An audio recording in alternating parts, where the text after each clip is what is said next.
Έλα, Άρη. Βγάλε μας στον αέρα.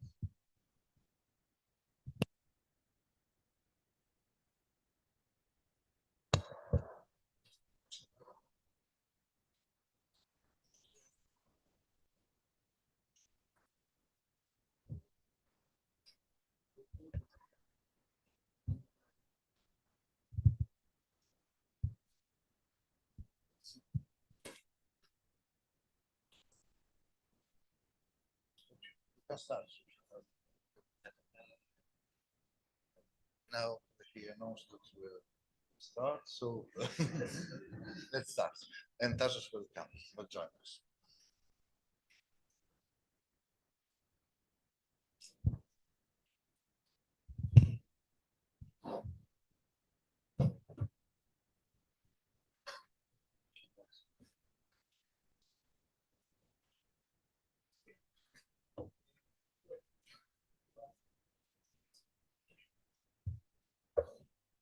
Okay, let's start.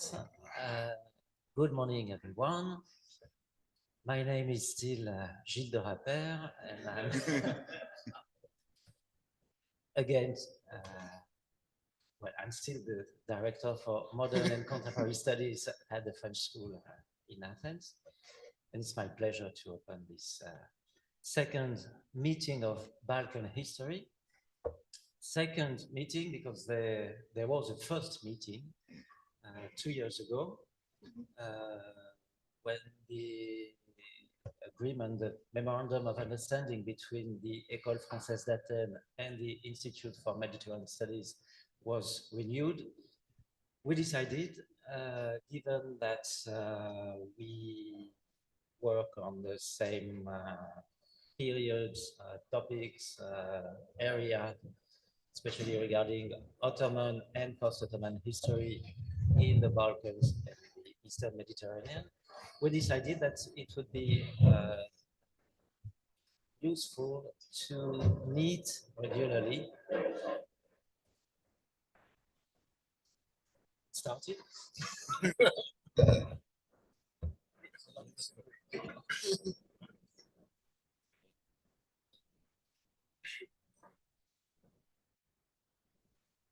Not yet. Okay. So we decided it would be useful to meet regularly and be informed of what we're doing on each side. For those who think that the École Française d'Athènes is only an institute for archaeological research on ancient Greece, I must say that it's not true. We are also engaged in modern and contemporary studies for quite a few years now. And among the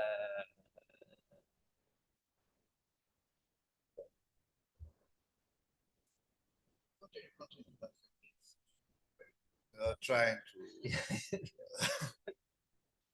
bother us, but and among our priorities are Balkan studies and the study of Balkan history from the medieval and modern periods until today. And this is what we are going to do today during this meeting. I will stop here. I would like to thank my colleagues, Nikos and Tassos, for the organization of this meeting. It's really a pleasure.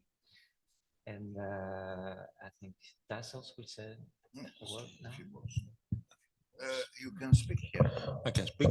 The project Macau, as most of you know, deals with a basic concept, on the basis of a basic concept, that is that the Macedonian question has been and functioned as the testing ground, the catalyst and the testing ground for the appearance and the building of what we call the deep state all over the Balkans, the Ottoman Empire and Turkish Republic included.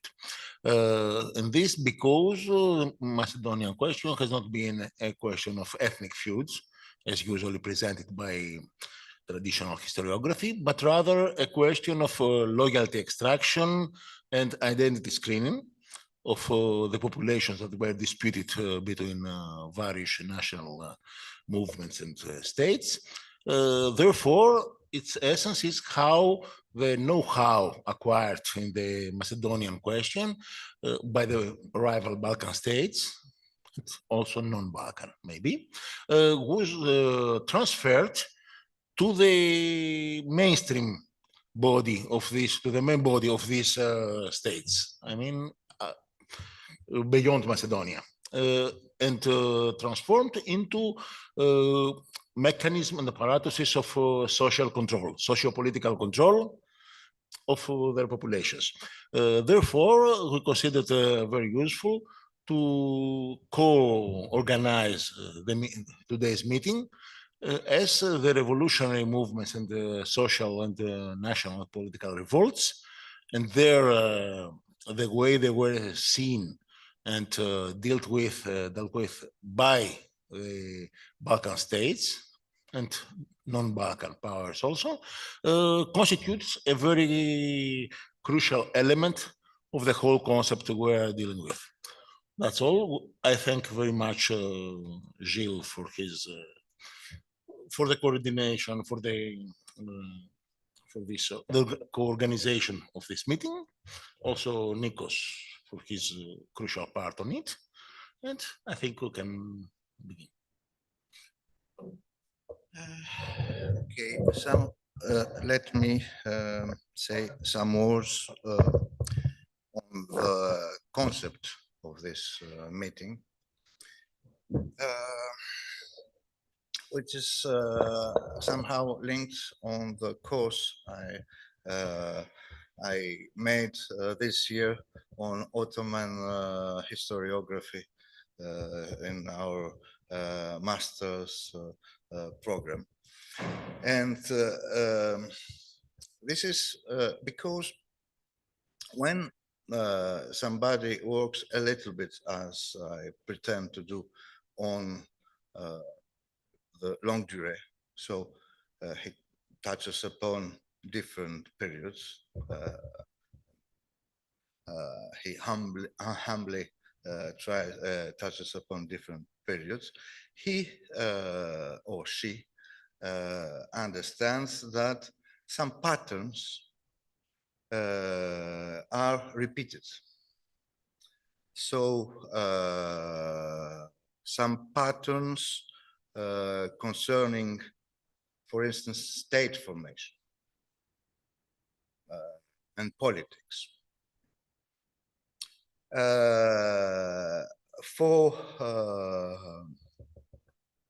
On the other side, when dealing, and that in the longue durée, people that work on a period think that such a specificity is that this is specific to the historiography of the period. But if you walk a little bit and you look at the historiography in the longue durée, you understand that it's not so simple. Patterns as state formation can be, you can find them for the 17th century, the Ottoman Empire, with the great crisis theory, which is something that is taken, that was a theory created for Western Europe and was applied, for instance, to the Ottoman Empire. And most of what we know for the historiography of the Ottoman Empire now, what replaced the decline paradigm, is based on interpretation of the great crisis theory. And our understanding of violence, of rebellions, is enters this framework from Abou-El-Haj to his students and so on and so forth.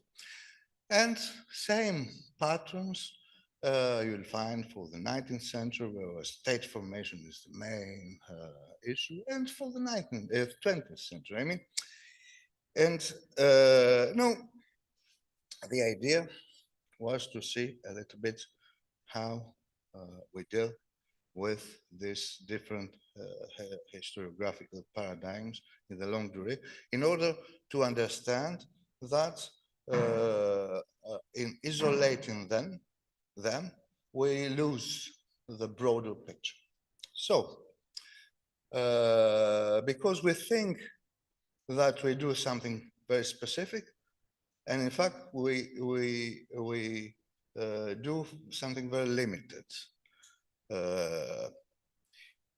Why? Because violence in modern political theory was always considered to be, violence is something very difficult to deal with. Or it is somehow the limits of language. Violence starts where word stops, normally. Stop.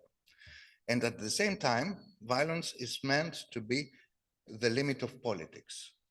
It's, if you see Hobbes, if you see how the modern political philosophy is emerged, you understand that the state and politics is understood as something that hinders violence.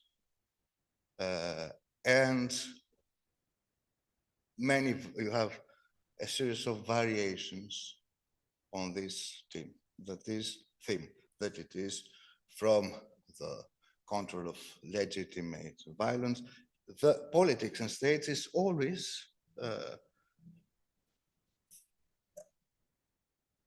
understood as with regard to violence, in a way, or as a means to control violence.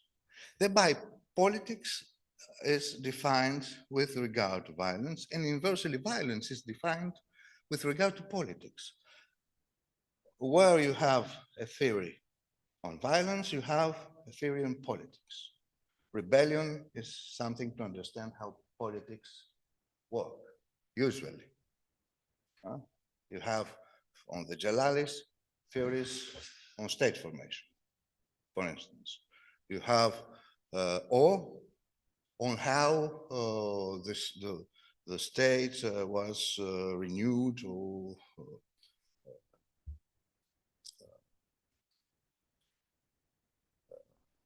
could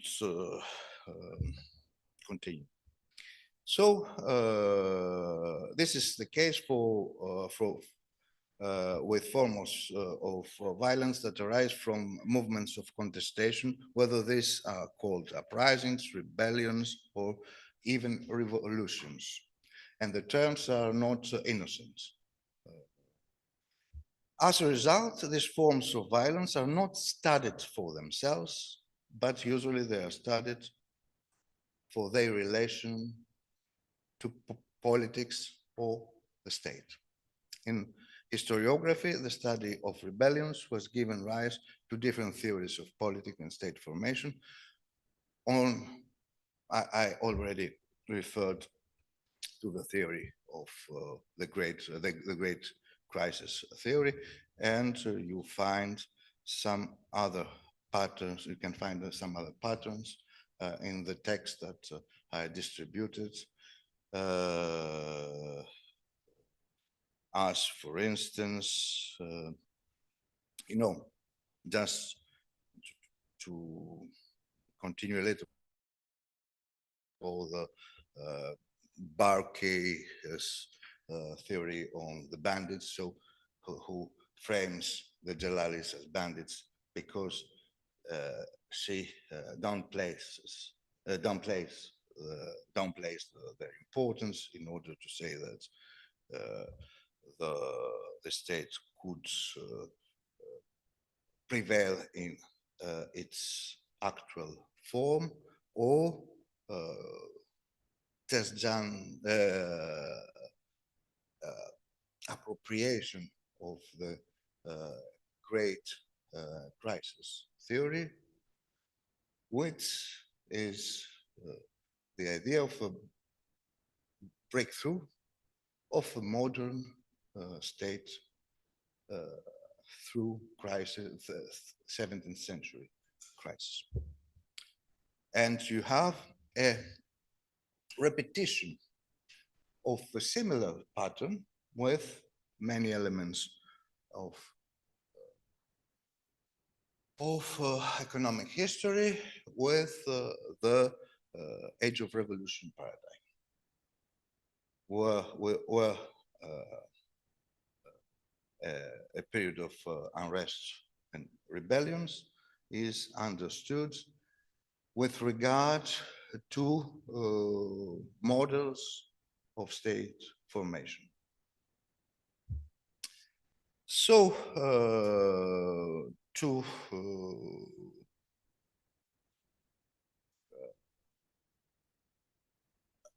just to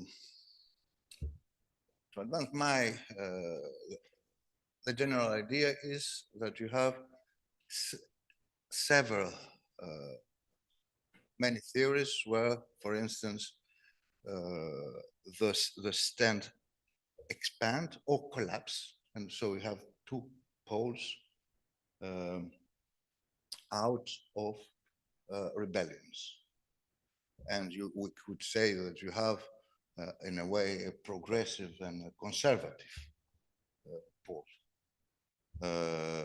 or even not rebellions but brigandage or pirates or paramilitaries. For instance, you have theories as this of gallant approaches that show that the pirates and brigands through their by fostering they enlarge the domain of the activity of the state.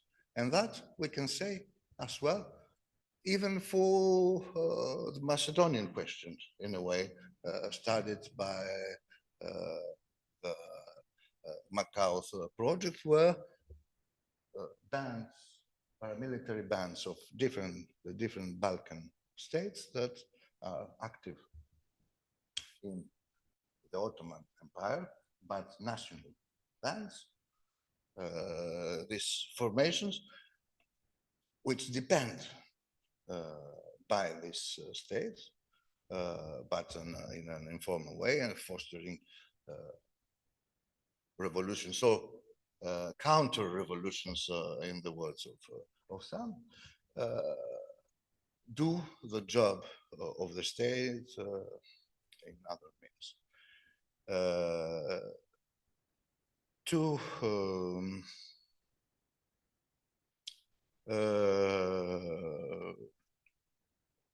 finish with, we have similar, the same pattern, same formation of the collapse of the state during Second World War, with in the Balkans, with guerrilla, what is at stake, for instance, is, you know, the Khalifa's thesis with the foundation of the state, how it's everywhere you have politics and the analysis of rebellion, banditism, violence, and so on and so forth. So I had in this paper that I diffused insisted in three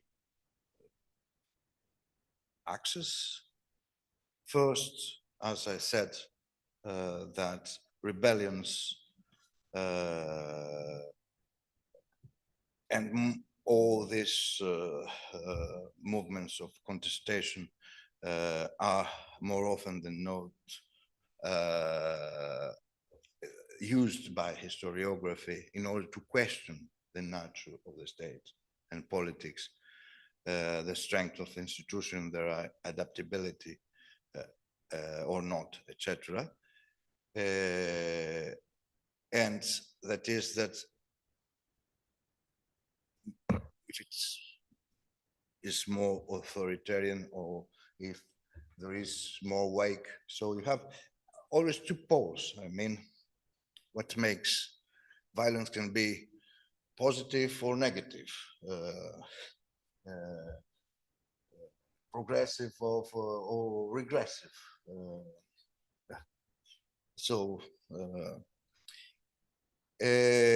But violence is rarely and difficultly studied for itself.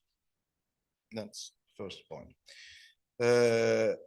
Consistent with the issue of the state is the question of whether rebellions are meant to be traditional or modern. And this is very interesting because as this workshop has the ambition to focus on the longue durée, here again, authors distinguish among agrarian rebellions, national, political revolts, etc., according to different criteria. I think that we should, and yesterday it was implicitly the proposition of some papers, work a little bit enlarge a little bit the how can I say the perspective. I mean, go put more steps in our in this historiographical. I mean, things could be not. We have to consider more than two poles, probably. There could be more steps. There could be more complex phenomenon. Things can be can have a traditional and a modern aspects at the same time, parts, components at the same time. It is interesting to see that historical reality is not so simple. Third and last element. So try not to try to escape from this bipolar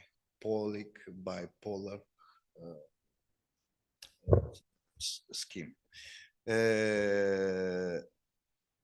And finally, although they are presumably distinct, the figures of the rebel, the bandits, or the brigand, the partisan, and even the revolutionary are often intertwined with each other. I gave the example of Karen Barkey that contends that the famous Jalali revolts of the 17th century were mere banditry. It's interesting because this is thereby downplaying their impact on the Ottoman power, which she considers to have been consolidated in this period. It's a matter of perspective. If you say that they are bandits, they are not a feature of, they are less a feature of change in a way. They're manageable by the institution. So they can have contributed to consolidate. That was some ideas just to have, to help the discussion, to launch the discussion. Thank you. So we can skip to the first panel.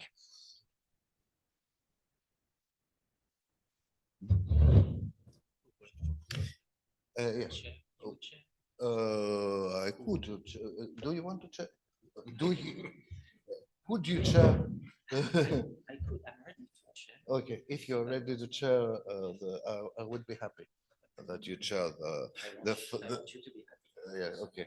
Okay. Thank you. Thank you. Okay. I'm sorry. I'm leaving you.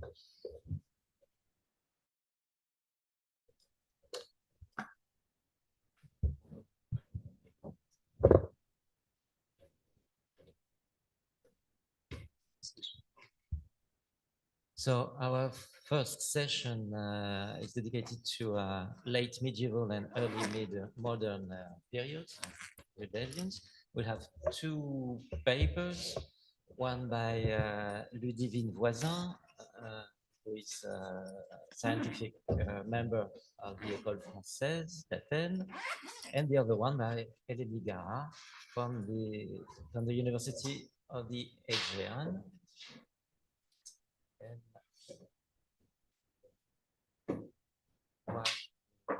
I just say a few words about these scientific members of the École Française d'Athènes. Maybe you don't know who they are. There are two of them in this room who will be speaking today, Ludivine and Agustin Kosowski, who will be speaking this afternoon.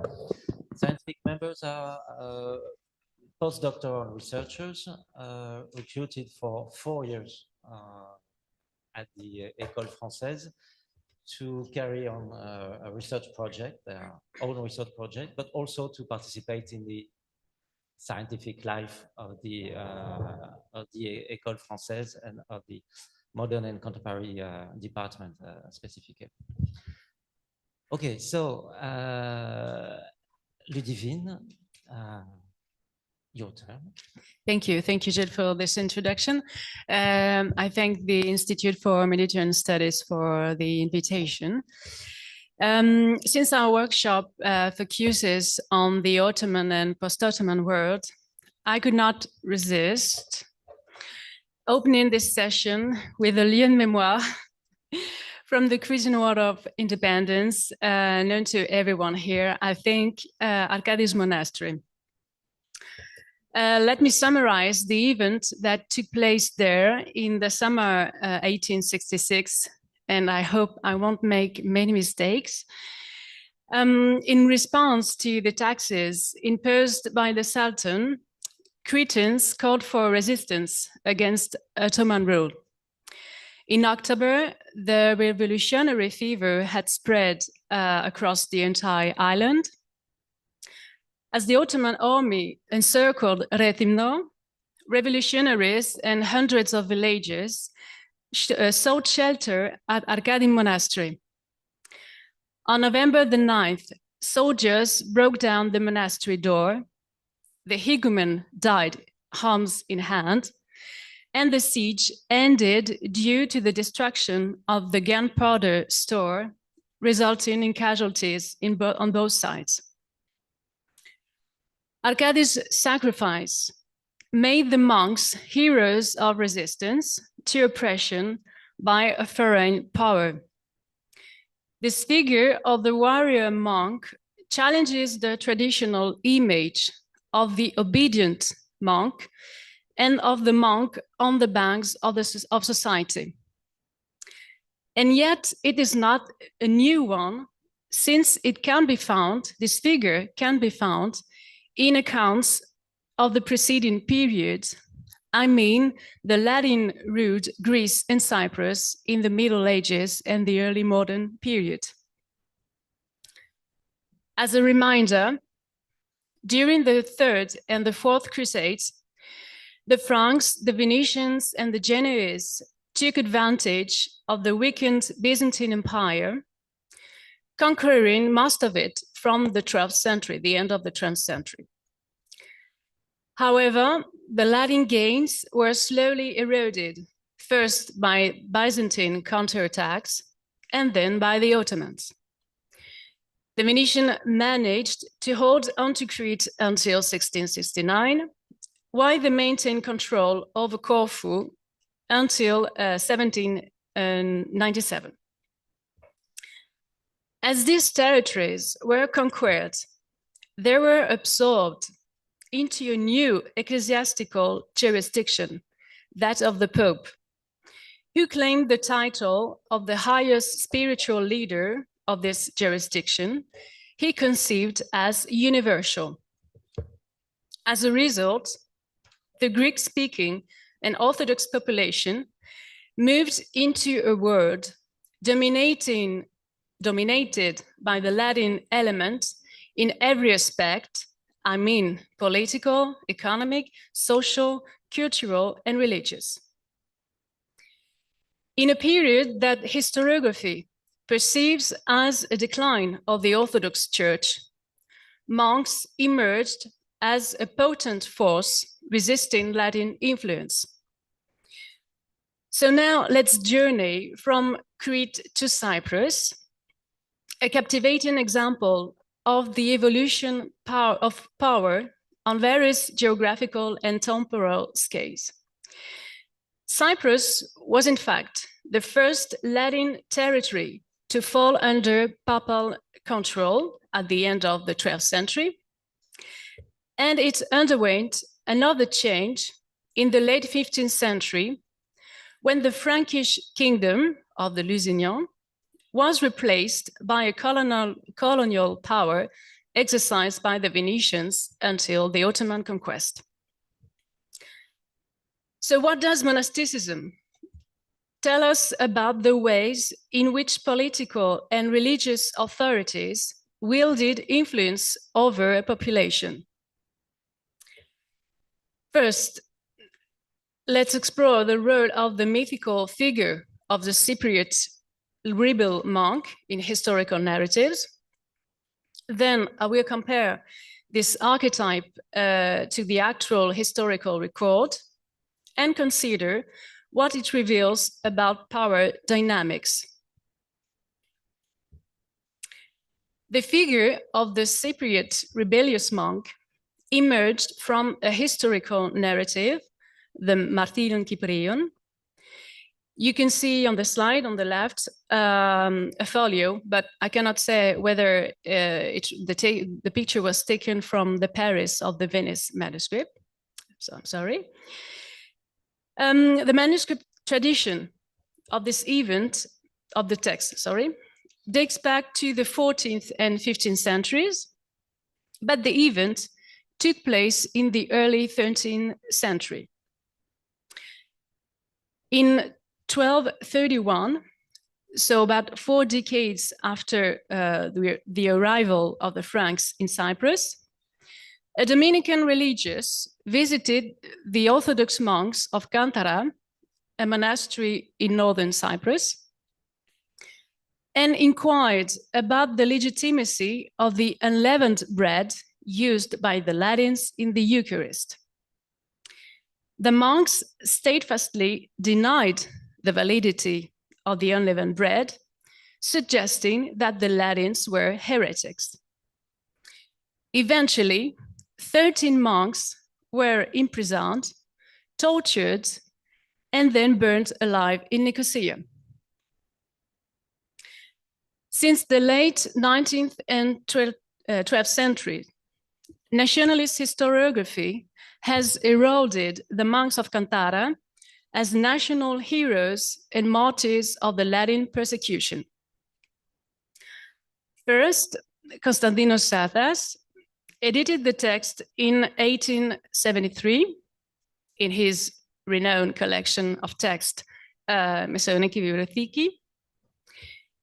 His intention was to highlight the contentious nature of Greek-Latin relations in order to emphasize the enduring spiritual bond that had long united Greeks and Cypriots through orthodoxy.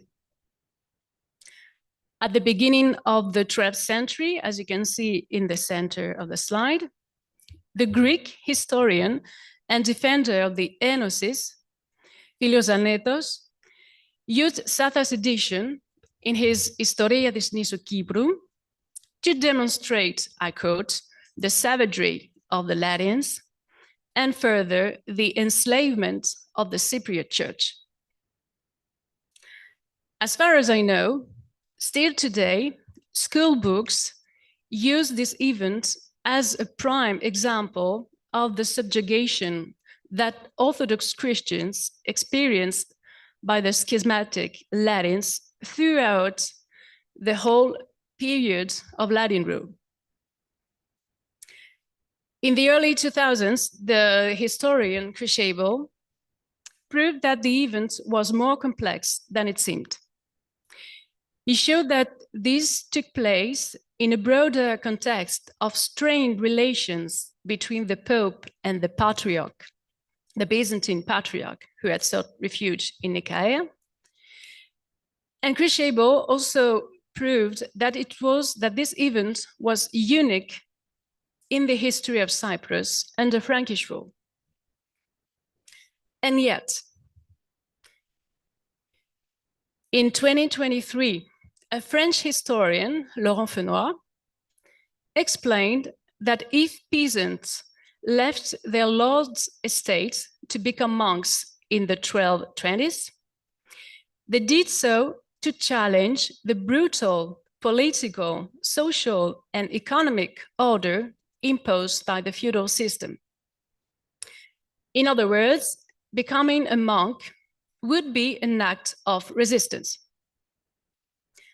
Laurent Fenoy even claimed that, I quote, the Greek clergy was the cardinal organization of a Greek national opposition to the Latin invader. And he added that this struggle reached its climax with the martyrdom of Cantara in 1231. We must acknowledge that Laurent Fenoy has tried in his book to understand the nature of the Frankish power and the reactions it provoked from the subjugated population. However, the historian still adopts Zanetto's rhetoric, and this shows, I think, that historians of this period still face a major challenge, that is to say, to look beneath the surface of Latin sources and not overinterpret isolated events or generalize them to the whole period. So can we ascertain whether the Orthodox monks were rebels or even part of a wider protest? If we consider the available Latin sources, which are the majority, there is actually little evidence of rebellion, disobedience, or even passive resistance by the monks. I only found two examples from the Frankish period after 1231. First, in 1246, so more than 10 years after Cantara, Cypriot monasteries experienced a upheaval when monks either rejected or accepted, then scorned obedience to the Roman Church. They indeed welcomed all the Greeks who had been condemned for heresy. The papacy's concern led to the dispatch of a Latin prelate to, I quote, correct and reform the members of these monasteries. This event could have been prompted by a prior incident, since we know that in 1240, monks abandoned their monasteries after refusing to take the oath to the Latin Church. So these wandering monks undoubtedly introduced themselves into other monastic communities in 1246. Both these events of 1240 and 1246 share a common characteristic. I mean, the refusal of Greek monks to swear allegiance to the Roman Church and the Pope. The recurring theme of refusing to swear the oath is frequently interpreted as a sign of insubordination in papal letters regarding Cyprus, but also Greece. Additionally, we note that abandoned monasteries were assigned to Latins, prompting us to ask the following question. Was the revolt of 1246 an authentic historical event, or a way for the papacy to justify the transfer of Latins to the monasteries, to pursue the monks to leave their monastery because they didn't want to coexist with Latins?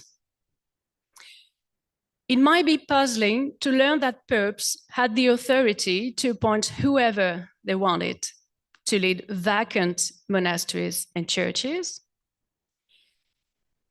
Ultimately, with the exception of the Empire of Constantinople in the first part of the 13th century, actually few monastic properties were transferred due to vacancies.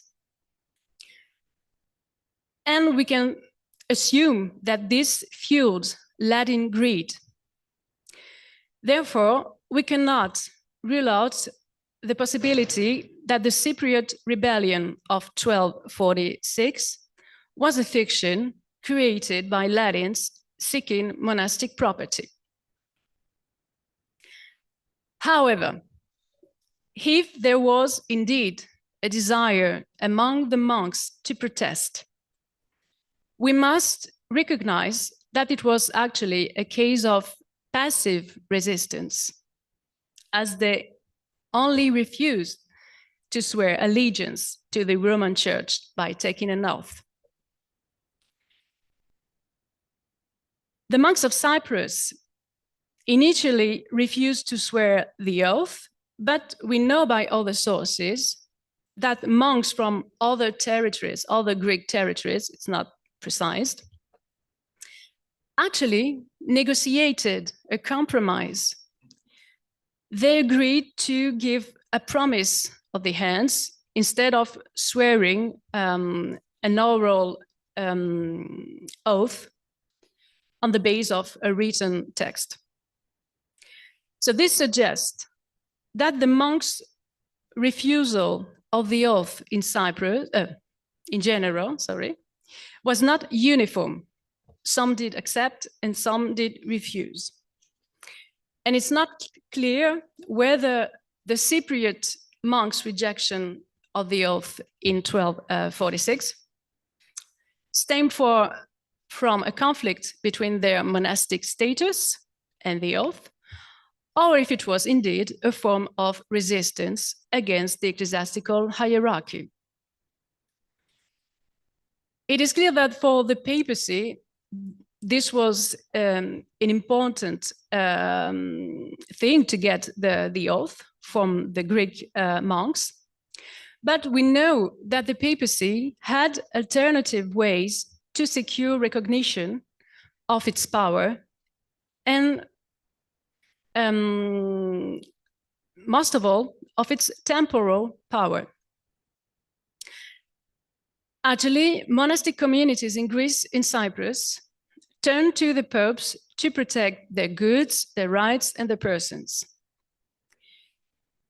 This process of confirming the pope's temporal authority relied on legal channels.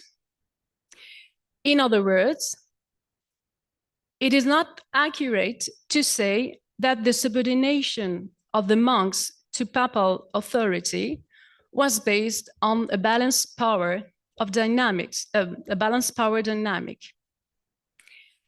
And in fact, between the 1240s to the end of the Lusinian period, there is no record of monks rebelling in Cyprus.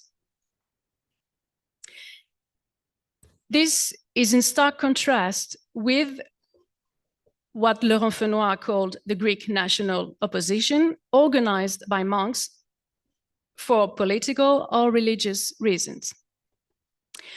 By the way, Orthodox rites and faith were recognized as valid by local synods. So obviously, through this oath, the papacy saw Orthodox monasteries as a power issue, and in exchange for recognizing its authority, at least temporal, the papacy granted them protection. However, we don't know to which extent the monasteries acted as relays of in legitimizing this authority among the villagers, for example. Let's see what happens later. After subduing the island of Cyprus in 1489, Venice found itself inheriting a society organized under the principles of feudalism. To assimilate this territory, Venice employed both forceful measures as well as recognition of existing customs.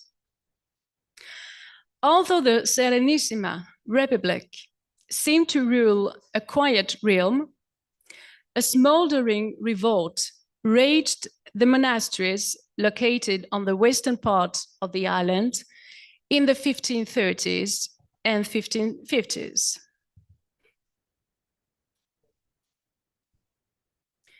And this is the moment when Latin history encounters Ottoman history.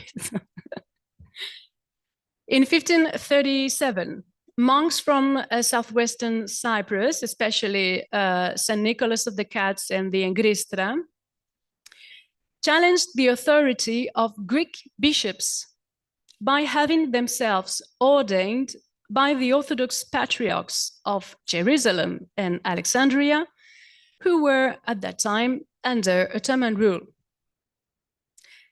Venice, of course, labeled the patriarchs as schismatic and excommunicated by the Roman Church. The monks and patriarchs were accused of provoking disorder and promoting heresy.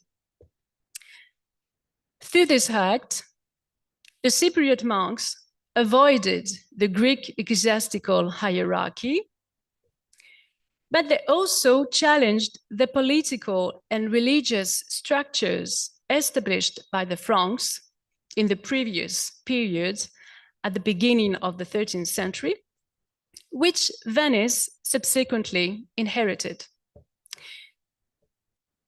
The ordination of monks in the Holy Land was not only sparked by the powerful symbolism of the holy sites or by the proximity of the island with the mainland. Actually, the patriarchs and Orthodox monks of the Holy Land had long strengthened their ties with the monastic communities of Western Cyprus, at least economic ones, through monastic dependencies, metochia. Furthermore, in the 1540s, monks from another monastery of southwestern Cyprus, monks from St. Sava's monastery in Palestine, then also under Ottoman rule, challenged Venice's rights over another Cypriot monastery of the southwestern part, St. Savas Tiskaronos, which the monks of Palestine regarded as their dependency. Which is interesting, this history, is that the local government, the Venetian local government, found itself in a predicament as it struggled to prove that the monastery had been under state control prior to the time of the island's acquisition by the Venetians. This search for legal proof was required by the central authorities of Venice, who theoretically owned all the island. So we must acknowledged that Venice had a very prudent approach to this issue in asserting its rightful claim. And this can be only understood by the political and military context of these years. Following the loss of Rhodes, Corfu, Nauplia, Monemvasia, Venice's military prowess has waned significantly. Consequently, Venice made an effort not to provoke a power struggle with the monks from Western Cyprus and Palestine. This was done, I think, to maintain the delicate truce established in 1540. And in fact, we know that the Palestinian monks of St. Savas sought help from different political and judicial institutions located on both sides of the Venetian-Ottoman border in an attempt to influence Venice. Unfortunately, whether this protest eventually resulted in recognition of the rights of the Palestinian monks remains unknown. But there is every reason to believe that the uprising that erupted in Western Cyprus monasteries during the 1530s until the 1550s was at least partly orchestrated by outsiders. These groups and individuals from the Holy Land under Ottoman rule exploited Venice's weakness to assert their claims and seize possessions beyond the Ottoman Empire. In other words, the island's proximity to the Ottoman Empire had an impact on Venice's internal politics. Once again, it's clear that the Orthodox monasteries represented not only economic, but also power issues for Venice, as well as for Orthodox groups under Ottoman rule. In summary, it is clear that there is a lack of concrete evidence for the existence of a Greek nationalist movement led by monks, even for a balanced power dynamic between Greek monks and Latins. The mythical figure of the resistant monk, as depicted in the nationalist historiography, cannot today fill a gap in sources and knowledge about Orthodox society. However, it is undeniable that monastic communities served as battlegrounds for various temporal and spiritual authorities, both within and beyond the island. And some monastic communities who had the financial resources took advantage of these opportunities offered to them and adapted to the new Latin imposed frameworks. So this, I think, overturns the idea that the Orthodox have been crushed under the Latin yoke. Thank you very much.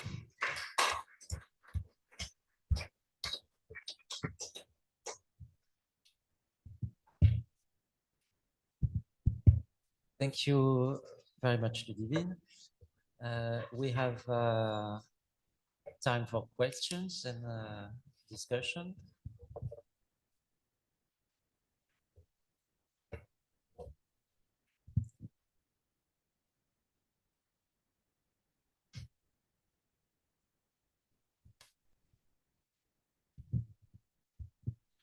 Of course, speaking about late Middle Ages is different than speaking about that studying modern era as far as the wealth of sources is concerned. But my question is, the public burning of 13 people alive does not create an atmosphere of intimidation that allows us to interpret the movements that followed, that we described in the 1214s, as actual acts of some kind of resistance. Of course, not a national resistance.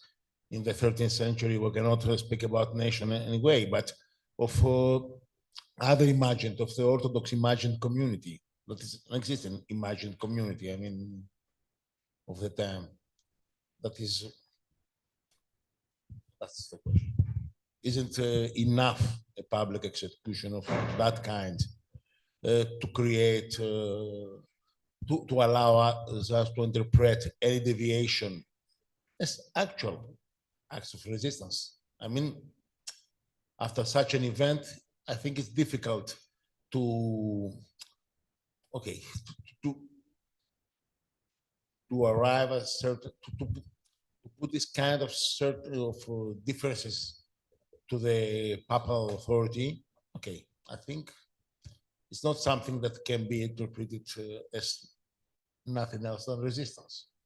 Okay, if you have in this atmosphere. You talk about cantata? Yeah, okay.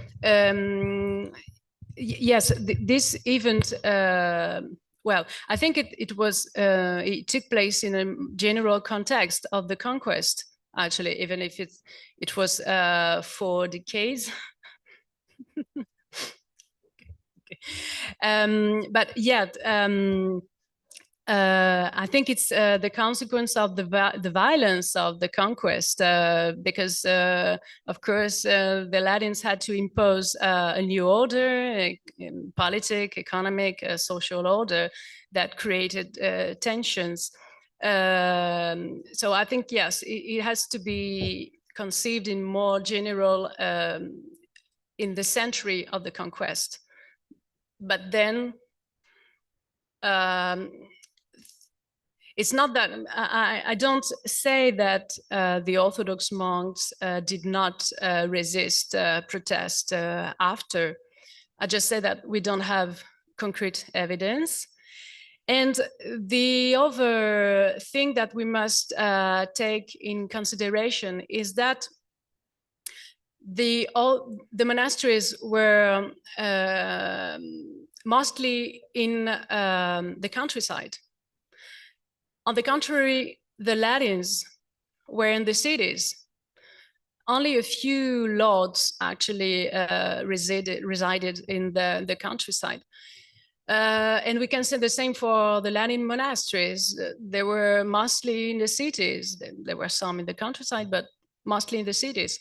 So I think that for part of these communities, actually, the new Latin order didn't change many things because they were far away from the Latin power.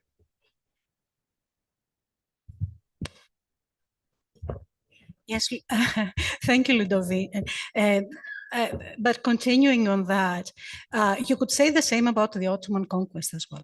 I mean, if you take that line of argumentation, because the monasteries were in the countryside, until the 17th century, practically the countryside in most, let's say, the Greek lands. Okay, it's different in other areas, but it was practically up 90% or even more Christian.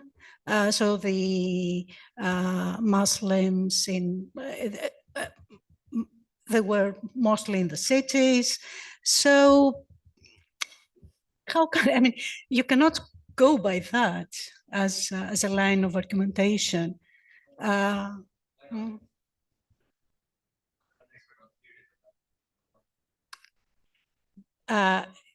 Are we talking about whether there is a sense of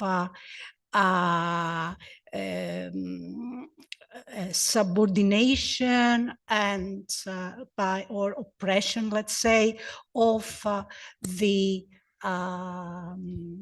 faith of the church or whatever? Okay, we have to point, but I mean that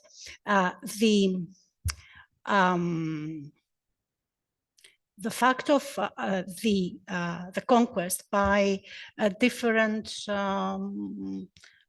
In the case of the Ottomans, is clear because it's a Muslim, let's say, it's a Muslim empire. So, yeah, no, I'm trying because I'm trying also to formulate because. Okay.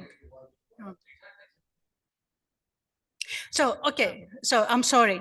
I don't. It's you should actually. Yes, thank you. That in fact asked the question of the self-consciousness of the difference between the Greeks and the Latins. I think that. At least for Cyprus, we must not see the relationships between the Greeks and the Latins systematically as strained, because a lot of Latins protect monasteries, they give money, they share pilgrimages. So, of course, there is a rhetoric to which monks take part. I'm not specialist of this literature, but of course there is a constriction from the 11th century, actually, at least, of differences that cannot be filled between the Greeks and Latins. But in the reality, in the daily life, even in the spirituality, Latins and Greeks can share things. So, of course, it's difficult because we have mainly Latin sources, and we have to think, we have to look for the answers, and we don't have the sources.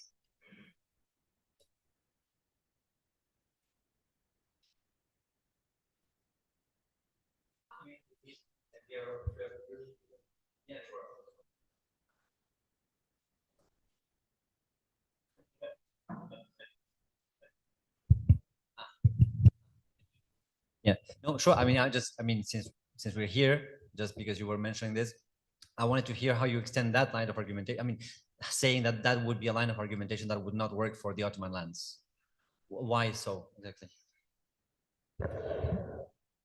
Okay, sorry. Yes, okay. No, I mean that I totally agree with what Ludwin described. So there is this very complex relationship between the Orthodox and the Catholic throughout the areas of Latin rule. And this is the same also under the Venetians.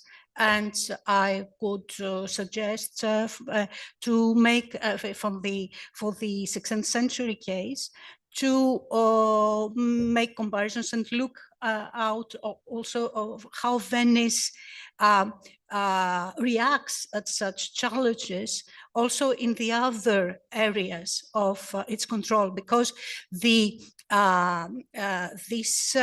issue of ordination is very crucial, and it is always a tension in Venetian held territories. I mean, let's say in the Morea, in some place and so on, when bishops or monks and so on go and get ordained outside I mean, they have to go and get ordained by an outside bishop, and this may create tensions and so on. And so it's a very complex relationship. I agree with you. I just I'm trying to figure out, but that this does not mean that it's not antagonistic, and this antagonism at under specific circumstances may give rise to, let's say, crisis, conflicts, or that that present challenges of another magnitude, let's say, and then it's the thing that we go on. I mean, the sources. How do the sources talk about that? Because to find, let's say, traces of rebellion, it's also it depends also on how the authorities who create the sources talk about that, write about that. And sometimes to use for on the part of the authorities to use this term that denotes, let's say, insubordination, and not the other term that denotes whatever banditry, or the third term that denotes misunderstanding or something. It's a political decision. So it is complex. I have no, I mean, I don't want to say, oh, okay, this, look at this or that. I was just reacting to the, because I'm trying to figure out how to understand these things, because this is a very complex situation also under the Ottomans. And also we have at various points protection of the monasteries by Muslim grandees as well.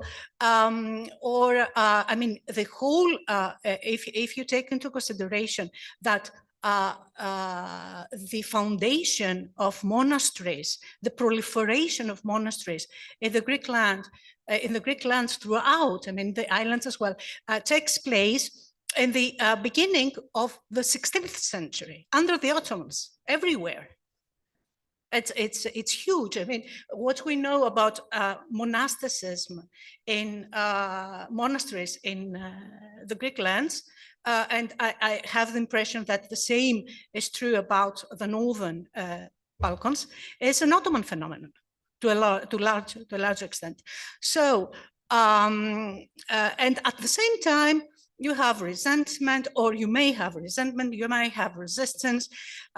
If we, I will be talking about rebellious monks in the sense, it will not be, I will not have it as the main theme of my presentation, but rebellious monks were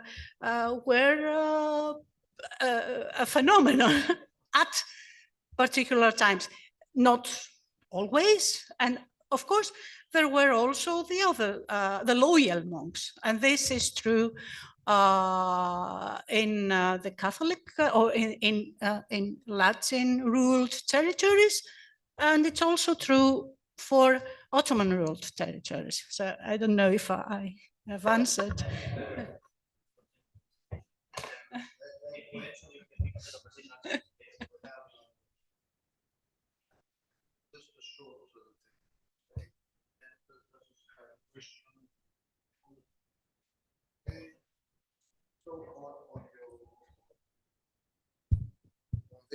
On your paper and on this issue of how to, okay, you have this nationalist historiography briefly. Okay, we know that it's not true that there was a nationalist resistance, a nationalist or whatever.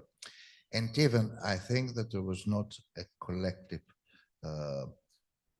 historical subject who was resisting or reacting in bloc, en bloc, as we say in France. But I think that it would be useful to look at, for instance, Tilly's repertories of contention model, where you have, it fits very well these figures or some patrons, monasteries, religious logics can foment or be used in agricultural context for limited resistance. I don't know if you have, but you can have completely pre-modern and non-national and movements that can take completely forms that has nothing to do with the modern patterns, national or whatever, or collective mass movements, but that can be more specific to the medieval, early modern logic, and the Tilly's theory is useful to think about that. I don't know if you look at it. So if you can answer or not answer.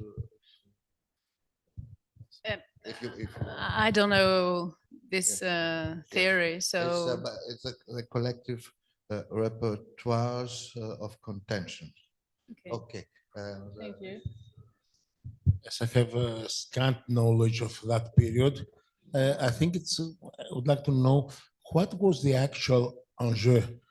I don't know the English word. Enjeu, it's good. Stakes. The actual stakes of this symbolic act of acknowledge of papal authority in the given context. I mean, it was just a matter of dogmatic subordination, or it had also some practical repercussions. What meant to accept the papal authority and thus to resist to that, to refuse it? As far as the relationship between the papacy and the Orthodox monasteries are concerned, what the popes wanted was the recognition of its power. But when we read the papal letters addressed to the monks, to the monasteries in Greece and in Cyprus, there is no mention of any dogmatic issue, spiritual issue. The popes only wanted to be recognized at least as a temporal authority. And the popes gave protection. So they said, okay, you can keep your rights over your lands, over your monastery, and so on. And if anyone tries to take your property, we will excommunicate this person. So this is one. That's why I talked about temporal authority, because it doesn't have anything to have with spiritual things. The only mention of the union of the churches that I found is in a letter written just after the Council of Florence. The Pope says that he allows monks to be how to say that, to be exempted from the authority of the Latin Archbishop of Cyprus. And in exchange, he says he asks the monks to make the union of the churches concrete. This is the only mention I found.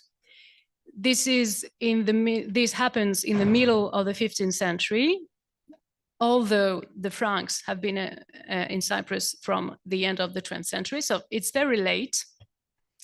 I think it's obviously circumstantial, and I think that the monks actually used the Council of Florence, the Union of the Churches, to get this. They say, okay, we're going to, you have made the Union of the Churches concrete, thanks to the Council. So we are going to make it concrete, but in exchange, please let us be exempted from the jurisdiction of the Latin Archbishop.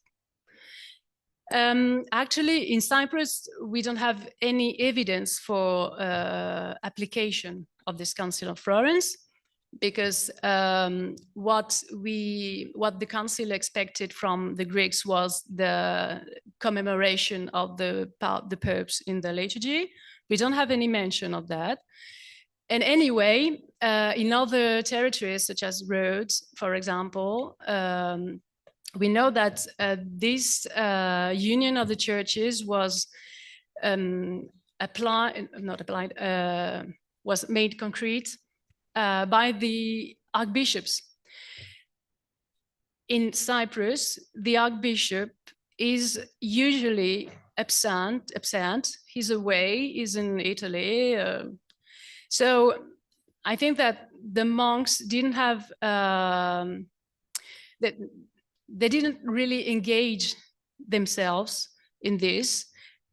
And we don't have any proof of the application of this spiritual, I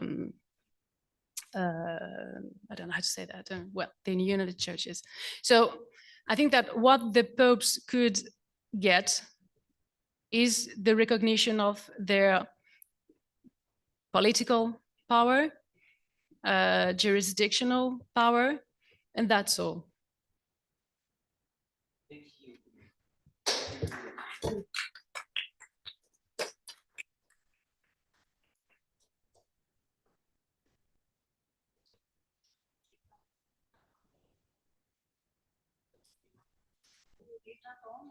It's a bit, the light is a bit. You can change if you want. Okay. We can Can change. we open a light? Right. Thank you. Thank you, Yildiz. That's fine. Okay.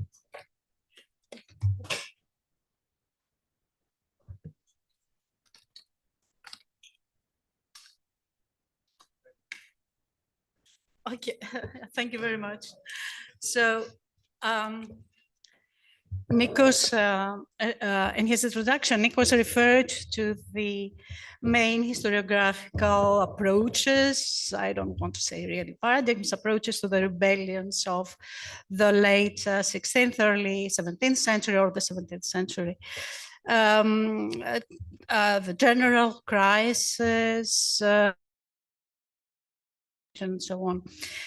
Today, I want to introduce to the discussion another aspect that I believe it's important to factor in somehow. In his article, A Mediterranean Apocalypse, Cornel Fleischer showed how the apocalyptic drama, as he calls it, that was enacted after the Ottoman conquest of Constantinople encompassed not only the Christian and Jewish, but also the Muslim world. Fleischer argued that, I quote, apocalypticism as an historical idiom was highly transferable and universally understood, was not socially restricted, but rather constituted a political and intellectual language, intelligible and useful to circles that ranged from the rebellious to the establishment, from the popular to the highly intellectual. More recently, Maite Green Mercado argued in favor of a veritable Mediterranean apocalyptic phenomenon between the 15th and the early 18th century, brought about by, I quote, a shared and competing idea of universal empire to which all Mediterranean powers aspired, the conversion of infidels before the end times, and messianism as a political ideal in the figure of a hidden king. In my presentation, I want to discuss the anti-Ottoman rebellions of the late 16th and early 17th centuries within the context of the eschatological hopes and fears that circulated in the Mediterranean, were shared by all faiths and confessions, and were related to beliefs and calculations about the arrival of the Day of Judgment. My point of departure is the revolts of Dionysius the philosopher in 1600 and 1611 in Thessaly and Epirus respectively. These were the only instances of anti-Ottoman rebellions in the Greek mainland before the revolution of 1821 to have occurred in a time of peace. I remind you that the so-called Orlov revolts of 1770 occurred after the appearance of the Russian fleet in the Aegean. The same is true about all other anti-Ottoman Christian revolts until the 19th century, not only in Greece, but also in other Balkan regions. They occurred at times of war between the Ottomans and another European power. Having worked for some time on the revolts of Dionysios and the conspiracy of which they were part, I've reached the conclusion that the best way to explain them is by considering Dionysios' occupation with astrology and divination. I have written about that. I don't want to repeat myself here. I considered, therefore, although I will be talking about the rebellions, I considered, therefore, worthwhile to look for signs of apocalyptic or messianic traits in the other rebellions or conspiracies of that time as well. This is ongoing research, and I'll present here my preliminary thoughts and findings. First, a brief explanation of the theological context and the relevant terms. The three monotheistic religions of the Mediterranean share the eschatological belief that the world as we know it will end after a series of events that will lead to the resurrection of the dead and the last judgment. After that, peace and prosperity will reign, reserved to the chosen ones and to the righteous among the resurrected. What will happen before and after the end of time is a subject matter of apocalyptic works. And in the Christian tradition, the book of Revelation, Apocalypse of John, has canonical status. All three religions harbor messianic beliefs and expect the advent of a Messiah to save the faithful before the end time. In Islam, besides Jesus, there is also the Mahdi, a messianic deliverer who will fill earth with justice and equity, restored through religion, and usher in a short golden age before the end of the world. In Christian and Jewish apocalyptic thought, there is the millenarian belief that the upheavals associated with the end of time will usher in a millennium, whatever that means, of justice, equity, and prosperity before the last judgment. According to the visions of Prophet Daniel, the apocalypse will start after the end of the Fourth World Empire, the identification of which has always been a matter of speculation. In apocalyptic thought, the course of history is divided into periods of 7 millennia on the analogy of the creation week. Hence, the significance assigned to calendrical terms of millennia and centennia, whether calculated from the creation, the birth of Jesus, or the Hijrah, Muhammad's migration from Mecca to Medina that marks the beginning of the Islamic calendar. The apocalyptic moment that concerns this presentation revolved around two portentous dates, 1492-93, which overlapped year 7000 from the creation according to the Roman or Byzantine calendar, and 1591-92, which overlapped year 1000 from Hijrah. Apocalyptic speculations in the Mediterranean received a boost by the rise of the Muslim Ottoman Empire in the East that culminated in the conquest of Constantinople in 1453, and the rise of the Christian Spanish kingdom in the West that culminated in the conquest of Granada and the expulsion of Jews in 1492.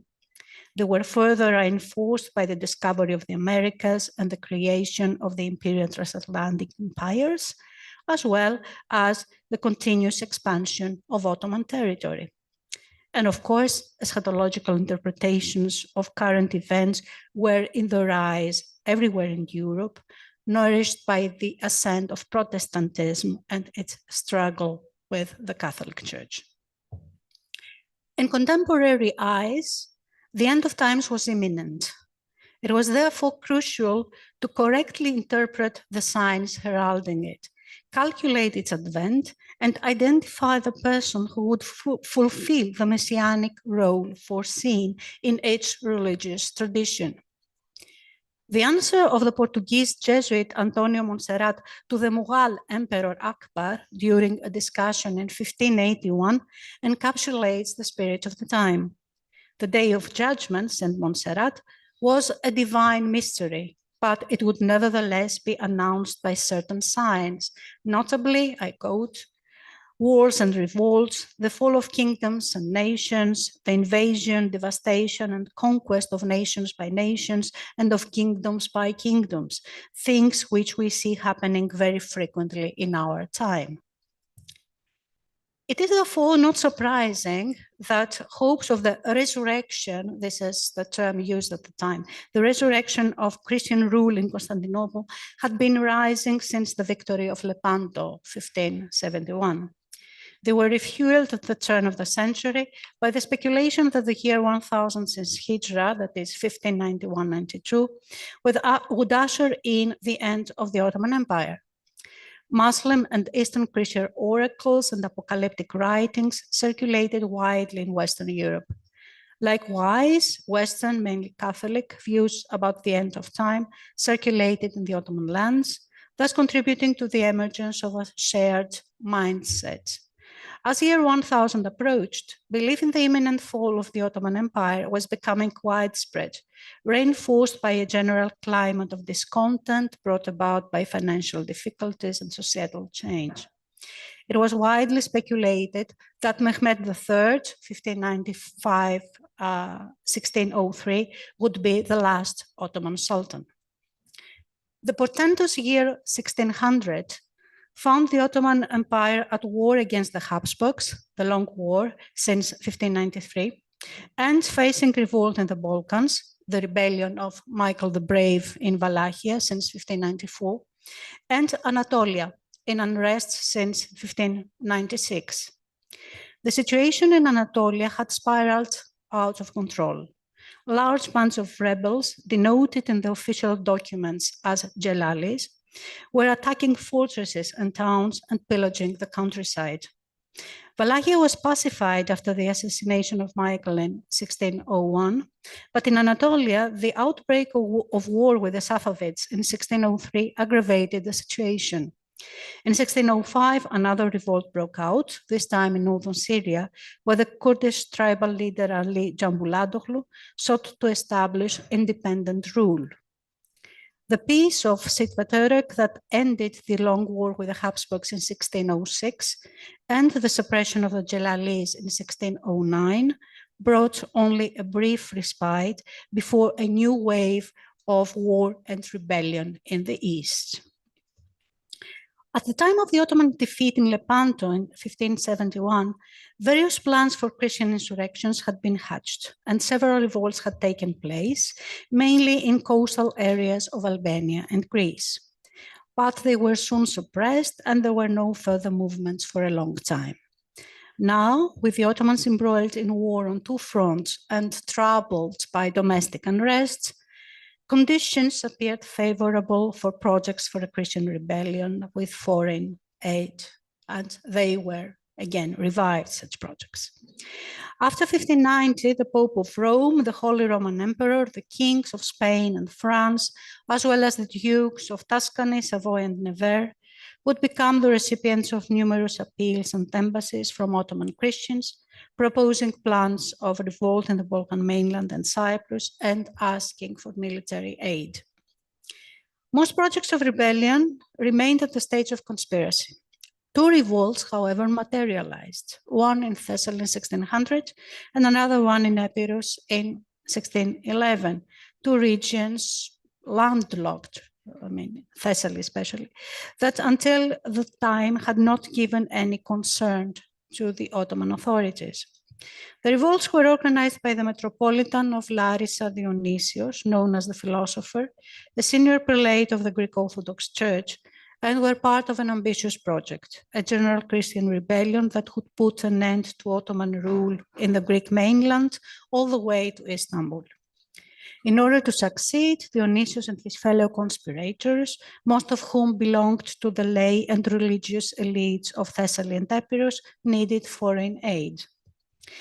The effort to find help started in December 1598 with an embassy to the Holy Roman Emperor in Prague, who was in war against the Ottomans. Rudolf refused his help, but gave him letters of endorsement and recommendation to his cousin, Philip III of Spain. The four men reached Spain in the closing months of 1600 and presented the insurrectionary plan in their capacity as envoys of the hierarchs, the clergy, and the archons of the regions of Epirus, Thessaly, Macedonia, and Hellas. The proposals were positively received, and the king assigned to the Viceroy of Naples to assess the feasibility of the plan and to proceed to the necessary preparations. In May 1601, the envoys arrived in Naples and presented the plan to the Viceroy, who authorized the creation of a Greek-speaking spy network headed by a Cypriot military captain of Epirotic descent, and dispatched him for negotiations with the conspirators. This was the beginning of a period of intense communication between the Greek conspirators and the Spanish authorities that at first gave rise to hopes for an imminent Spanish invasion, and then, as they after this failed to materialize, to disappointment and mistrusts. A milestone in the negotiations was the rejection by the Spanish Council of State of the insurrectionary plan that was presented in August 1603 in Valladolid by an embassy headed by Dionysius. After that, even though the project of a Christian rebellion with Spanish aid was not abandoned, its materialization became a remote prospect. I cannot go into details here, but there is evidence that by 1606, the insurrectionary leaders had split in three parts. The so-called Greek ambassadors in Spanish Naples continued to agitate in favor of a general rebellion with Spanish aid. A faction among the Epirot archons supported the plan of revolt, but demanded unequivocal proof of the Spanish intent to occupy and defend the region, whereas Dionysius, persuaded that an uprising would succeed once started, was independently fomenting rebellion among the peasantry. Despite the procrastination of the Spanish authorities and the reluctance of the archons of Ioannina, Dionysius proceeded with his plans and organized the revolt that ended with the fateful attack of Ioannina. The key of Dionysius' insistence is to be found in his occupation with divination and astrological prognostication. Our sources about the revolt of 1611 imply that Dionysius was preaching that the time was ripe for a Christian rebellion, which would end in a triumphant entrance in Constantinople, and that he did some sort of calculations or divinations so as to determine the most auspicious time for the uprising. The censuring speech against Dionysius and his co-defectors in Ioannina by Maximus the Peloponnesian, a rhetorical work composed about a fortnight after the events, which is the most important source, recounts that Dionysius had cast the horoscope and learned, I quote, had cast the horoscope and learned through astrology that he would become the liberator not only of Ioannina, but of the other towns as well, even that he would enter Constantinople and that the king, that is the Sultan himself, would rise before him. Dionysius' foretelling of his triumphal entry into the imperial capital indicates that his preaching of rebellion had distinct eschatological undertones. I cannot go into details here, but this is clearly implied in the reproaches of Maximus the Peloponnesian against the insurgents who, having been persuaded or rather deluded and deceived by the auguries and divinations of Dionysius, that is how he calls them, thought that, quote, he had already subdued the king and was wearing his crown and ruling over the whole world. There are no writings by Dionysius. Therefore, we cannot know how he reasoned that a rebellion on that particular moment was certain to succeed. There is, however, a parallel case that might give an insight into the matter. In 1600, the same year as Dionysius' anti-Ottoman insurrection in Thessaly, for which he was soliciting the aid of the Habsburgs, the Dominican monk Tommaso Campanella organized an anti-Habsburg rebellion in Calabria. and was negotiating with the Ottoman Grand Admiral for support. Campanella survived the suppression of his revolt by feigning madness and lived to advanced age in custody. His large oeuvre has long attracted scholarly interest, more recently also for the prophetic and astrological underpinnings of his thought. In her book on political medicine in the early modern times, Sabine Kalf unravels the intricate reasoning behind Campanella's decision to lead an anti-Spanish revolt. Like many other contemporary scholars, Campanella was using astrology and prophecy as tools for political prognostication. He was combining astronomy, astrology, medicine, natural philosophy, and theology in order to investigate a large array of signs that spoke of an imminent universal crisis. Campanella construed the world as a living organism. The signs revealed to him, a medical man, that the world was ill. Therefore, a change to the better or the worse was about to happen. Astrology and the mathematical calculations he applied on the Book of Revelation made him conclude that 1600 was the right moment. Thus, Campanella cast himself in the role of the doctor who has the right to intervene so as to steer matters in the desirable course. To organize a rebellion was perceived by him as a medical intervention. Moreover, Campanella held the view that the stages described in the Book of Revelation would usher in a new historical phase in which temporal and sacral power would be united. We will never know how Dionysius concluded that 1600 and once again 1611 were right moments for a rebellion. But it is plausible that he followed a similar reasoning to that of Campanella. In any case, it appears that he shared the view that the new age would see temporal and sacral power united, and probably thought that he would be the instrument for this union. The very same year, 1600, at the other end of the Mediterranean, the Spanish authorities were alerted about potential contacts of the Moriscos, the forcibly converted Muslims, with the King of France. Indeed, in 1602, the representatives of the Moriscos managed to approach King Henry IV and deliver a letter asking for his support and pledging to become his loyal subjects.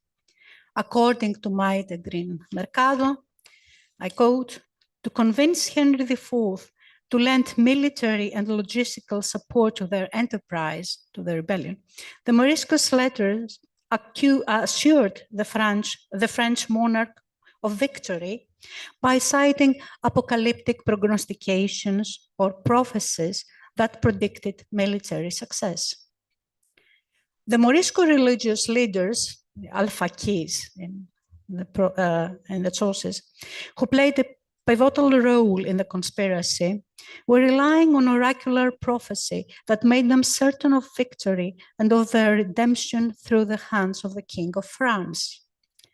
In the following year, the Spanish Council of State received information about contacts of the Moriscos, not only with the French, but also with the King of Morocco and the Ottomans in Algiers and Istanbul. These conspiracies would eventually lead to the decision for the expulsion of the Moriscos that took place between 1609 and 1614. To come back to the Eastern Mediterranean, the two revolts of Dionysius and the seditious activity of Tommaso Campanella are not the only cases of rebellion related to apocalyptic thought. The rebellion of Michael the Brave in 1594 was also fueled by eschatological hopes. Michael, who was hailed as the future deliverer of Constantinople, belonged to the political network of the Cantacuzenii, the most prominent Constantinopolitan family of the 16th century, who claimed Byzantine imperial descent and was familiar with oracular prophecies about the resurrection of Christian rule in Constantinople before the end of time. To quote Radu Paun, who has studied the revolts of Moldavian and Wallachian princes in the 16th and 17th centuries, quote, inasmuch as Ottoman affairs are concerned, prophecy was closely associated with political decisions and actions, not only for reasons of propaganda, but also because this was part of the general view of politics. This continued throughout the 17th century and had a special bearing in the actions of another Wallachian prince, Mihnea III, 1658-1659, who rebelled against Mehmed IV. The highly ritualized crusade-like behavior of Mihnea, according to Pound, bears a clear eschatological meaning, as he played not only as a kind of Βασιλεύς των Ρωμαίων redivivus, but also as an allegory of the last emperor to come. I must explain that after it turned out that the empire did not end with Mehmed III, the general expectation was that Mehmed IV would be the last Ottoman Sultan. The Serbian revolt of 1596-97 did not feature a messianic king, but was also related to oracular prophecy, this time attributed to Saint Sava, the founder of the Serbian church, whose miracle-performing relics had been kept for centuries in the monastery of Mileševo in Herzegovina. In 1594, not long after the beginning of the Long War, the Ottoman Grand Vizier intercepted a letter from the Serbian Patriarch to Emperor Rudolf with proposals of rebellion. The letter, according to the Ottoman chronicler Talikizade, an eyewitness, contained a direct message from Saint Sava. Quote, "Now the opportunity is yours. The Turk became weak. As soon as you come here, you shall take over the whole of Rumelia." After learning the contents of the letter, the Grand Vizier ordered the relics of Saint Sava to be brought from Mileševo to his headquarters in Belgrade and burned them publicly as punishment for the conspiracy and probably also to prove that they were just bones, deprived of any real prophetic power. His actions, however, instead of stifling rebellion, flared it up. The Serbian rebels sought aid from the Habsburg Emperor, while the Serbian Patriarch dispatched agents to Pope Clement VIII, asking for support. Of course, nothing came out of it. In view of the shared apocalyptic expectations and the widespread belief that the Ottoman Empire was nearing its end, we should expect to find similar traits also in the Muslim rebellions of the period. A case in question is the revolt of Yahya ibn Yahya as-Sufaidi, who was proclaimed Mahdi in 1589 in Tajura, Libya, and led a revolt against the Ottomans by attacking Tripolis. Tajura had been in unrest since the 1560s and continued to produce revolts until 1606.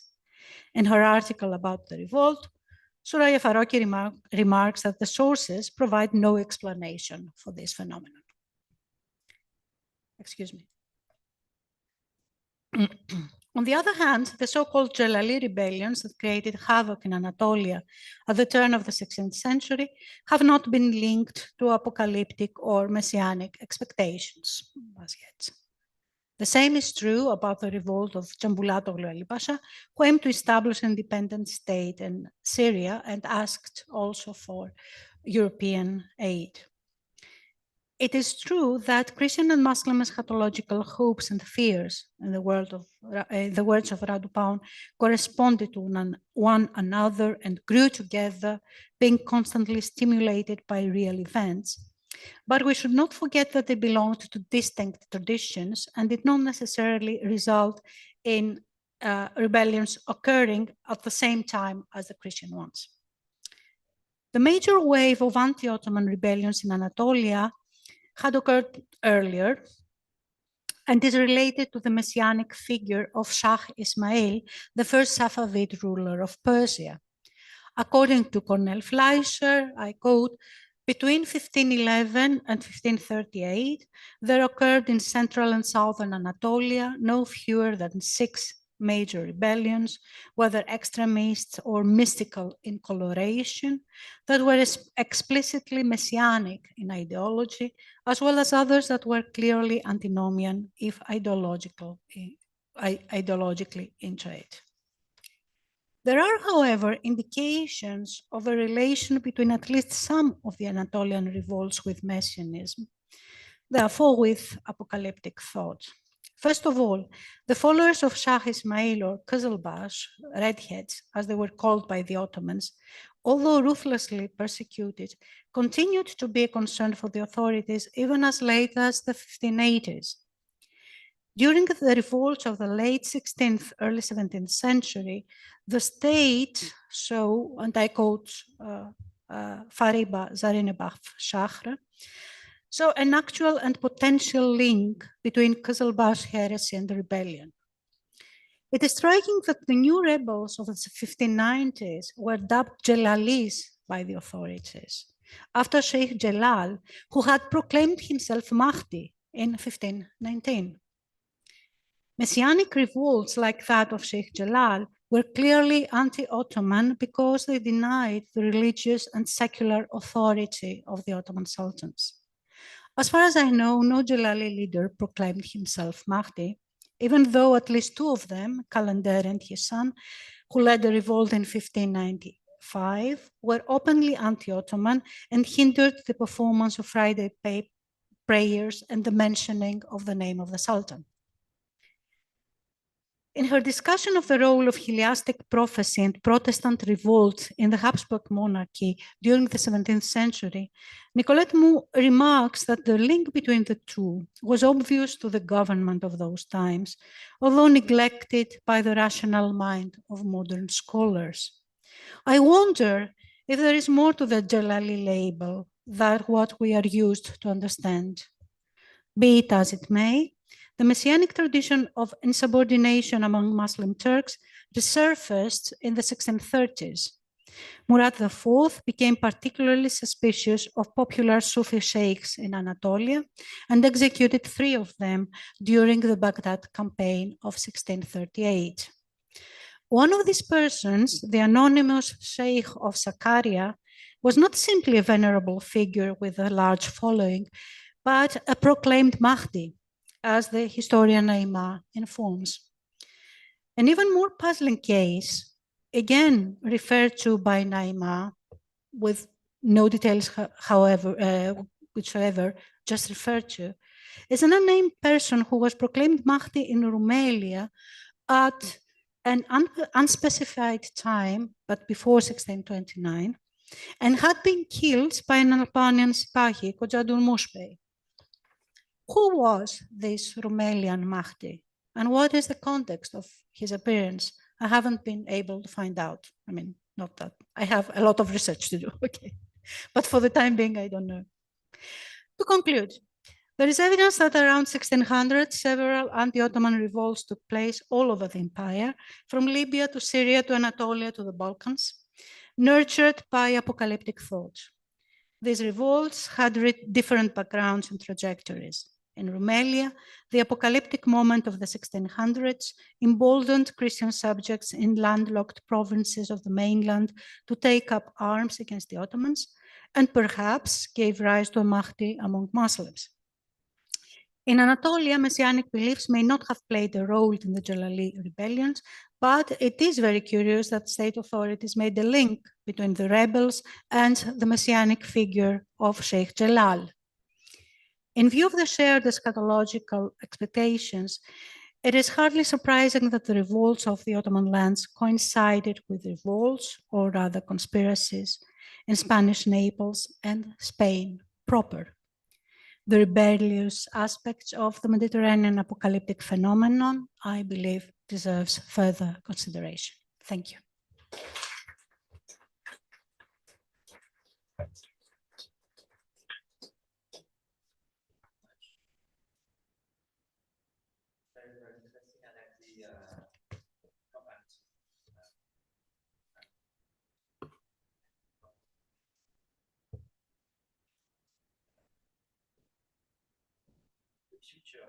Vision of the future in study of history, and how do you to this vision? I think that's could have echoes definitely. If I might add something, the eschatological hopes and fears are still with us. And to refer to what Nico said in his introduction about the longue durée, the thing is how to approach all this thing, because okay, there is, let's say, a longue durée, but the apocalyptic phenomenon is located in time, place, at least this one. Perhaps a new one is coming, but in the future. But for the time being, it's an early modern thing.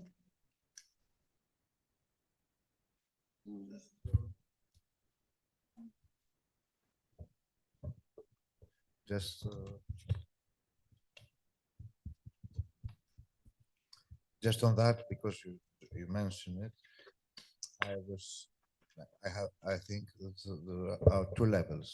First is the historiographical level. I was speaking about continuities mostly in the historiographical level. That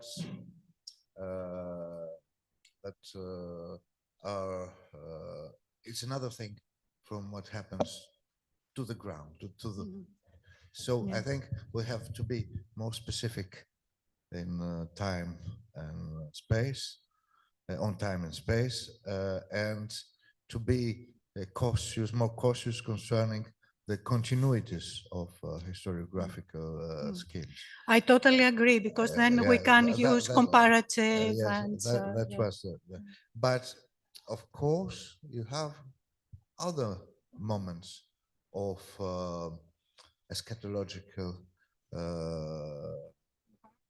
creeds, which are linked not this time with Spanish conspiracies, but with Russian conspiracies. They are Archangelic time, end of 18th century, middle of 19th century, but in different sociopolitical contexts. So it's we'll have to distinguish. When you work on longue durée, you have to be very specific on the conditions, differences, and so on and so on.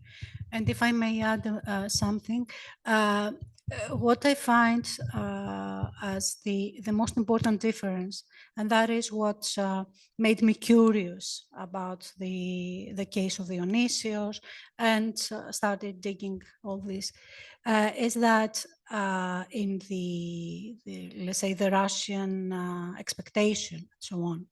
Okay, this is there, and Nicolas Pissis, his book is coming hopefully out soon in Greek as well, has shown how this begins in the middle 17th century and goes on and so on. But there are no, these are diffuse prophecies and hopes that they play a very important role in the various uprisings during war with Russia. Of course, they help conspiracies and they help agents coming, but mostly coming from Russia. But here is something else. Here it comes from them. These persons, Dionysios and the other conspirators, and we have there for the conspiracies themselves, the material is the most important. The sources are the Spanish archives, and the basic work has been done by long ago by Florestan, Jose Florestan image, and so the conspiracy there, it is clear, it's not from the outside, it's their own initiative.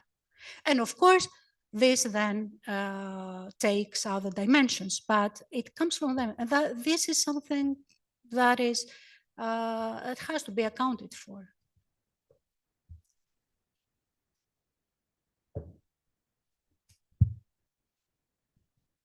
Well, this was fascinating.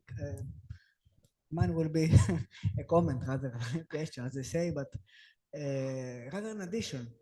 In the same period, at the same, if I have dated it right, this text written just after the Battle of Yaycioglu, so in 15, the early 1590s, but widely circulated in the subsequent decades.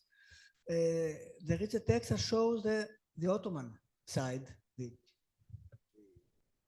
although okay, it was not written by an elite member, but it shows the Ottoman side of this kind of thought. And this is a denial of apocalypse, because there is it's called Papas Name in some manuscripts, supposed to be written by a converted ex-priest. And it's a series of visions that respond to the fear that the end of the dynasty is imminent. So it goes on with a series of visions of 20 or 30 sultans to come, up to the year 3000 of Hijra, if I remember well. And with all the wars and setbacks they have.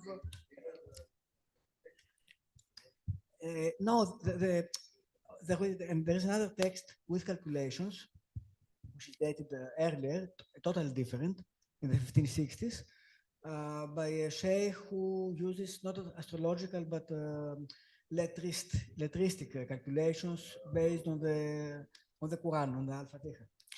But this one, the Papas Name, is based on a visionary effect. So it describes the future of the Ottomans for thousands, for millennia to come, until the end of time, which will come eventually. And this also against the Second Life in the late 17th century, under a second authorship and another title. I think it's Barkey, the Sea of Revelation or something. Thank you. Actually, I mean, it strengthens the argument that it is an apocalyptic moment. So there is these fears and hopes that are shared produce let's say rebellions or rebellious moments, however we can say that. But of course, produce also the refutation. And like what you said, or for instance, Maximus the Peloponnesian, who is dead against all this rebellious spirit provoked by prophecies. He is the first Greek Orthodox author to write a commentary on the Book of Revelation in order to argue that people, I mean, we should not try to make calculations, that this is up to God, and no one should try to put an earthly, to apply an earthly chronology on the Book of Revelation. So forget it. So he writes the first interpretation of the Book of Revelation in order to say, don't calculate, don't make any calculations on that, which is very similar to what you describe. And I'd like the references afterwards. Begins exactly like this. The author, this ex-priest, the convert, is worried about the imminent end of the empire, of the dynasty, and then his own sheikh comes in a vision and introduces him to a vision where each future sultan is coming in turns. So it begins with this fear of imminent apocalypse.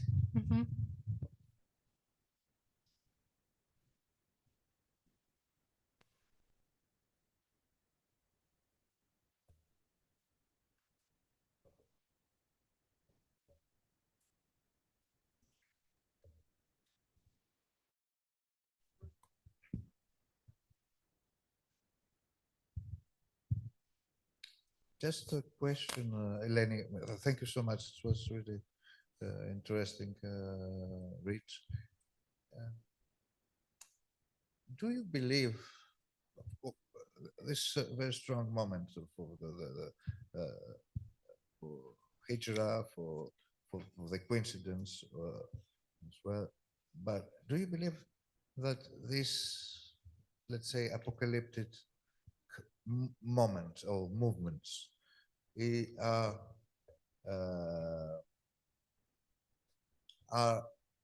just apocalyptic, or we could say that there are other components? Yes. Yeah, okay. Yeah, I don't want to claim. Yes. Yes, of course. Just to think Yeah, about yes, it. yes. No, I don't want to claim that the theories of rebellion or revolution are do not apply, or that the analysis, the very rich and complex analysis that have been done on the Jalali rebellions, for instance, or on all other type of unrest, about the backgrounds of these movements and so on, or even all kinds of analysis that have been done that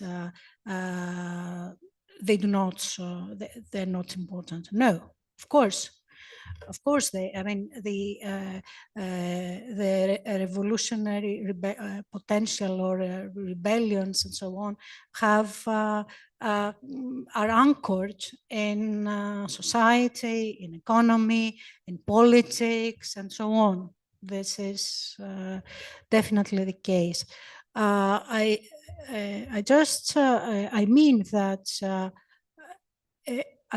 at some particular moments, in particular moments, and this is a particular moment, one has to figure in also to factor in, or I don't know the English, well, so you have to put in also this, yes, take it into account, because it was important for the people. Of course, I mean, the resentment fueled the desperation, perhaps, because it's different from, I don't know what fueled, let's say, the rebellion in Libya, or and there are different calculations behind. I mean, calculations in the sense of what the actors were hoping to achieve, but somehow, not perhaps in all the revolts of the time, but in many of them, there is this element as well. So it's important to understand how it influenced events.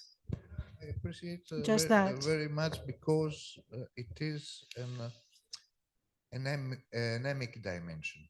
I mean, exactly. it Yes. is something that is the grammar of people, of those in power, and of those that foster the rebellions. So it is a very important dimension for this additional reason, that it is considered the main reason by the actors, and you saw that very well. That's just to underline.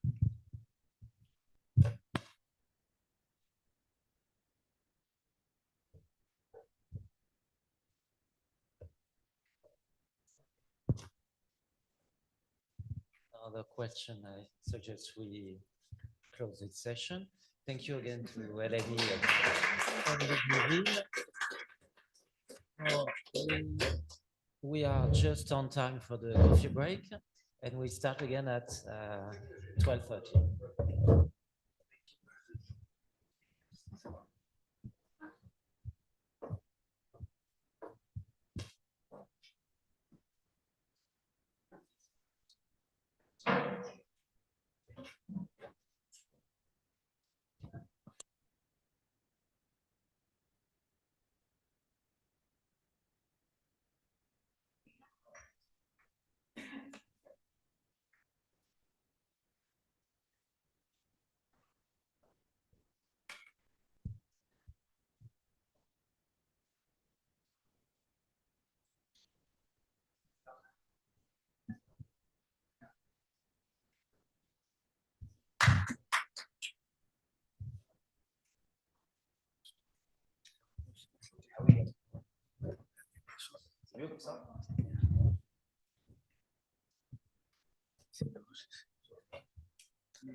Hello, so I'm chairing the second session, and it's both a pleasure and an honor for me to chair it. We will listen at two presentations under the title Reshaping the Sultanate, Rebellions in Ottoman Politics. The first speaker will be Marinos Sarayanis. No need to introduce him. He's Yanis, and the title of his presentation is Illegitimacy and Justification: Ottoman Images of Revolt. The floor is yours, Marinos. Thank you. Well, okay. Military and popular revolts in Ottoman historiography and political literature have been the object of enhanced interest in the last decades. I'm not the first to point out the practice that practice of imposing limitations, checks and balances on the Ottoman Sultan's personal power were conceived as increasingly legitimate in the course of the 17th and 18th centuries.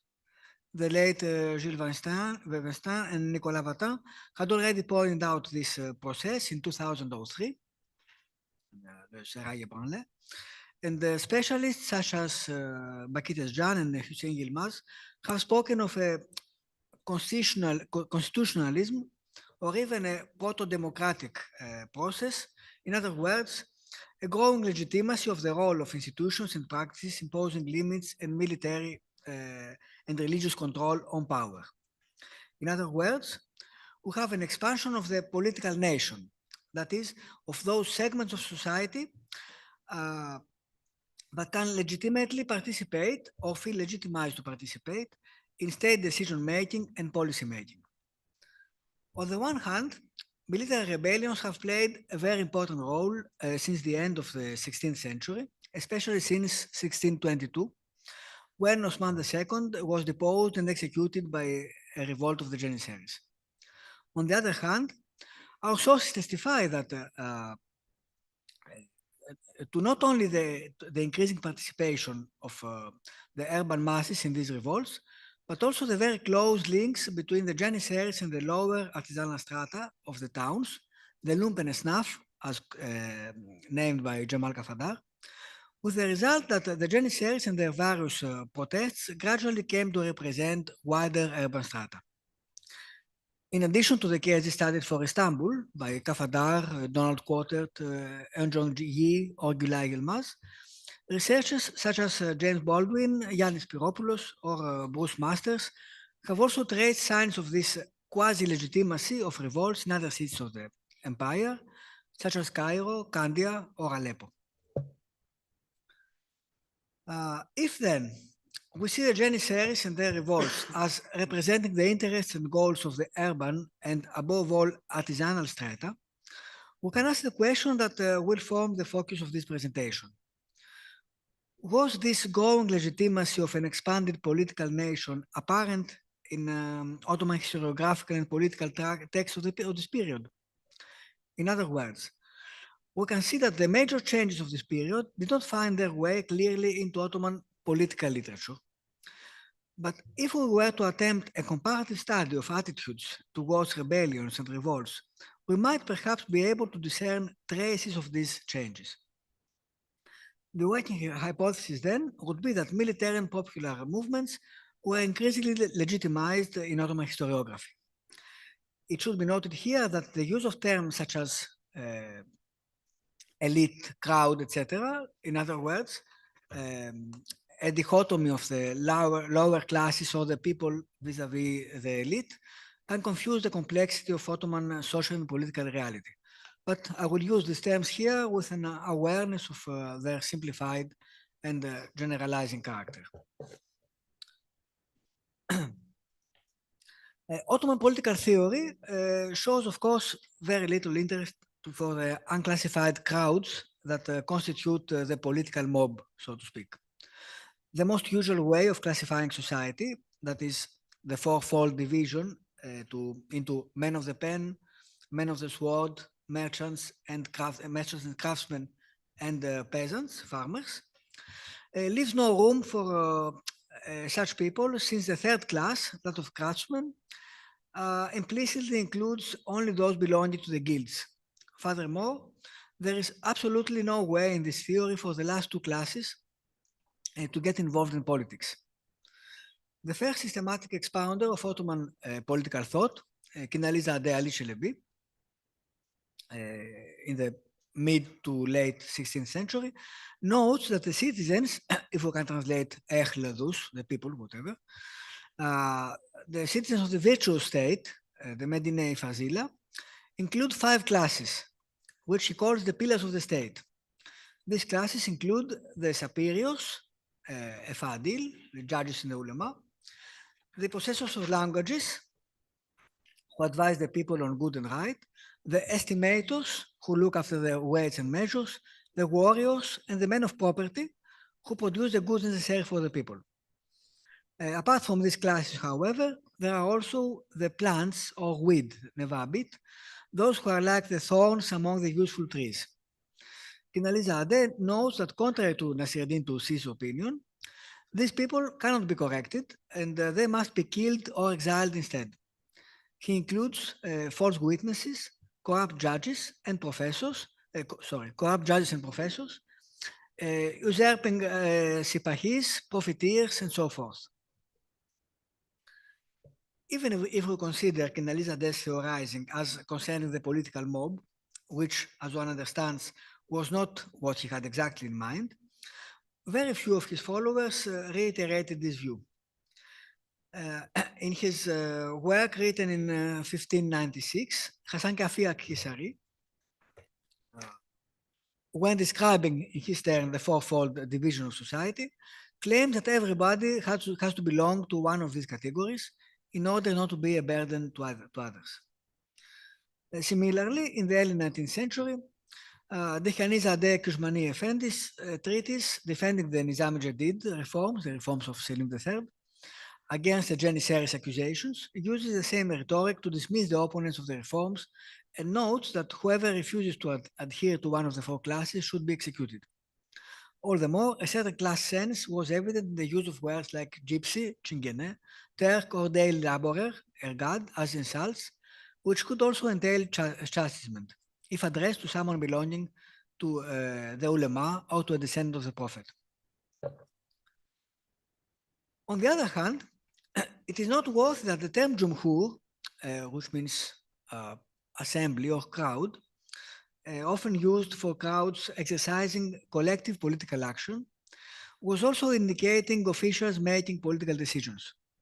This ambiguity, more and more stressed throughout the 17th century and onwards, might have the aim to suggest that such decisions were representing a more general will.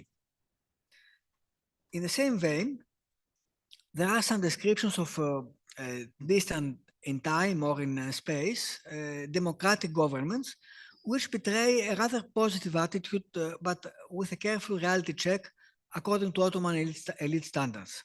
One could note, for example, Katib Chelebi's description of Venice, although he claims that the change from democracy to aristocracy generated a better order, or a favorable assessment of ancient Athenian democracy, in sharp contrast with the Spartan regime, which is presented not unlike current criticism of the predominance of the army over Ottoman politics. This is in a translation of a Greek history of Athens by an Ottoman judge in the 1740s. In general, however, only en passant do we see other instances of our mob in Ottoman political works. Jamal Kafadar's lumpen and snuff, mingling with the Janissaries, on the other hand, is often attested in political treatises, since the opposition to the intrusion of strangers, such as Turks, Kurds, Gypsies, or city boys, is a standard feature of late 16th and early 17th century Ottoman elite thought. One might even argue that throughout the 17th and the 18th centuries, this argument loses weight in favor of the intermingling of Janissaries with petty trades. So the surest way to see how the Ottoman elite viewed the mobilized lumpen and snuff is to examine the revolt chroniclers. As I had tried to show in a much earlier article, the vocabulary used by Ottoman chroniclers for the revolting mob is constantly pejorative. Yet, it might be fruitful to search for nuances which would indicate changes in the attitudes against collective political action. The following discussion will revolve around two axes. First, how do specific events of revolts appear in sources of different periods? And second, how do these sources record mutinies and revolts of their own years or of their near past? For the first axis, let us first take the example of Bedreddin and Berkouche Mustafa's rebellion. This is the famous rebellion in the early 15th century, mainly in the vicinity of Izmir, and which seems to have been a major peasant protest with messianic and perhaps eschatologic overtones. So one of the earliest sources, Yaycioglu, in the middle of the 15th century, only mentions Berkouche Mustafa's movement without naming him, noting that he was presenting himself as a Sufi and that he gathered around him, I quote, a lot of persons like the heretics who had appeared in Khorasan in Nushirvan's time, end of quote, acting against Muhammad's law. Writing less than a century after the events, Ashik Pashazadeh Ahmed, who probably died in 1481, narrates a twin revolt because there was Berkouche's revolt in Izmir and Bedreddin's in Dobruja, in two separate chapters, noting that Berkouche claimed to be a prophet, whereas Bedreddin proclaimed himself Sultan and managed to attract some Sufis who were not real dervishes. Ashik Pashazadeh cautiously observes that only God knows whether Bedreddin died in faith or not. As for Ashik Pashazadeh's contemporary, Mehmed Neshri, he records in a rather neutral language that Berkouche Mustafa called the people to his cause to describe soon afterwards Bedreddin's followers as, I quote, a great crowd of rabble and hooligans, end of quote. Of special interest for our purposes is Idris Bitlisi's account in the early 16th century. He begins with a long introduction on how, I quote, excessive knowledge and wisdom can be satanic, and the miracles or extraordinary deeds resulting from it are a trick and deceit of the Satan. To show that Bedreddin's scholarship does not mean that he should be considered innocent, because Bedreddin was such a scholar that an eminent scholar that nobody could really deny his scholarship. So this had to be justified, how he came to revolt.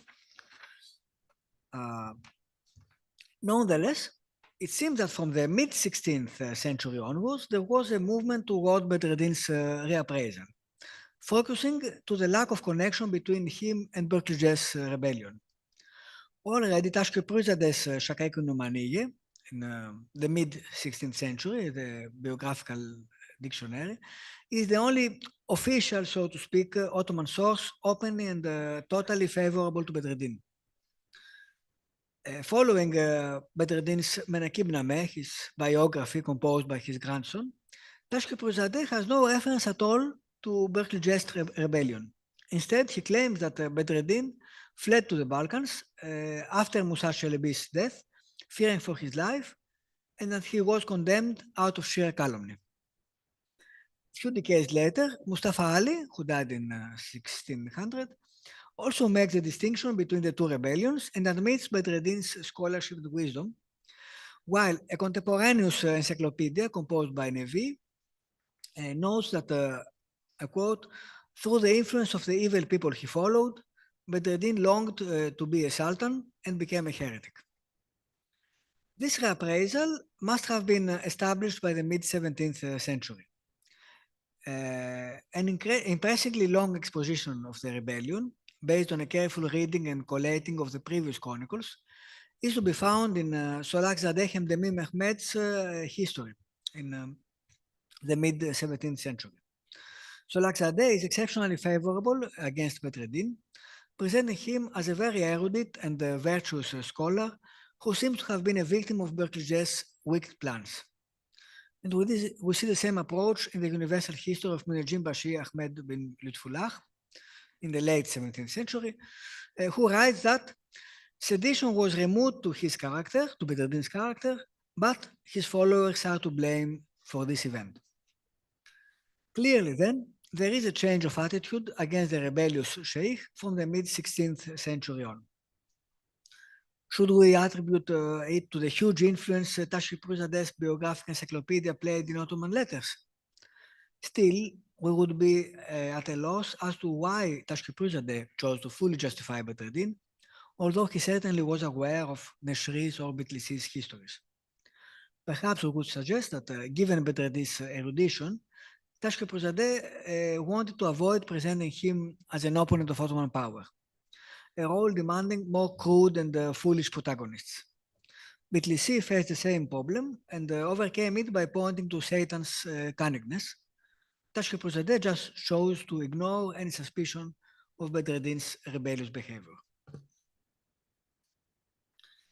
Clearly then, Bedreddin and Berkilje Mustafa's rebellion may have been too old and too peculiar an event for 17th century writers to test our working hypothesis. That is, that they began to see collective movements in a more favorable way.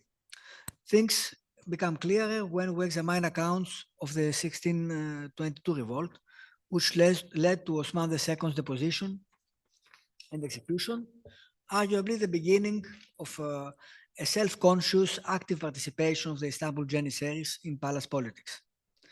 These accounts have been studied in detail by Barkey Tezcan, who found that a number of chroniclers, contemporary or not, chose to blame Osman's counselors rather than the rebel soldiers. So the young sultan's stubbornness in pursuing policies that allegedly were ill-advised innovations was considered the main factor that led to the escalation of the mutiny to a full-fledged revolt. Tezcan argues that this attitude was mainly shaped by the author's own ties with the Janissaries or by their standing in the Armenian bureaucracy, which was threatened by Osman's rumored aims to move the capital to Aleppo and so on, or to raise up a standing army from peasants.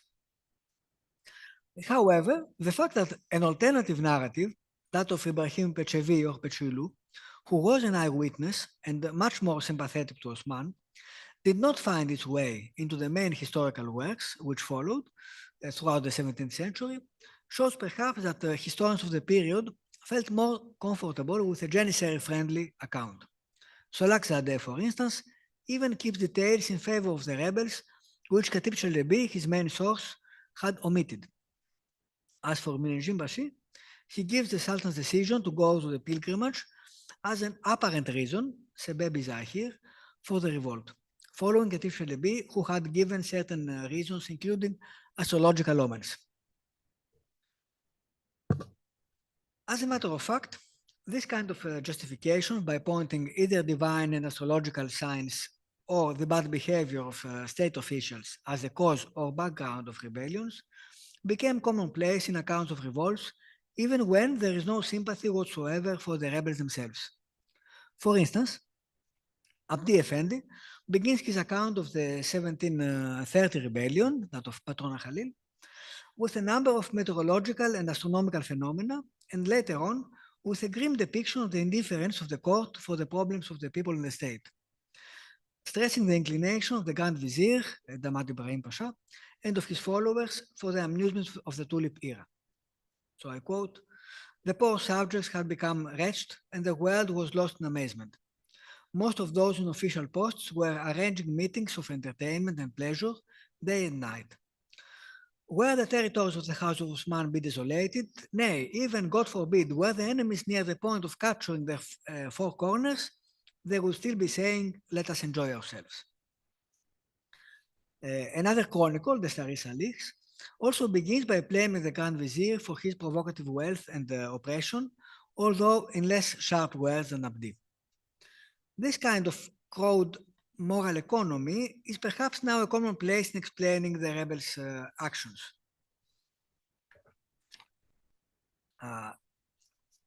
Its adoption by contemporary historiography, even with the obvious aim of glorifying the new rule to the expense of the old fractions, may be seen as a sign that elite authors were gradually accepting, nolentes volentes, the right of the Janissary crowds to revolt and the reasons they gave thereof. Few decades before Abdi or the Starry, Silahrdar Mehmet Agha, who died in 1726, can be credited with being perhaps the first Ottoman historian who outrightly justified an army rebellion. Speaking of the plane tree event of 1656, when the rebels hanged from a plane tree in front of the palace the harem aras, the eunuchs, he remarks, sure, this incident, being an arbitrary intervention of the army against sultanic power, was an insolent act and thus contrary to the right manners. And one cannot deny that one or two innocent men were lost without any relevant reason. If we are going to see it with a just eye, however, this assembling certainly brought some profit to the exalted state. Indeed, the Aras of the imperial harem had obtained excessive power during the course of Mehmed IV's reign and thought that they could share the power with the Sultan of the 7 regions of the earth. End of quote. This impressive, in my view, justification of revolt may seem less striking if we consider that, as a matter of fact, this particular rebellion was targeting a group of power usurpers rather than the Sultan himself, even if these usurpers were part and parcel of the palace apparatus. Artisans reacting to the military were usually seen with a favorable eye from the part of both of Sultanic government and elite chroniclers. One has to note that this did not happen before Osman II's deposition. Mustafa Selaniki, again in the late 16th century, describes a massive protesto in 1595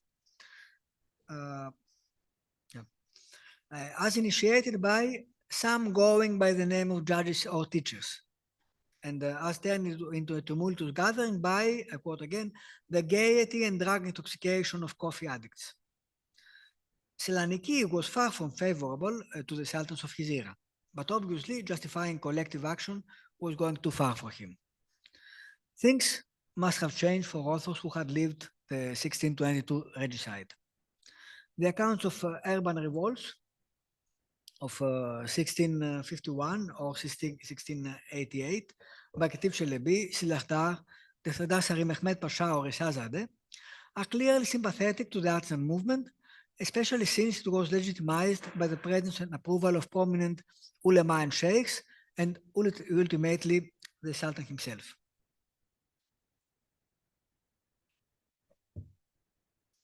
Overall, and perhaps contrary to what we would expect according to our work hypothesis, court or more generally elite chroniclers seem to be adamant against Janissary rebels from the late 17th century onwards, while they keep some sympathy for artisans and traders' movements.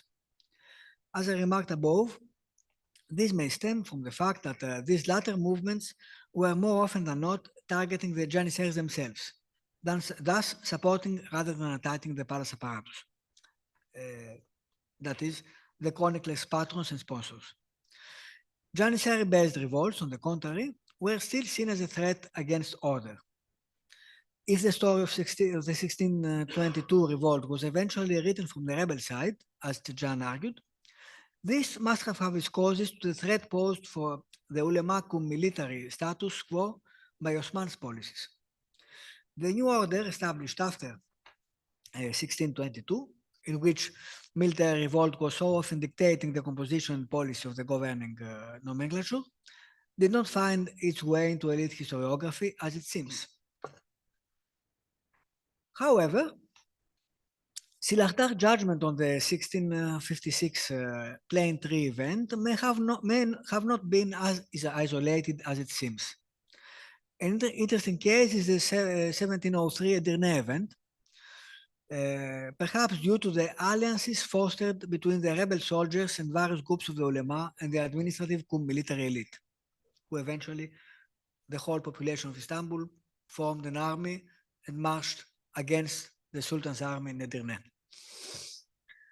An anonymous chronicler of the period notes with amazement the exceptional order that prevailed among the revolted crowd, remarking that nothing was stolen and nobody got drunk.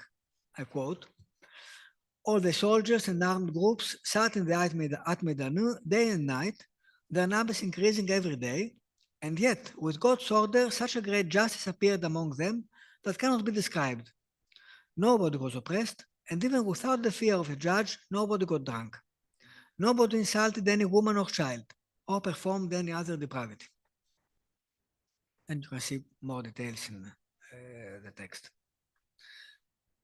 In his assessment of the revolt, of the same revolt, the historian Naima, who was also contemporary, blamed directly Sheikhul Islam Feyzullah Effendi and his nepotistic practices, noting that the ulema's task is to guide the administrators to the right path, not to impose their own interests. Whenever some other official or companion of the Sultan intermingles with the Grand Vizier's work and is able to annul his decisions, he says, the state affairs fall from the natural order, the Nizam Tabi, and rebellion is at hand. However, Naima was also a fervent Ibn Khaldunist, having introduced the historical theory of the great Tunisian scholar in a form much fuller than Khatib Shalabi had done half a century before. Thus, she goes on with a historical analysis to show that revolts are a natural consequence of certain historical circumstances, even when commenting on an event that happened in his own times. A similar case can be made concerning the early 19th century historian Shanizadeh Mehmet Ataullah Effendi. When speaking of Selim III's deposition, he warns against the difficulty of imposing new customs in an old village and raising thus the opposition of the common people. No matter how close to the right course and how preferable to the old law a new regulation may be, there will always be ignorant ones who will revolt against it, preferring their own their own personal benefit to the common good. Every tribe or group has its own natural customs and traditions, and there are ignorant and idle people who are easily incited to rebellion and disobey. This was facilitated by Selim's bad counselors, of whose behavior Shanizadeh complains in detail. Elsewhere, Shanizadeh observes that in Selim's times, the need for a reordering of the Ottoman army was still unknown to the common people. That is why, he concludes, the creation of Nizam Jadid, the Selim standing army, should have been done gradually and with care for the people's, not to hurt people's feelings. So, the growing claims of the Janissaries to an enlarged and legitimate political nation may not have found their way into the writings of many elite authors, but they can also be seen in the ways the latter sought to legitimize their own contempt of popular protest toward the end of the 18th and the beginnings of the 19th century. One of the most famous defenders of Selim III's reforms against the Janissaries, the so-called Kojasek Banbashi, who might or might not have been Ahmed Vasif Effendi, named his work, composed circa 1804, Khulasat al-Kalam fi Radd al-Awam, or the summary of the discourse to refute the rabble. Sekbanbashi specifically blames for the military defeats those who gather in the coffee houses and taverns to discuss and criticize the measures taken by the government. Furthermore, he knows that they are not punished immediately, as it happened, for instance, in the times of Suleiman the Magnificent, because the force, I quote, the force of necessity obliges the government to overlook their faults. On the other hand, there is a certain degree of nonchalance regarding European revolutions that might give us some subtler insights on the attitudes of the Ottoman elite against revolt. It seems that no matter how illegitimate a mutiny or rebellion, what interested more such authors is the status quo that followed. This is how Minelcim Bashi describes the English Revolution. In the year 1648, the English people revolted and killed the King Charles, bringing his dynasty to an end. Henceforth, the English people did not appoint any king upon themselves. Apart from this extinction of the dynastic line, we know nothing more of their affairs. End of quote. As for the French Revolution, things are, of course, more complicated. There are those reporting with indignation the rising of the rabble, who had tasted freedom, or the abolition of churches by commoners who had been lured by atheists, by philosophers. There are those who appear to see it as a factional strife, when, I quote, the French nation, capricious like the color of the chameleon, had been divided into three estates which went one against another. Those who prefer to ignore it, speaking of Napoleon as a usurper who killed the previous king. Overall, one sees that for the Ottomans, a revolt as such was not defining the legitimacy of its outcome. Just as nobody used the illegitimacy of the 1622 revolt, for instance, to justify Mustafa's second deposition. Mustafa had replaced Osman when executed, so when he was deposed afterwards, the reasons were mostly that he was mad or feeble of mind. Nobody said that he was the product of an illegitimate revolt. And this is very clear, for instance, in an anonymous diarist expressing his wonder on the Prussian king's claim to seek revenge for the legitimate king of France. I quote, "In the realm of France, the sect of the Jacobins appeared in the name of the national rights. That is to say, all inhabitants of France from head to toe revolted, and their king fled and was imprisoned. But how could the rank of the king of Prussia give him the right to have his way on the king of France? How can a man who once was a king and then was dismissed be respected?" End of quote. On the same occasion, and in a similar vein, Ottoman officials had declared legitimate the Republican ambassadors and consuls of France, on the grounds that we still shall not call the state Bonaparte state. It's always the state of France. The prevalent attitude, we may say, is that however foul a revolt may be, once established, it is legitimized. To be more precise, it is the new forces in power, rather than the revolt itself, that are considered legitimate. On the other hand, this attitude is in sharp contrast with the contemporary European emphasis on legitimacy. On the other, we have to know that in this occasion, the Ottomans were somehow late to realize what a constitutional change the French Revolution had been, or in other words, how influential it might be for their own empire. If to our working hypothesis, it would surely be an exaggeration to state that court or at any rate elite chroniclers were influenced by the growing Janissary, cum lumpen and snuff participation to politics in such a degree as to legitimize revolt.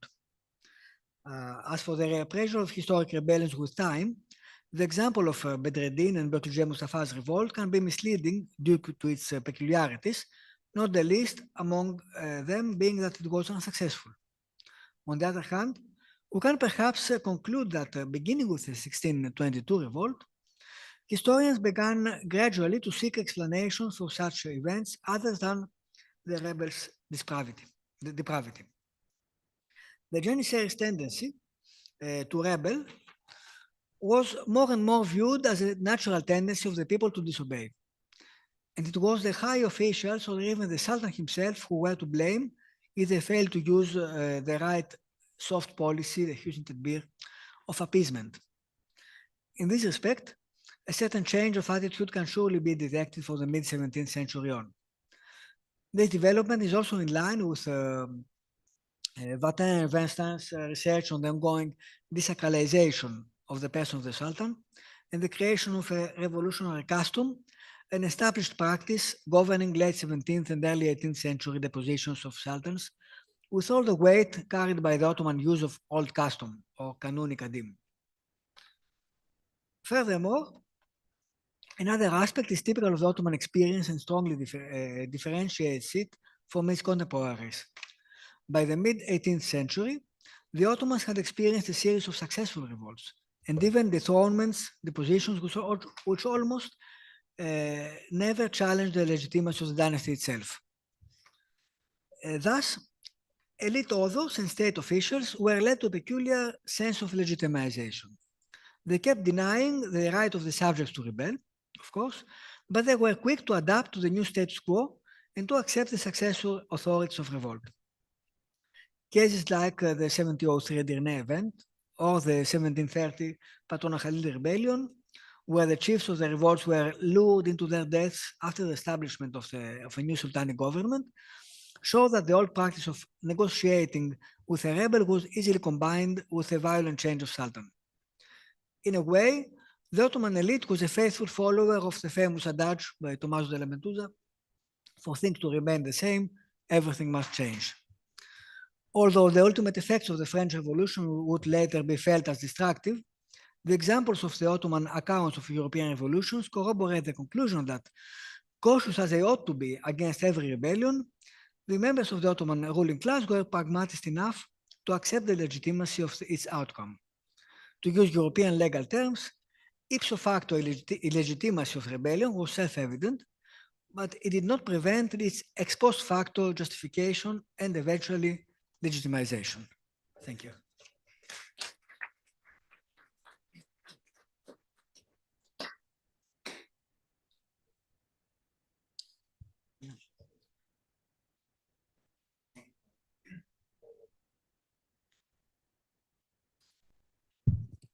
Thank you, Marinos, for your enlightening, in-depth analysis of a wide range of perceptions of inner revolts by Ottoman historiography. It seems to me that you talk more about changes than permanences for this, long period. Is there is there nothing common between them? Well, there is in common, the fact that, yes, they never, elite authors never accepted the legitimacy of a rebellion and such. But what I sought was to see if the changes we see in the social and political realities throughout these 2 or 3 centuries were somehow reflected on historiography. So I focused on changes. It's not so easy to find them, but I hope I have shown that there is this change of attitude, the authors being more adaptive and more capable of accepting violent depositions and this kind of dynastic events that there would be in the 16th century. But of course, yes, there is a longue durée, which has to do with, even Vatin and Vincent talk about a sort of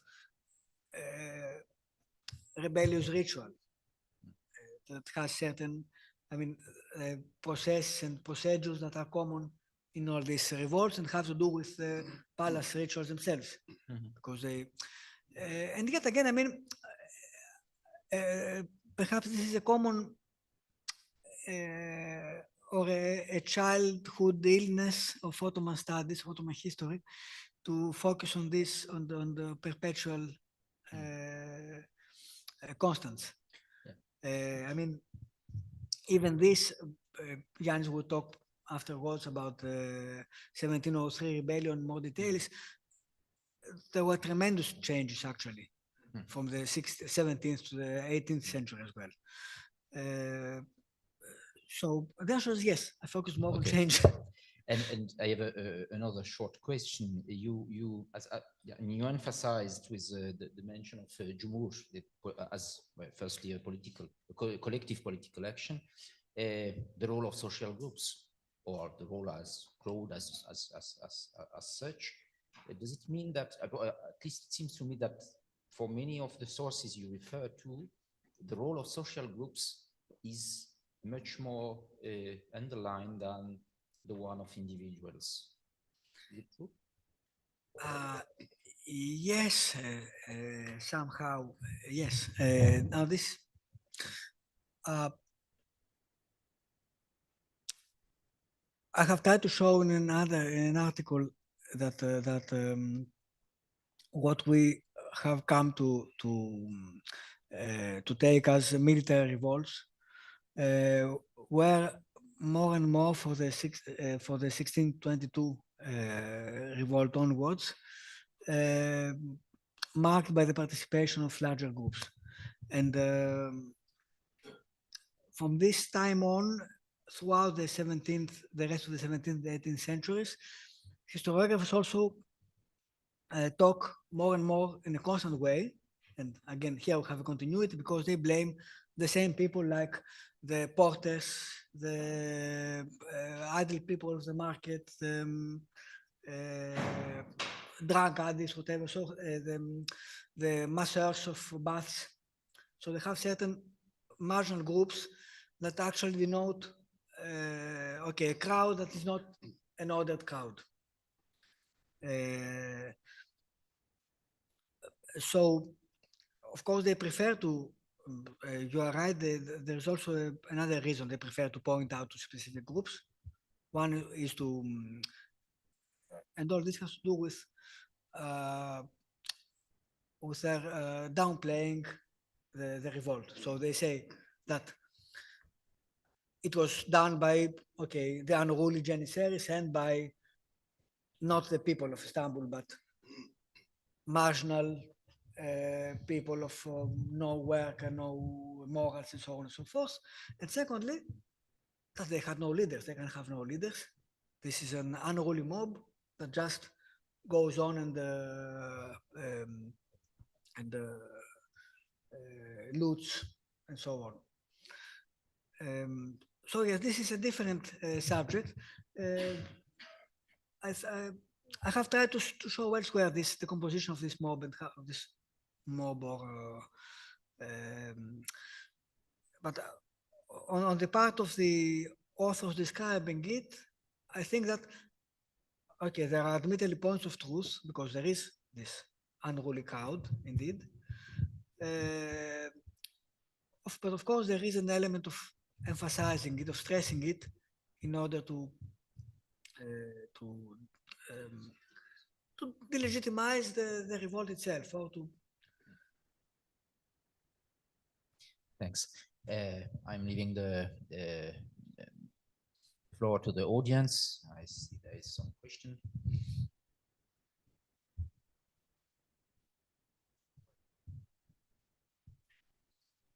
So, thank you, Marino. It was very rich, Marinos. I had just, my first question is on the changing perception of Bedreddin and Boluc's revolts. Is it possible that this is linked to the increasing importance of the Bektashis and the Janissaries? I mean, these people, if you take into account that they are in a way Bektashized, all the importance that the Bektashis take from the end of the 16th century, the 17th century onwards. Bedreddin becomes and Baluchis, they are part of the hagiography of the order in a way, or even of the general schemes. They become more legitimized as Bektasis, along with the Janissaries, become more central. That's my first question. My second question is, I'm very cautious about all this theory of Tezcan's theory of constitutionalism and so on and so forth, because it's completely ethical and not emic at all. I mean, I think it's too much Western theory, the tiers état, which becomes the nation and the political nation. You don't have the emic concepts, or you have very few sources that support a very ambitious argument. And in fact, what we saw, at least in the chronicles, we have very few evidence of all that. It's my what is reflected, in fact. So I'm very cautious of all this. How can I say? Overwhelming. Too much. You've put too much theory to a few. Yes, using a few evidence. No, it's not has too much to do, because your line of arguments was too cautious and very interesting about the legitimation.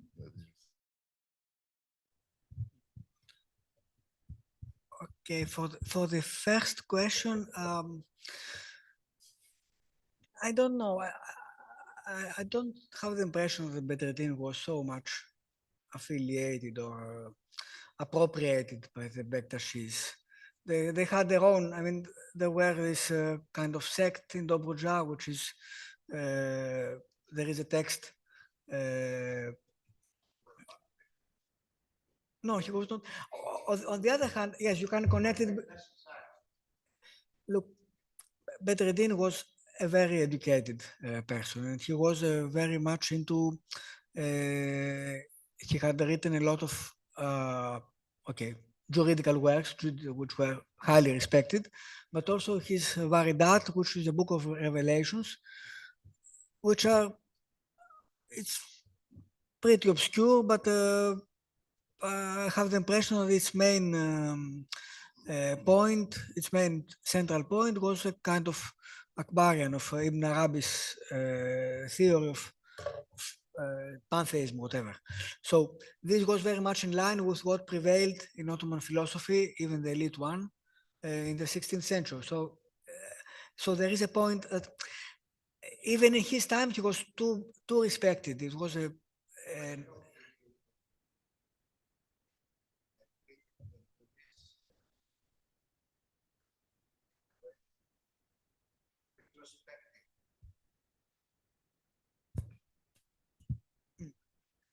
later on. This would be clearer if you had an appropriation of his revolt, like he was right. We don't. The thing is that there are these twin rebellions. We're not really sure if they were connected. Okay, so nobody talks in favor of Bertlucci Mustafa's rebellion in Izmir. Nobody. This is something that should be oppressed. The one that we know most through, Nazim Hikmet's poems and so on and so forth. But it was very loosely connected. I think that very few sources connect him really to Bertlucci. Dukas is one of them. So it was easy to disconnect these rebellions, even if if there was a connection, and there might very well be one, 16th century authors just disconnected it. So they did not justify, they said he was lured into a rebellion by evil persons, but he was to be respected because of his erudition. I think it has more to do with the fact that it was difficult to accept that such a respected scholar would lead a rebellion against the Sultan. Of course, this Ibn Arabi's pantheism was common between the Bektashis, between Bedreddin, but also between the leading thought threads of the court. So it's common philosophy throughout the Ottoman society. As for the second one, I understand your caution, and I know all the criticism Barkey's theory has been receiving. I know I'm one of the very, very few Ottomanists who mostly adhere to this book. But I can tell you that revolt accounts of the 18th century, early 18th and even much more the late 18th century, which are, after all, military rebellions, Janissary rebellions, Sekban rebellions and so on, they have a very, very pronounced strand of moral economy. So there are people talking about the food prices, for instance, the quality of the bread, and so on. There are testimonies of huge popular participation. I completely agree, but that's not the claim. Tezcan's claims goes far beyond moral economy. There is this alliance of Janissaries with this lower urban strata on the one hand. The constitutionalism is an ethic concept. I grant you that. But they would say, they could revert to the old law, for instance. So the old law is a concept that was very, very strong in Ottoman ideology. Okay, in the 16th and 17th centuries, it's anti-Janissary authors who use the old law argument. They say that, okay, Janissary should be like in the old law, unmarried, celibate, without transactions, and so on and so forth. In the 18th century, the same argument is taken up by the Janissaries. No change, old law. So old law functions as a restriction to the power of the Sultan. And the same thing is done by the Salafists, by the Ghazadalis. There is the prophetic law as a restriction. So there are things that are stronger than a Sultan's will. No, so I agree to all that, constitutionalism and especially about the 18th century and the second part more precisely. So, but the discussion is okay. We could say restrictionalism rather than constitutionalism, whatever. But, well, yes, the discussion is too long. Thank you so much.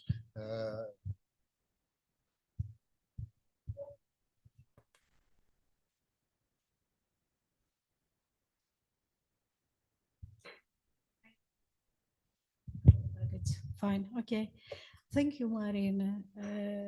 And it makes one wonder why there is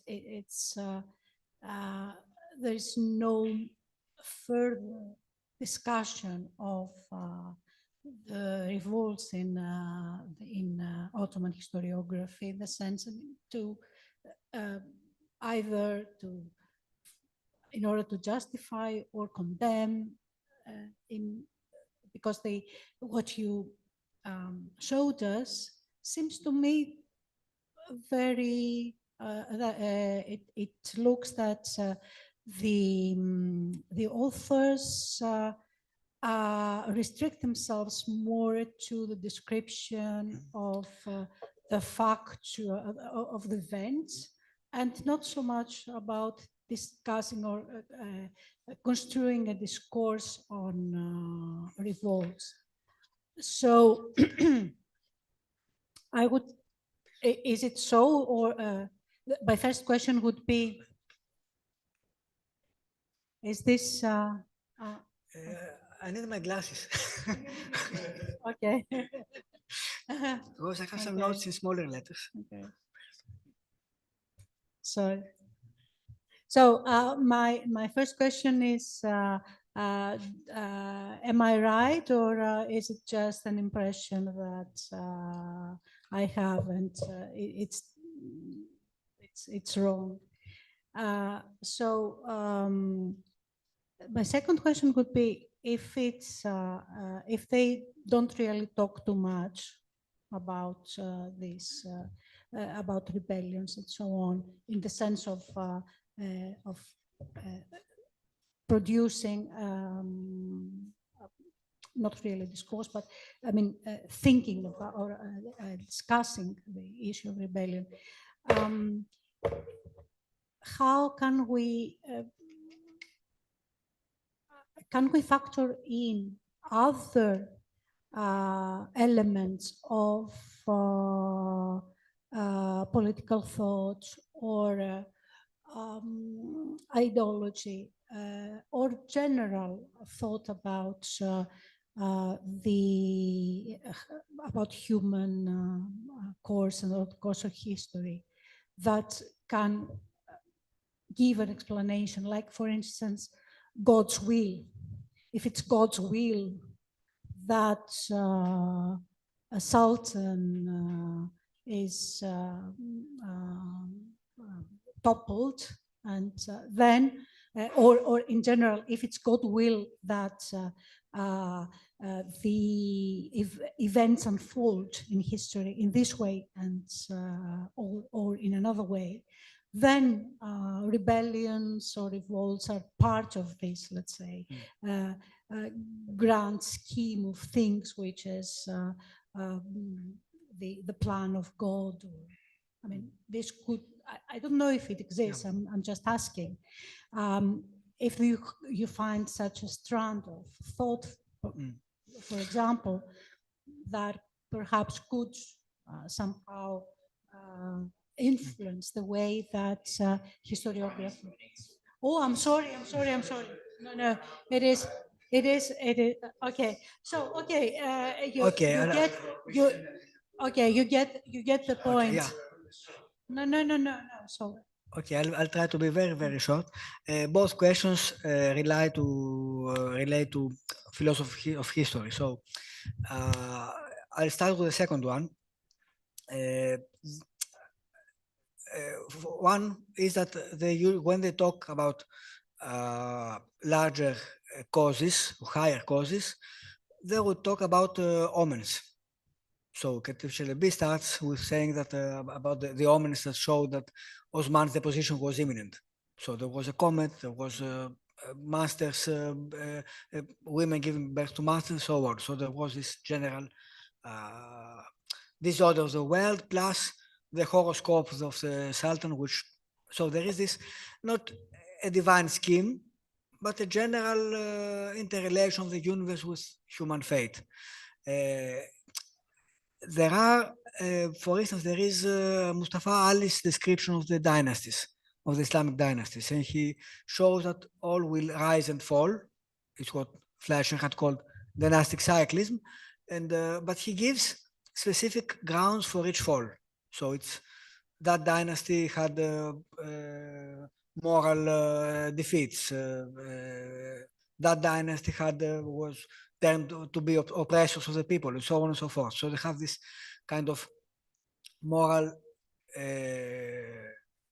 take and giving, okay? And then, so revolts may be seen in this scheme as a result of the misdeeds of a dynasty.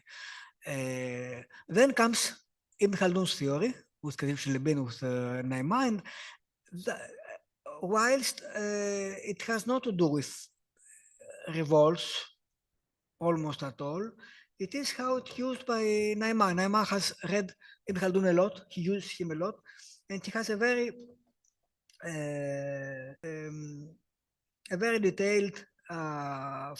He tries to explain exactly the Edirne vacancy, the Edirne event, by referring to this theory. So he tries to make a general law as of when a sultan goes away and is away from the capital for a long time, this will lead to disorder and so on and so forth.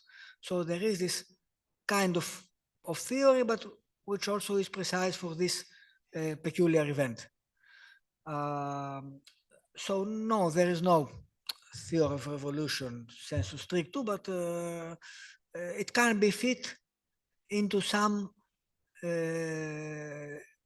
recurrent ideas of historical philosophy that are more or less of a cyclist nature.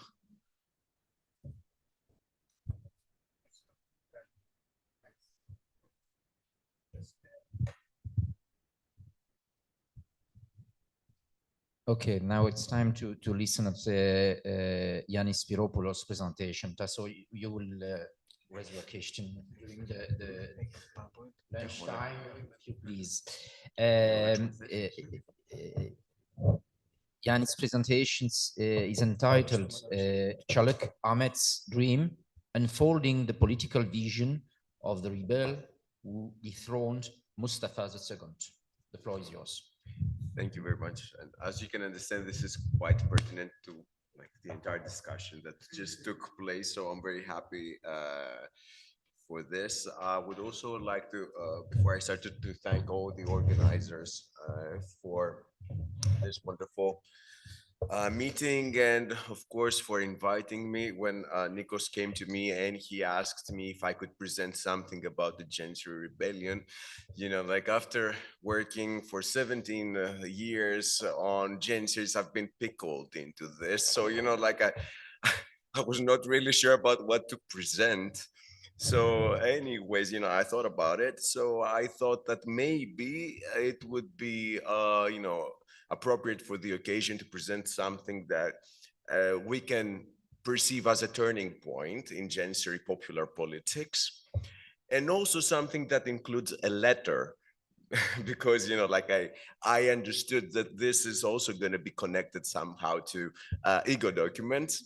Although, you know, I'm not sure if the letter I'm going to present today is really an ego document. I would like your perspective on this.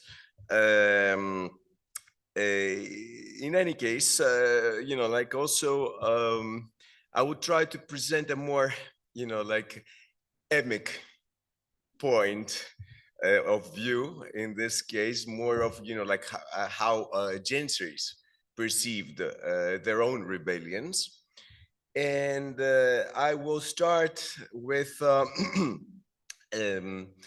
something that Donald Quattard wrote in one of his books.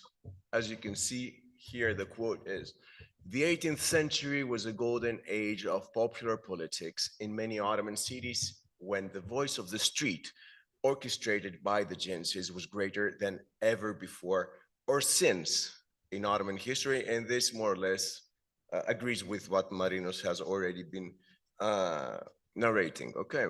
So this phenomenon went hand in hand with the expansion of Janissary networks across the Ottoman Empire's geography, an expansion so radical that in the 18th and early 19th centuries, European observers had started to largely identify the Janissaries with the empire's Muslim population. For example, Charles de Puyssonnel commented in 1786, as you can see, that the Janissaries enlisted are indeed so numerous that if we could make a census, we would count perhaps several millions of them. While Adolphus Slade noted that in the provinces, registration in an orta is a Janissary regiment, right? Though less observed than in the capital, was general, so much so that Janissaries and the adult male Turkish population were nearly convertible terms.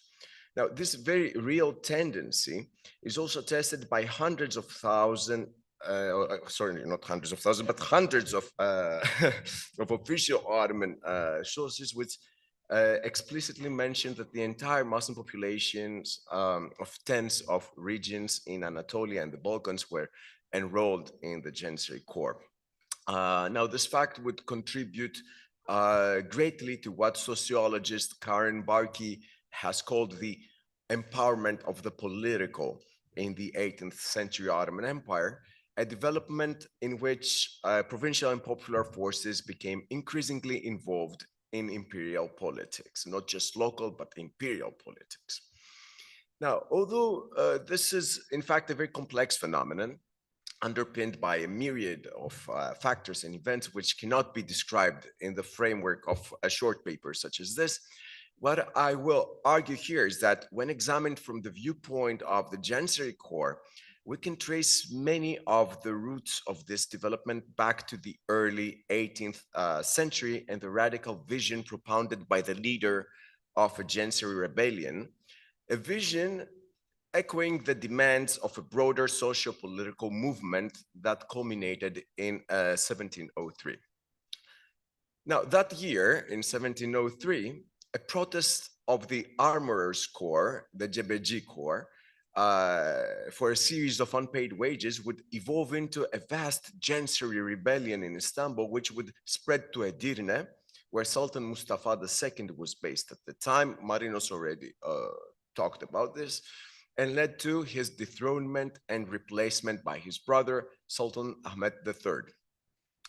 In a way typical of popular uprisings, the rebels would propound claims against certain state dignitaries, such as the incumbent Shaykhul Islam Feyzullah Effendi and others, and would decry the Sultan's habit of spending most of his time in his palatial residence in Edirne, leaving the matters of the state unattended to the hands of a nepotistic elite. However, in this presentation, I will not approach any of these issues, but rather try to see what the stakes were for the Janissary party involved in the revolt. Now, the rising star of the rebellion was a certain Çalık Ahmet Ağa, a Janissary of humble origins who managed to become the Corps' Kulkeçhüdası. That is one of the highest ranks in the Janissary administration. And he was also an ambitious man who, according to Rifat Abou-El-Haj, had the commoner's direct touch and was infamous for defying the Ottoman etiquette. As Dimitri Cantemir, who was a contemporary, claims in his work, from a common janissary in the reign of Sultan Mustafa, Çalık Ahmet had passed through all the degrees of that military order, and this is important, that's why I'm highlighting it. Following the eruption of the 1703 revolt, Çalık Ahmet first became a Sekbanbaşı, that is the second in rank after the commander of the Janissary army.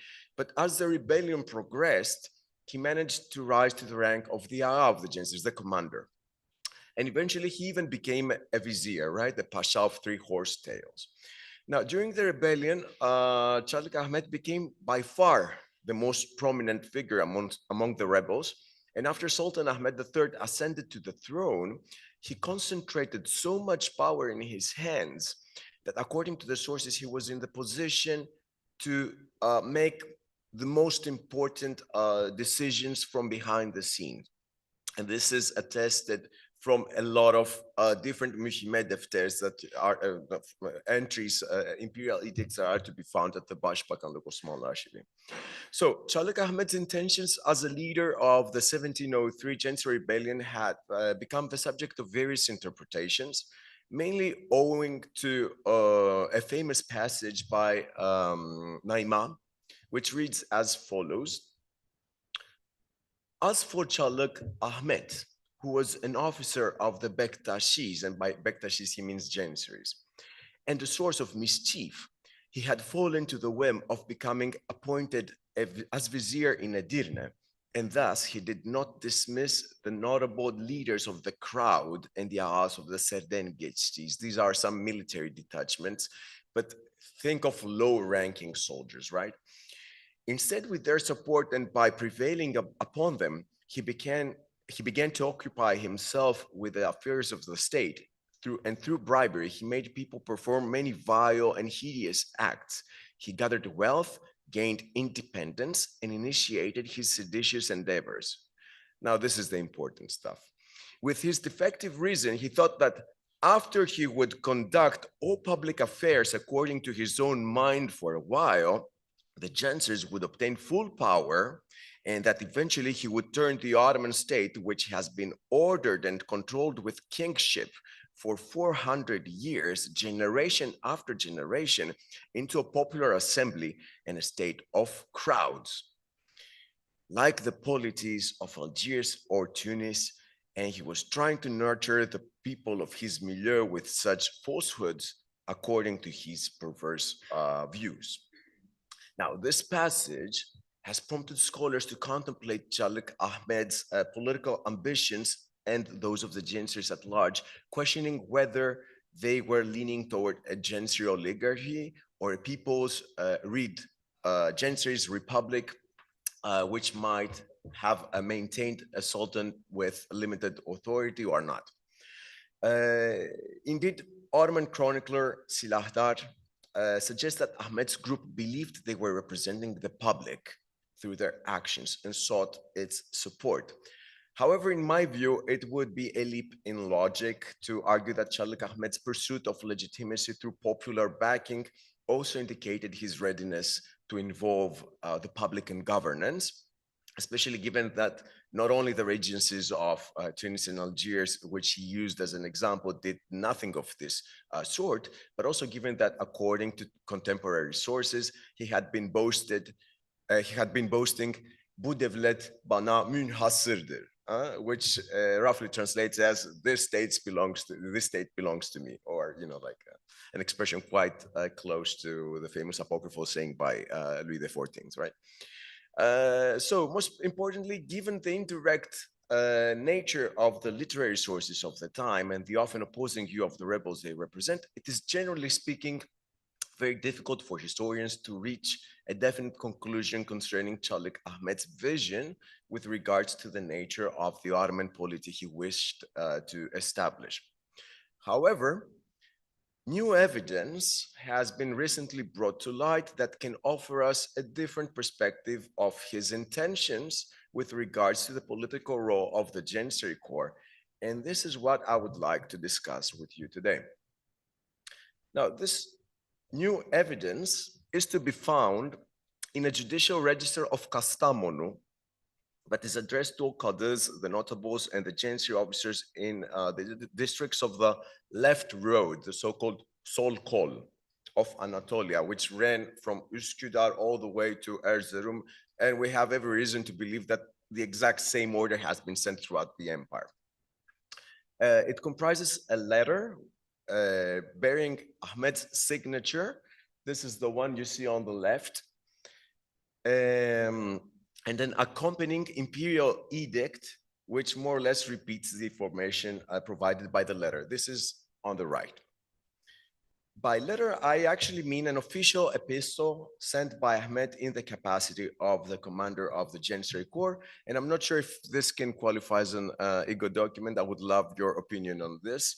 But for sure, it directly expresses Chalik Ahmed's personal stance on a very contested political matter of the time, one that modern historians who have been mainly focusing on government factionalism during the 1703 rebellion have not paid much attention to. So let me briefly describe what this matter was about. From the mid-17th century, the Ottoman government began employing Janissaries on fixed-term contracts during wartime without providing permanent pay, that is, without providing SMS or pay tickets, so permanent salaries.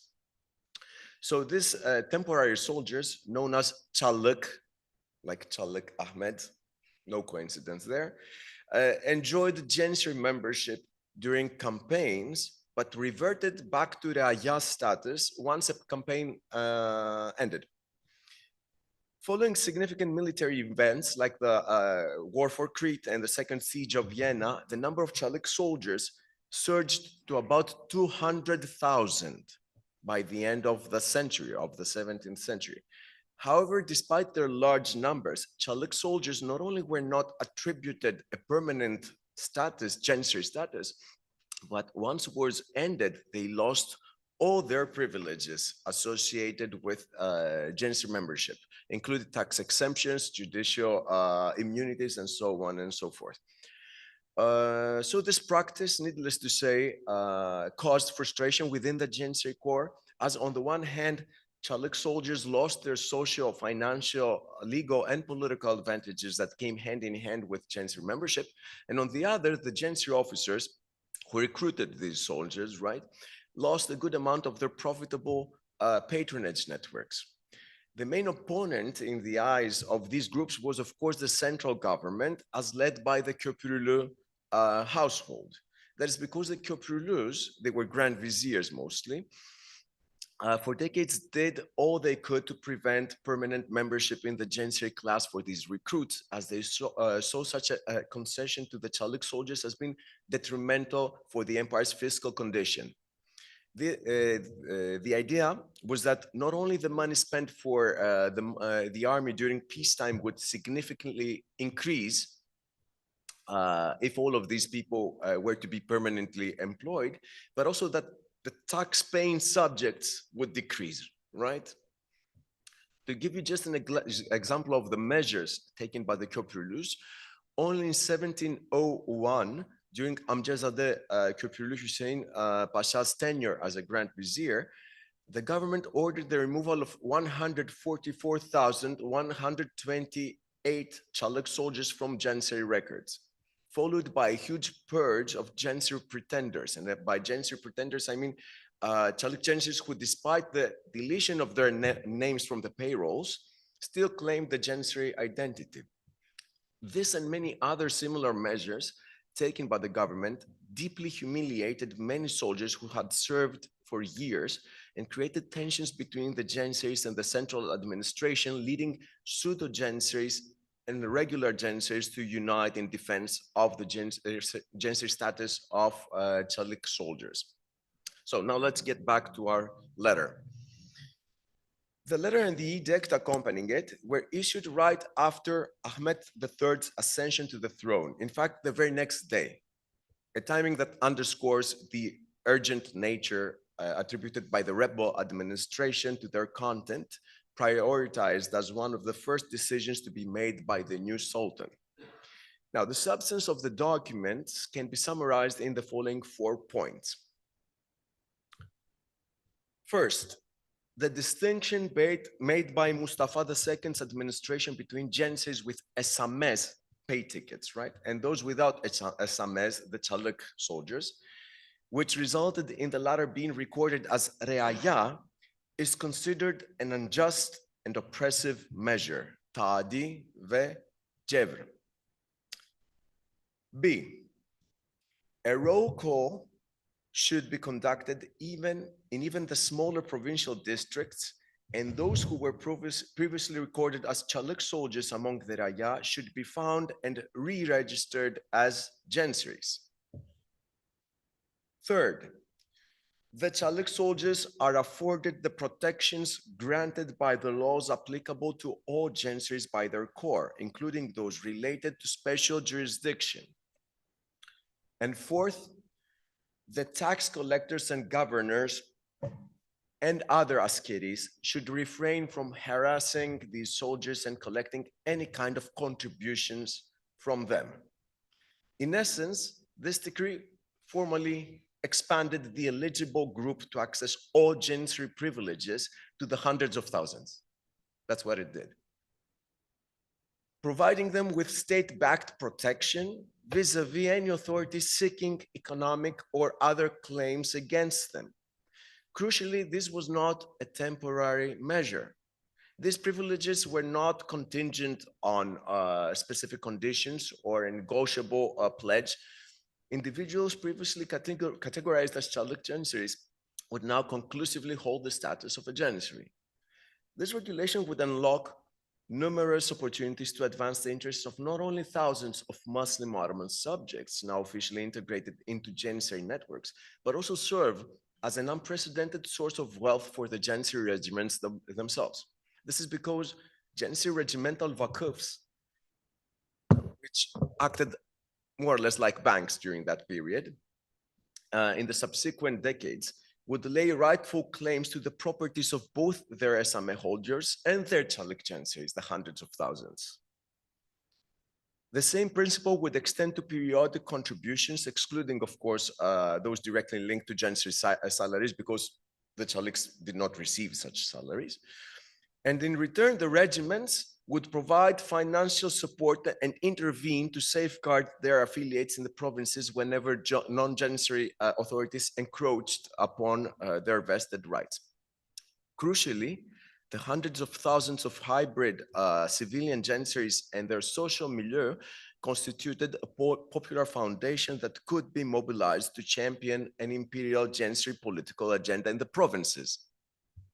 Simultaneously, these newly established extended Janissary communities gained an opportunity to advocate for their own interests to their patrons in the imperial capital and the provinces alike.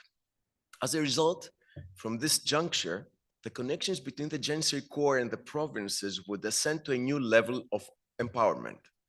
The immunity and entitlement afforded by this new arrangement rendered the Janissary's popular foundation more widespread and robust than ever before, and created the precondition for its further growth. Most importantly, once officially acknowledged by the Ottoman government, this reality became an impractical option. Retracting this reality became an impractical option for the latter. Mustafa II was fully cognizant of the motivations driving the Janissary rebels. Upon learning that the Janissary forces in Istanbul were gearing up to march to Edirne in order to depose him, he tried to retain the loyalty of the soldiers stationed in the city. In order to keep the Çalık Janissaries of Edirne from joining the rebel comrades, he promised that if they managed to stop the rebels, I quote, "From now on, their esames will not be deleted and they are going to be exempt from all irregular taxes." A measure obviously taken too late, as the Janissaries of Edirne eventually reached out to the rebels, side and lined up with them. So to conclude, Naima, a dependent of the Köprülü household, and Silahdar Mustafa II's official chronicler, criticized Çalık Ahmet for his vain pursuit of granting the Janissaries full power and transforming the Ottoman state into a quote-unquote popular assembly and a state of crowds. They dismissed Ahmet's actions as being miscalculated and the outcome of a misguided and defective mind. However, in light of everything I presented today and considering the extensive implications his actions would carry throughout the 18th century, when the Janissaries would virtually become the champions of popular politics throughout the empire's entire geography, reevaluating the idea of Çalık Ahmet's failure is essential. Despite the suppression of his ephemeral regime, his successful imposition on the state of the recognition of an imperial Janissary status, of an official, Janissary status for hundreds of thousands of ordinary Muslims, established a precedent which would prove extremely difficult for the Ottoman dynasty to challenge until 1826. The consequences of the measures taken by Mustafa II's administration would leave no doubt as to which fate awaited any government that would dare challenge the askeri status of pseudo-Janissaries.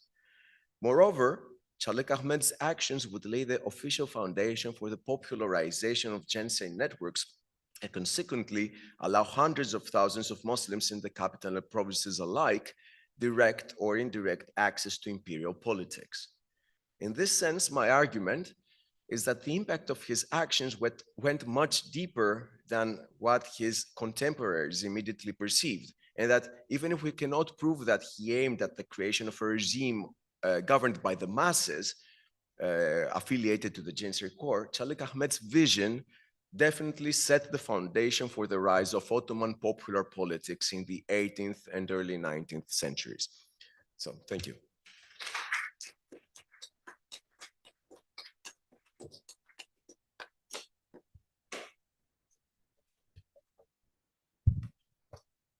Thank you, Yanis, for the presentation that complete perfectly the one given by Marinos. I mean, the change of perception and the kind of insight from Janissary's point of view. As we have very short period of time for question and answer, I will leave the floor to the audience who want to ask. Yeah. Was this edict revoked, or do you have any signs of it? No, So, never. Okay. Look, there was an effort of actually, reducing the numbers of Janissaries before 1730, and you know what happened.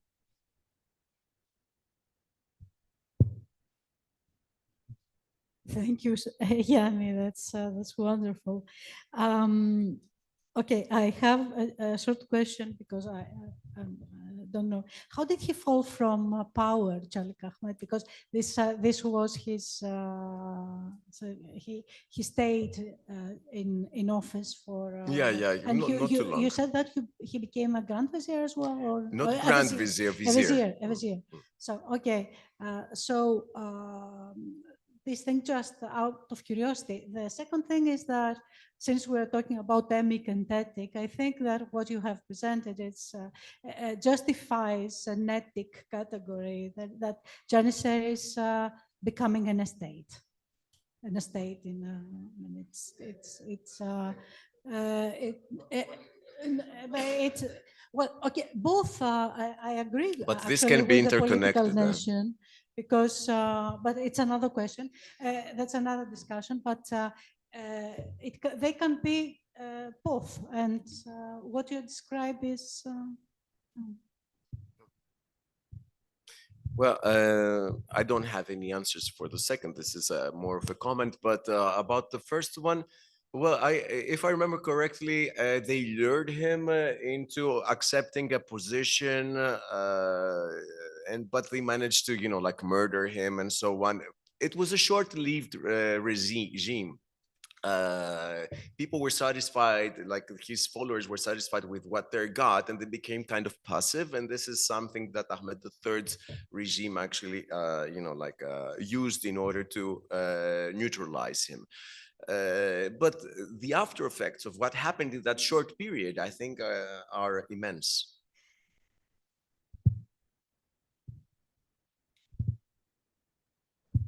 It's completely complementary, and that answers that you respond to the discussion that we had. I was also very happy that this discussion The took place right before I your presented. presentation. But I mean, of course, it's excellent, and everybody can interpret. In fact, it's interesting because this whole discussion with the somehow provocative thesis of Tezcan with constitutionalism opens, allows for a more cautious and probably more pragmatic evaluation of a very serious Shift. the very serious, important political and popular importance of the Janissaries. Yet, from an estate to be the tiers d'état, you need a revolution to be transformed to the nation. So there is this step yet again. But that we extrapolate. You can, though, you can understand that there is a foundation being built there. That is extremely important. Yeah. That was just a comment. Just a comment, yeah. I'm extremely happy with this panel because as the first panel, it was very coherent as well. So is there another question? A short one, please, because we're running out of time.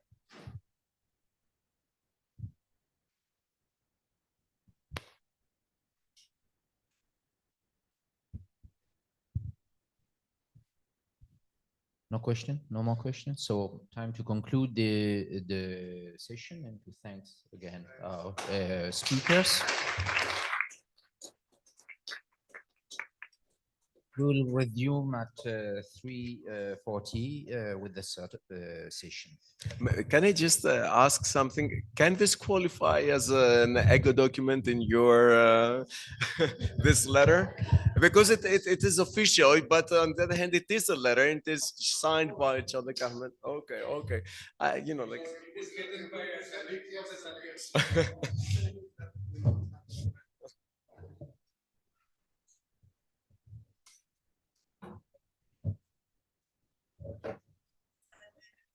It's an video.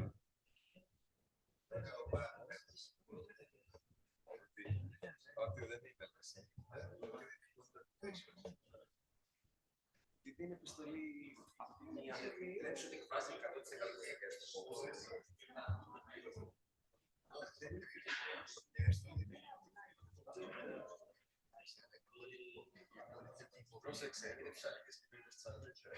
Ρε Νίκο, εδώ έβγαλε στο Google document το δικό μου αντιγραφή να πούμε τυπωμένου κειμένου και δεν θα είναι αυτό. Τι μου λες τώρα.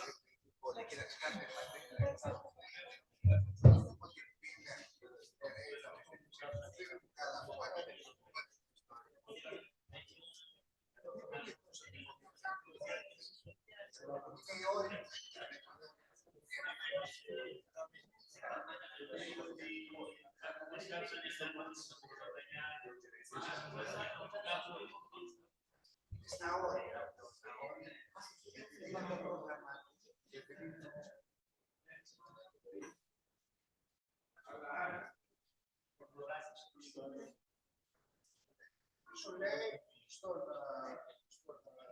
στους παϊσάδες μου, στους δίδες μου,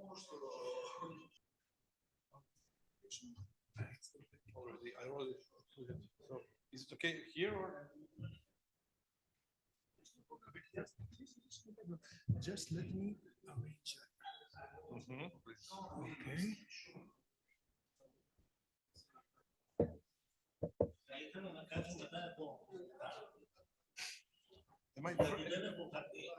Am I first?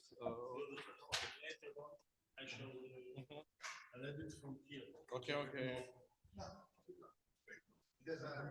Έχεις το φλασάκι. Τάσο. No, he doesn't. I don't know. He's PowerPoint. He has a PowerPoint. Yes. So you are okay, but we don't have. We don't open. I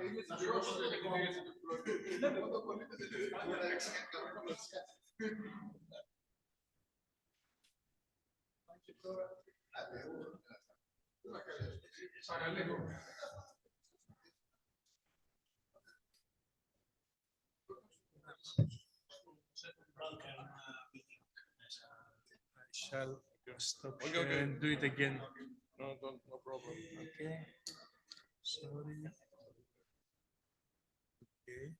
Have you copied it to the desktop? Yes. Yeah, mine is on the desktop. Where is it? It's already, it's covered by the. Okay, excellent. So I close the folder, okay?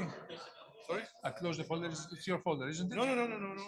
I put out my, okay. My USB. Okay, so.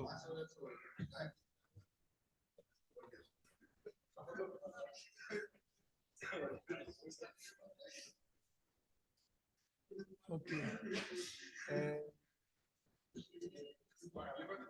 Επίθεση, εντωντάξει δεξινών στο σχεδίο του Παντόκου Μακαρέζου meeting. Okay.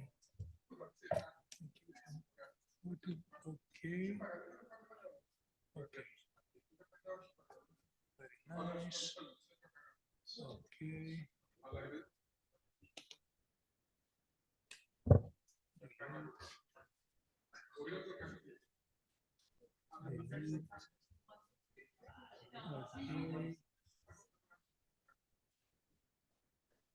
Afterwards.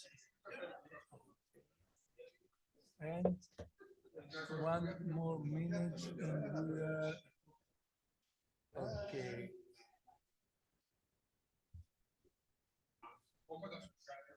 And you are pretty much okay. Thank you.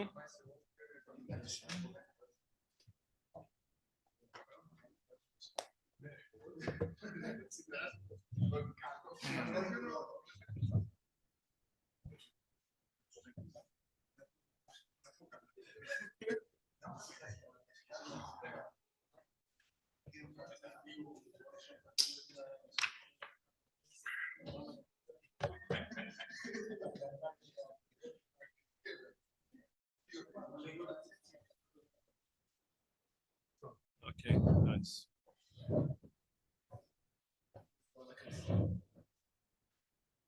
Katrina.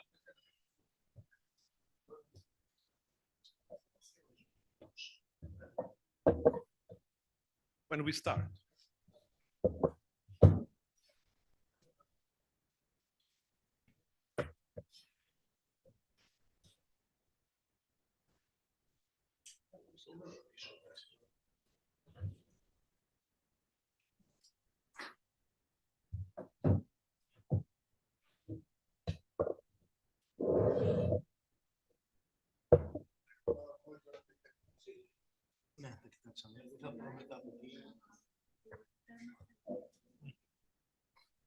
Yeah.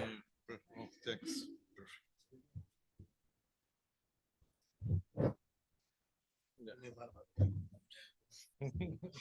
Yeah.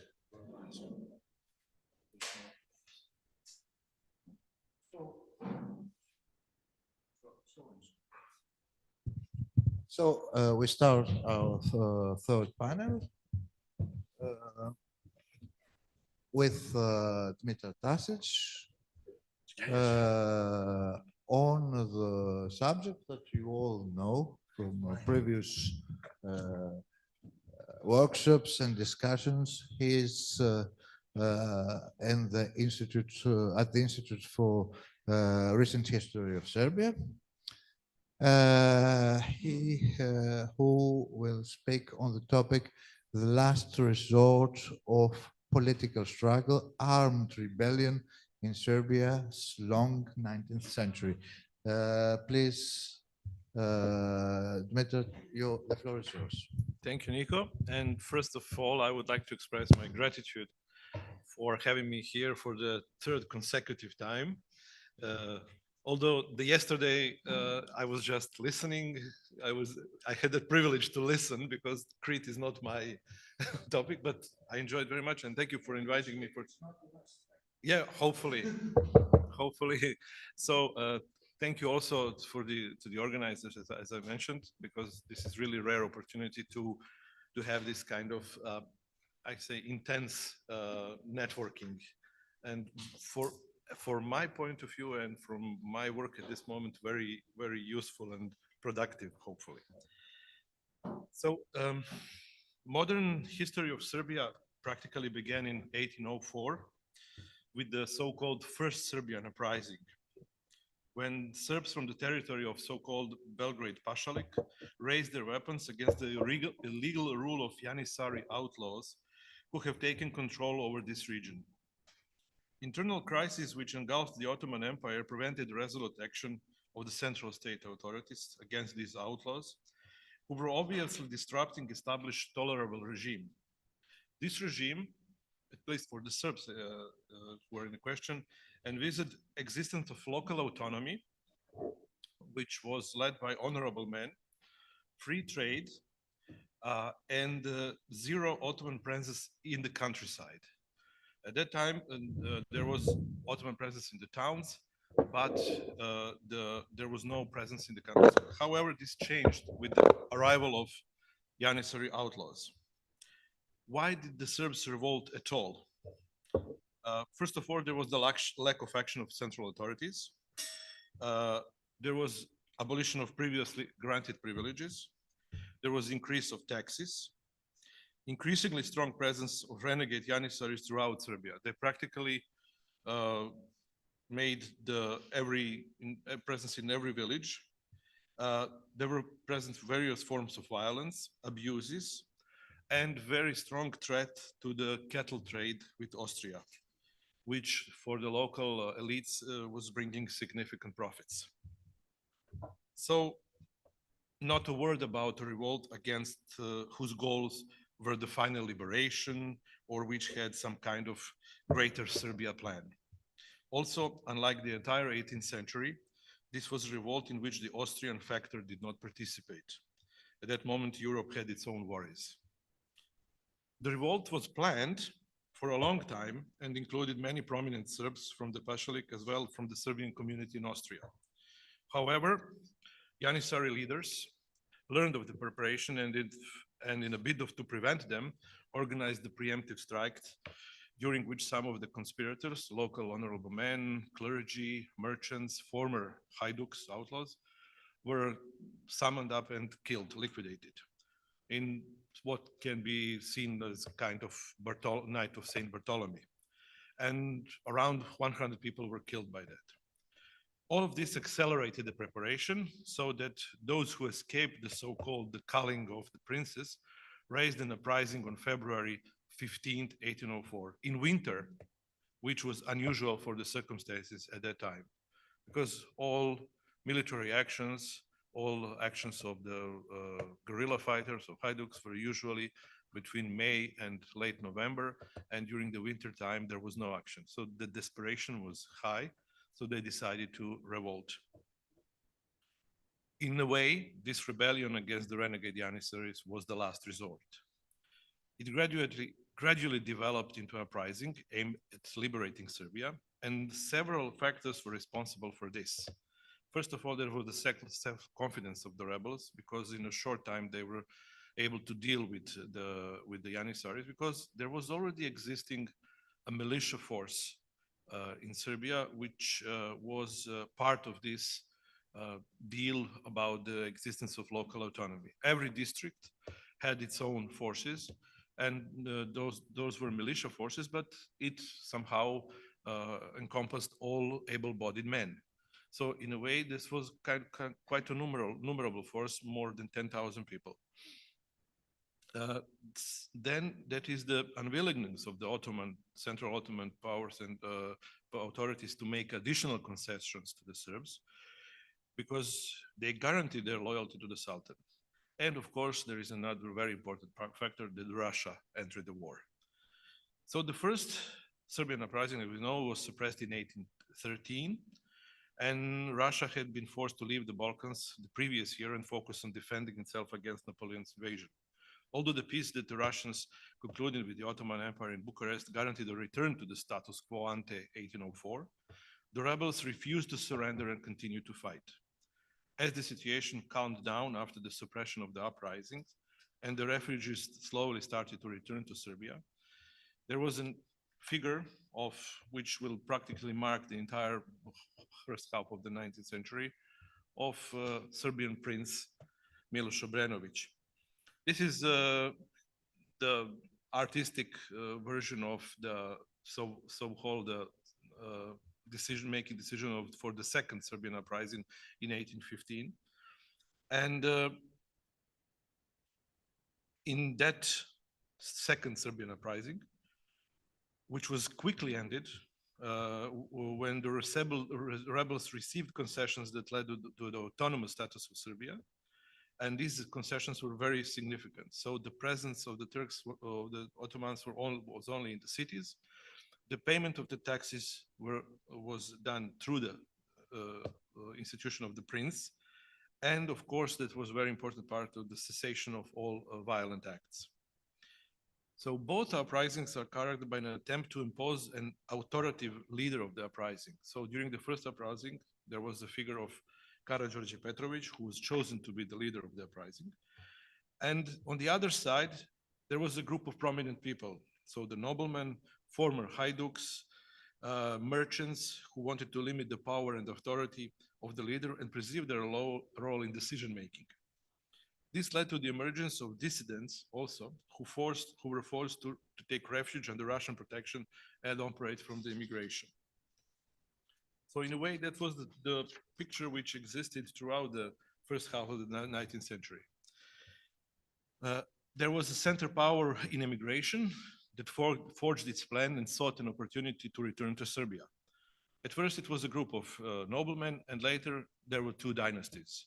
One was Obrenović, and the other was Karađorđević, and they were changing their places on the ruling over Serbia. So, as I mentioned, the first Serbian uprising gave birth to the Karađorđe Petrović, and the second gave birth to the Miloš Obrenović as a phenomenon. Both became the founders of two dynasties whose rivalry and striving for power mark modern Serbian history. Prince Miloš ruled very authoritatively, and during his two reigns, he was practically faced with several rebellions and many conspiracies, which were marked because of his despotic tendencies, arbitrariness, and the suppression of any of critical voice. Although I must say this use this occasion to say, although his rule was marked by this characteristic, nevertheless he was able to recognize the moment and to recognize the spirit of the times, to create useful alliances, and all of what is the most important, to bring the Serbian path of modernity. Although he was a literate man, we see him here looking as any Ottoman noble. Being illiterate, being this in a way this having this sense of ruling, he was able to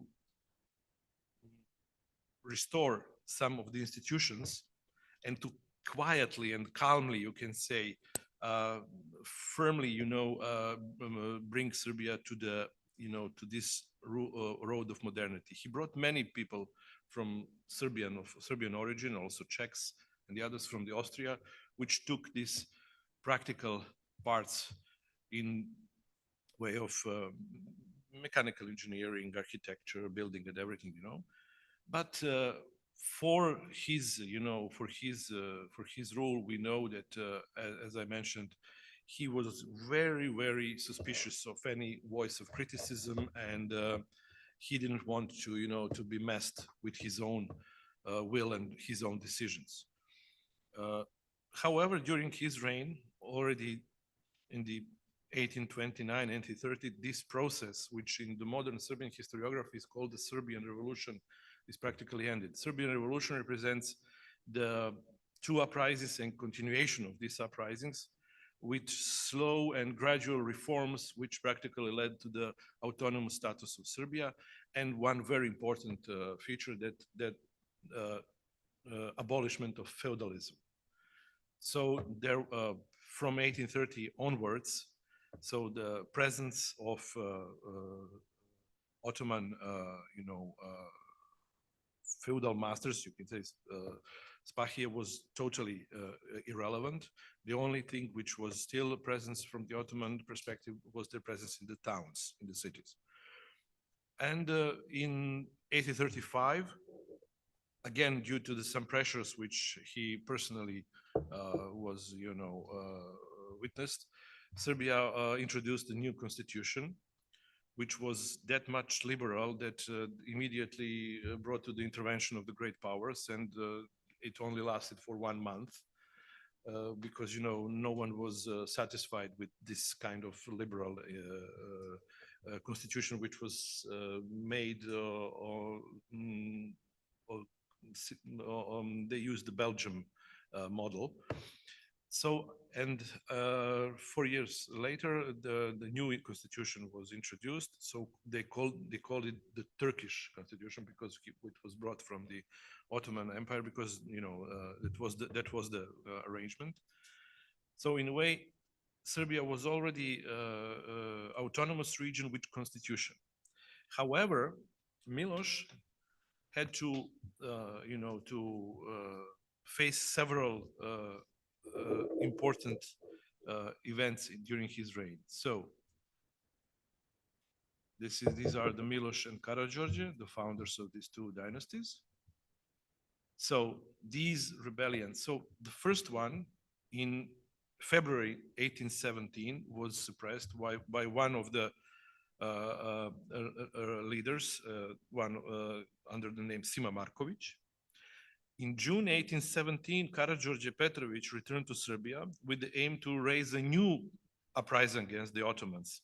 At that time, He was already a member of Yaycioglu, and the uprising in Serbia was supposed to be part of the mass Balkan uprising against the Ottomans.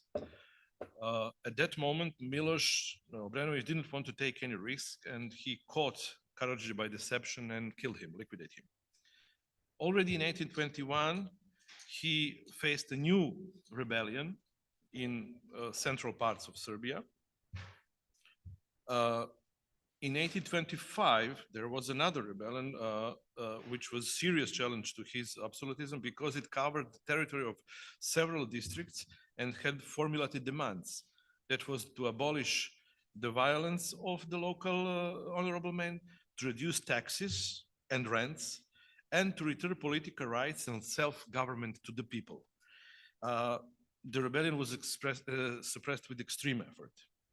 In 1826, there was a new rebellion, so-called Charapić rebellion, according to the name of one of the leaders. And the aim this time was the overthrowing of Prince Miloš. And at that time, the leader of this rebellion was supported by the Greek Yaycioglu, because there was a wish to punish Miloš for his passive behavior during the Greek uprising of 1821. Finally, in 1835, this so-called Mileta rebellion, which was another attempt to limit his power, and this time Prince Miloš relented and agreed to issue a constitution, already mentioned, a constitution which was suspended very shortly. In 1831, this so-called Turkish constitution was proclaimed, but the Prince Miloš abdicated in favor of his son, Mihailo, and he left Serbia. Already in 1839, there was another rebellion, but this time by his brother in order to return Miloš to power. In 1840, there was another rebellion, also with an attempt to restore Prince Miloš. And finally, in 1842, there was the rebellion led by one of the Serbian noblemen at that time. Accidentally, his name is Vučić. And this led to the fall of Mihailo Obrenović, the son of Milo Obrenović, and the new prince was elected. It was Aleksandar Karađorđević, son of Karađorđe Petrović. In 1844, there was this called Katan rebellion. Katan means, I don't know what is this expression mean. It's mean cavalrymen. A group of cavalrymen was inserted in Serbia in hope that they will instigate an uprising in favor of Prince Miloš. Of course, this rebellion was quickly quelled. And from 1844 to 1875, there were no armed rebellions in Serbian political life. There were many crises, including one which was very important. It was the assassination of Prince Mihailo Obrenović. And from that point on now, there were many conspiracies which hoped that they will bring or down one dynasty and to change it with another. But at that time, the political situation was in a way stable that it avoided this kind of rebellion. In 1875, there was a short and relatively small rebellion in Negotin region in East Serbia, which was the first rebellion which was led by the newly emerged radical party of later on Nikola Pašić. And one very the next instance of rebellion happened during the Serbian Ottoman wars in 1876, 1878. When there was a pause in military actions, there was a small rebellion in central part of Serbia, which was quite loyal to the Karađorđević dynasty in small town of Topola. It began as a military mutiny of several battalions of the People's Army, and they refused to take oath to the Prince Milan Obrenović, the new ruler of Serbia. It developed into rebellion with the aim of bringing Petar Karađorđević to the throne. However, poorly organized, it was quickly suppressed and used to an excuse to show down with political opposition. And it was used, for example, there was a stage trial where the Colonel Jevran Markovic, the politically active brother of Svetozar Markovic, leader of Serbian socialists, who had to do nothing with this rebellion, he was brought to court and convicted on court-martial and shot. They thought that with his elimination, they will lose a very important political, opponent.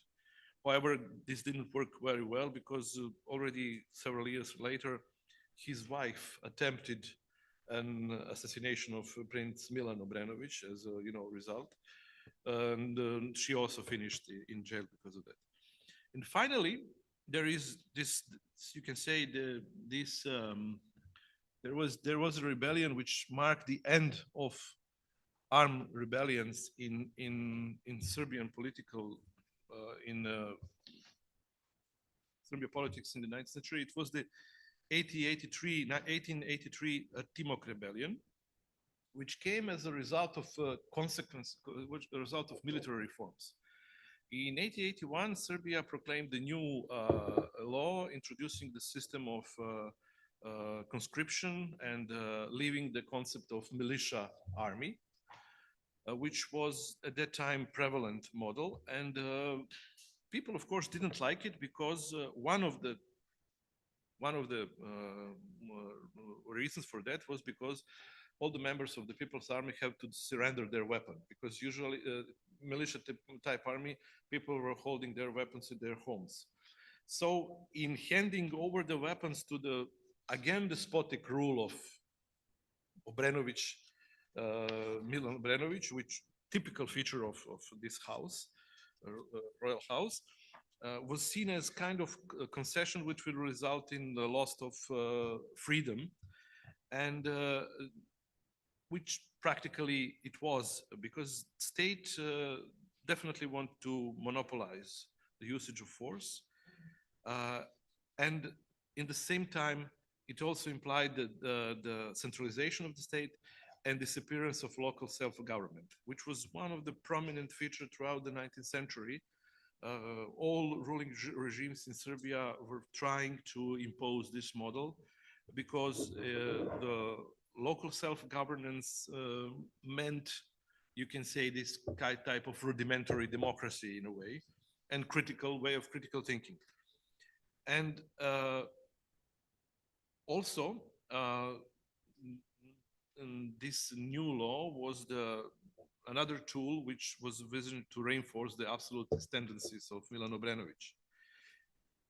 And the rebellion broke out in the eastern part of Serbia, which was the center of activities of the Radical Party of Nikola Pasic. And practically there was this anecdote when the people came to ask him what to do. And he told them, yes, you should give up, you should surrender your weapons.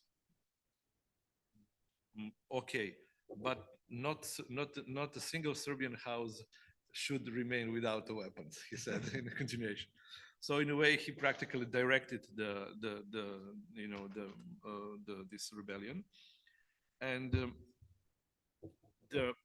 beside of maintaining the militia model of army, practically in behind of that there was the strong wish to limit the power of the sovereign, to modernize the parliamentary system, and preserve this institution of the local self-government. However, despite the widespread support, this people's army, armed with old weapons, they could not resist the regular army armed with modern weapons, so rebellion was suppressed in just 13 days. The leader of the radicals, Nikola Pasic, fled the country. However, his colleagues from the Radical Party were brought to trial, and a number of them was convicted and shot. So this rebellion was in a way culmination of a simmering conflict that marked the 19th century between the institution of the slowly forming state and the people, whose local autonomy and right to organize and represent themselves were threatened by the absolutist tendencies of the rulers from the house of Obrenović. After Timok rebellion, there were no armed rebellions or mutinies in Serbia. However, there is another interesting aspect connected with the Serbian fight for independence in the 19th century, the armed rebellion as a tool of foreign policy. The organizing or sponsoring the armed rebellion was part of Serbia's foreign policy as well at that time. Regardless of their internal struggles, Serbian and Montenegrin state threw themselves into the vortex of complex Balkan politics. In order to secure its path toward the formal independence, Serbia tried to forge alliances with other players, such as Bulgarian Liberation Movement, Greece, Romanian provinces. The aim was massive coordinated uprising against the Ottomans, which will bring the final liberation. This proved to be extremely difficult and complicated because, beside their obvious weaknesses, it never happened that the moment for the action was ripe for all of them. Another issue is involvement of the great powers whose policies didn't care much about the interests of Balkan Christians, unless those interests match with their own. Nevertheless, Serbia and Montenegro throughout the 19th century saw the armed uprising as a useful tool for the realization of their plans. Both used to assist their compatriots on territories still under the Ottoman control through sending agents, arms, volunteers, often facing strong reaction from both the Ottomans and the great powers. Sometimes policies of instigating or supporting uprising has borne fruit, like in the case of 1832 uprising in 6 districts Ottoman promised to give to Serbia, or 1875 in Bosnia and Herzegovina. Most of the times, it never went further from planning or was cancelled before even being initiated. Some proved to be failure after failure, like in case of infiltration of Bulgarian insurgents from who Serbia used to support. Sometimes the Serbian state was prevented to act in favor of its compatriots facing open threats from the great powers, like in the case of 1878 rebellion in the region of Kumanovo in today's Macedonia, or 1882 rebellion in today's Western Macedonia, which were quickly quelled in blood. One thing is striking. Almost in all instances of Serbian preparation and planning of armed rebellions abroad, they approach it like the rebellion itself was enough and that the things will unfold in their favors. They acted like there was no plan B. Until the 1878 and Berlin Congress, those plans were made with no relation to what the great powers have to say. After 1878, it became obvious that the age of planning and instigating armed rebellions is over. The grip that great powers had in this particular case, the Austria-Hungary over Serbia, was so firm that it made any independent move or planning impossible. Here we come to the familiar ground of Macedonian struggle. So in order to Serbia have fully begin to participate in Macedonian struggle, there was a need of complete regime change, which was done by the 1903 coup d'etat and the killing of the King Alexander. After that, Serbia abandoned the pro-Austro-Hungarian policies because in 1883, it signed a secret convention with the Austria-Hungary, which was to complement its foreign policy with the foreign policy of Austria-Hungary. One of the results of this treaty was this misfortune war with Bulgaria in 1885. But because of strong Austro-Hungarian objection and because of the occupation of Bosnia and Herzegovina in 1878, practically the way of Serbian expansion was blocked in the direction of Bosnia and Herzegovina.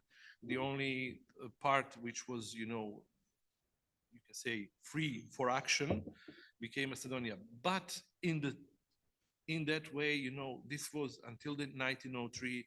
It was a part of private initiatives, secret initiatives with some politicians or entrepreneurs who were supporting these efforts.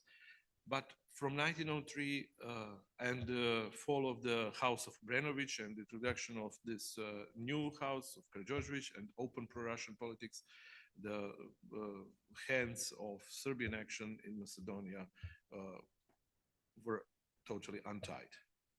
Thank you very much.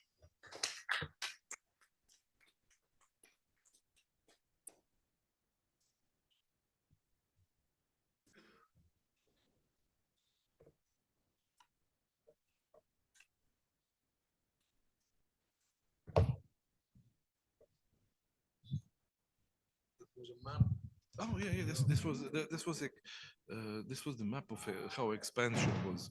This is from the 1893, and you know, the wars of 1878, 1912, and finally 1912. Gradual expansion. of Gradual, the yeah. Right. Thank you so much, Dimitar, for the presentation. I had a question. Your presentation has some very timely elements in terms of how armed revolt can be a tool for foreign aggression, which is something that one could perfectly say that has been happening in Ukraine, for instance, in the last couple of years, or something that happens very often in many other wars. I mean, it's a thing that happens in wars, right? And so my question, as someone who has worked mostly on the second part of the 20th century, knowing some of these episodes, but not being an expert on the 19th century, I'm wondering, and I'm reading in a very anachronic way, I'm reading these episodes through what the literature has said about later episodes of similar things. And for instance, one of the big debates about the 1990s during the breakup of Yugoslavia was what was the extent of autonomy of Serbs in Croatia with respect to what was being planned or instrumentalized in Belgrade, right? So my question is, because you've talked mostly about the side, how these things are seen from Belgrade, right? How these things are seen from the aims of central power, the establishment, the creation of a Serbian national state in expansion throughout the 19th century. How much of this should also be seen from the perspective of local actors inside the empires, being, fighting and being organized for their own local states, and to which extent are they autonomous or aren't they, and to which extent they can advance and put forward their own agenda in dealing with the government, be it Obrenović or being the following. So I was just wondering if you could elaborate a bit on these tensions that always exist, right? Between warriors and fighters on the ground, and the governments that usually, they try to use their power as an instrument of foreign policy, as we'll just say. Well,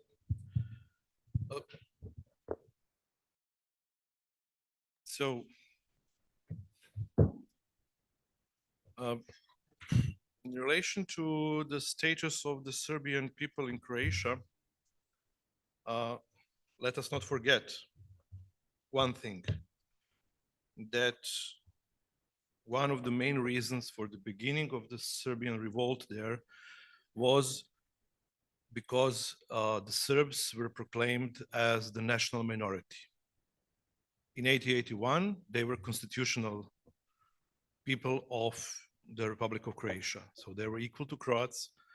That was the how you can say the recognition of their victims during the Second World War, both in genocide committed against the Serbs and both as a member of the most massive anti-fascist movement.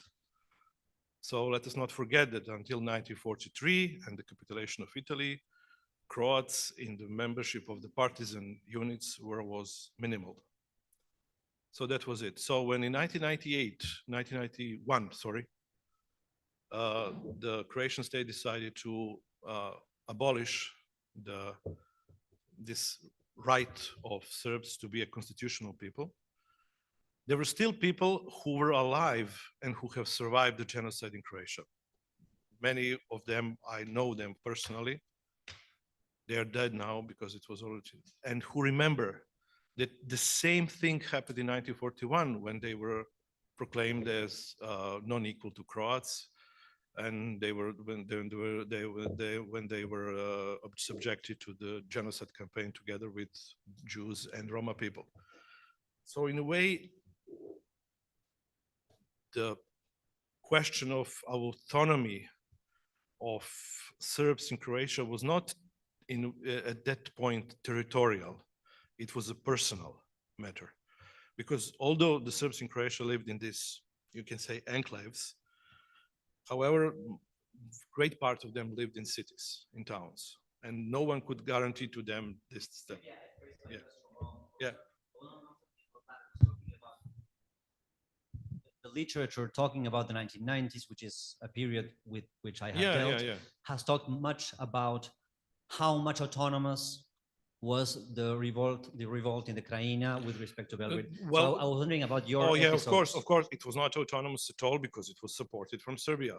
That was obvious, and that because of that, the Serbian political and military elite were sent to Hague Tribunal and were faced with charges and sent to prison. And some of them are already returning from prison. So the punishment was there. So there is no question about that Serbia supported it. What were the reasons and what was the justification and what were the outcome on the field? That is another question. For what we can say, many things were done badly, and that's why, if not for other reason, this was the final outcome of these wars. The predominantly Serbian military and political elite finished under persecution and in jail. That I think that this is, this is very difficult to speak about events which ended up more than 20. Kingdom of Yugoslavia existed for 23 years. We are already in the stage where events from the wars in Yugoslavia and nowadays are exceeding that period, and still there is a need for this kind of narratives. Obviously, you're right. There is no point. There is no point of discussing whether there was or wasn't Serbian support to both Serbs in Croatia, in Krajina, and both to Serbs in Bosnia and Herzegovina, which was, I must say, from political and historical reason, normal, and it was expected. I don't know if this could be not done. If the Serbia would be like in the example of Prince Miloš in the 1821 Greek uprising, he could play this kind of neutral card. So this is it. And as for I'm not an expert, obviously, of the 19th century. I much relied on the works of my older colleagues, especially my professors, which many of them still alive. There is really a very important question of sources and how can we guess how, for example, Albanian elites from the northern Albania felt about the Serbian plans in Sanjak or Kosovo, whatever, or Macedonian elites in 80s, 90s, 80s. At that time, that was a struggle for the educational autonomy, for the church autonomy. The real armed struggle didn't even start. So, from my point of view, these are very interesting and very important questions, but I am not sure how can we give an answer to them at this point.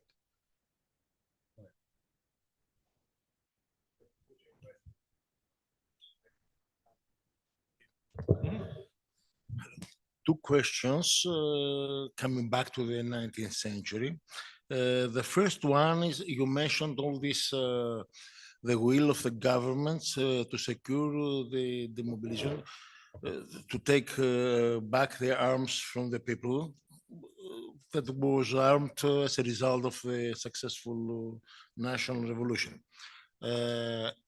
What about the vote rights? I mean, in Greece, in the whole of 19th century, we have a constant open debate from the part of the upper classes and their representatives in the public discourse that there is a problem to be resolved. That is, first of all, the fact that we had the universal suffrage is the first country in Europe after the short interval of Robespierre, the third phase of the French Revolution, where we had the universal suffrage, male, of course, but Switzerland came after Greece 4 years later. And the fact that the people is armed. Okay, this is just hinted, but they cannot, and it's what the Greece's national historian Paparigopoulos said, that unfortunately, as a country, we are the product of a revolution. So we have to be a country like all the others, not an exception, that is to not to have to abolish somehow the universal suffrage. But you cannot abolish it because people are armed. Yeah. There was any discussion of this kind in Serbia first. And the second question, what about the events of 1862? I mean, this revolt, massacre, ethnic cleansing, that there was a massacre of the Muslims in Belgrade, and the Belgrade garrison, which was still Ottoman, bombed the city, and there was an international crisis, and the garrison was suppressed. What about, can you consider it as a rebellion from the memoirs of Christo Makedonsky, a Bulgarian then settled in Belgrade, who participated in their slaughter? He says that they were organized, go into the houses of the Ottomans and massacre them. I don't know about that. Nevertheless, it's possible. So the first question about the suffrage, you know, that was a very important question when this new radical party came to existence, because this kind of these Serbian elites, they had an idea of introduction the census. So you know that not everyone is rich enough to vote, and there was a famous speech of one of the leaders of radical party, Pera Todorovic. He gave this speech on one of their rallies, and he literally, I will paraphrase it, he said, if you want to send our sons to fight and die in war, you are to give us the full voting rights. When was the full voting rights? So the full voting right existed from the beginning. All on this, rudimentary democratic committees, in the districts, on villages, all able-bodied men used to vote for several issues. But when these kind of national assemblies was introduced in the 50s, that was the time when the voting rights were introduced. The classical voting rights in modern way, like when people were, placing ballots, for this huge, they call it the Velika Narodna Skupština, the Great National Assembly, for example, when the Prince Alexander Karađorđević was elected. That's why in all of these constitutional, or legal forms, the Serbian sovereigns used to say, through the will of God and will of people and vote of people. I, the king of Serbia, to the will of God and vote of people. So there was universal suffrage? Yes. But it was also limited to the males, and throughout the existence of Kingdom of Serbia and Kingdom of Yugoslavia also, in Kingdom of Yugoslavia, there was no suffrage for females, there was only male suffrage. And the second one, this rebellion, question of rebellion with the events in Belgrade in 1862. The problem was that there were these ethnic tensions, definitely, because in one part of the Belgrade city, Serbs and Ottomans lived mixed. So the garrison was in the fortress, and there was this incident. The boy was wounded and then killed on this skirmish on the water well, and there started to this you can in a modern way you could call it sectarian violence. Yes, people were killed. There was response of the Ottoman garrison, but there was also an international commission, who tried to see who acted first, and they gave their deliverance that it was the Ottoman gendarmerie was responsible for the beginning of the clashes. It was interesting. I happen to know the descendant of the key witness in that case. That was the Italian cook of the Piemontese embassy in Belgrade, and he was offered a bribe. Like he refused. Because they thought him as a neutral, because he was in the walk at that time, and as neutral, there is a very interesting report about it. Because he was from the neutral country to give the best. He was present there, and he witnessed in favor of the Serbs, and somehow it happened that his descendants still live in Belgrade today. They never returned to Italy.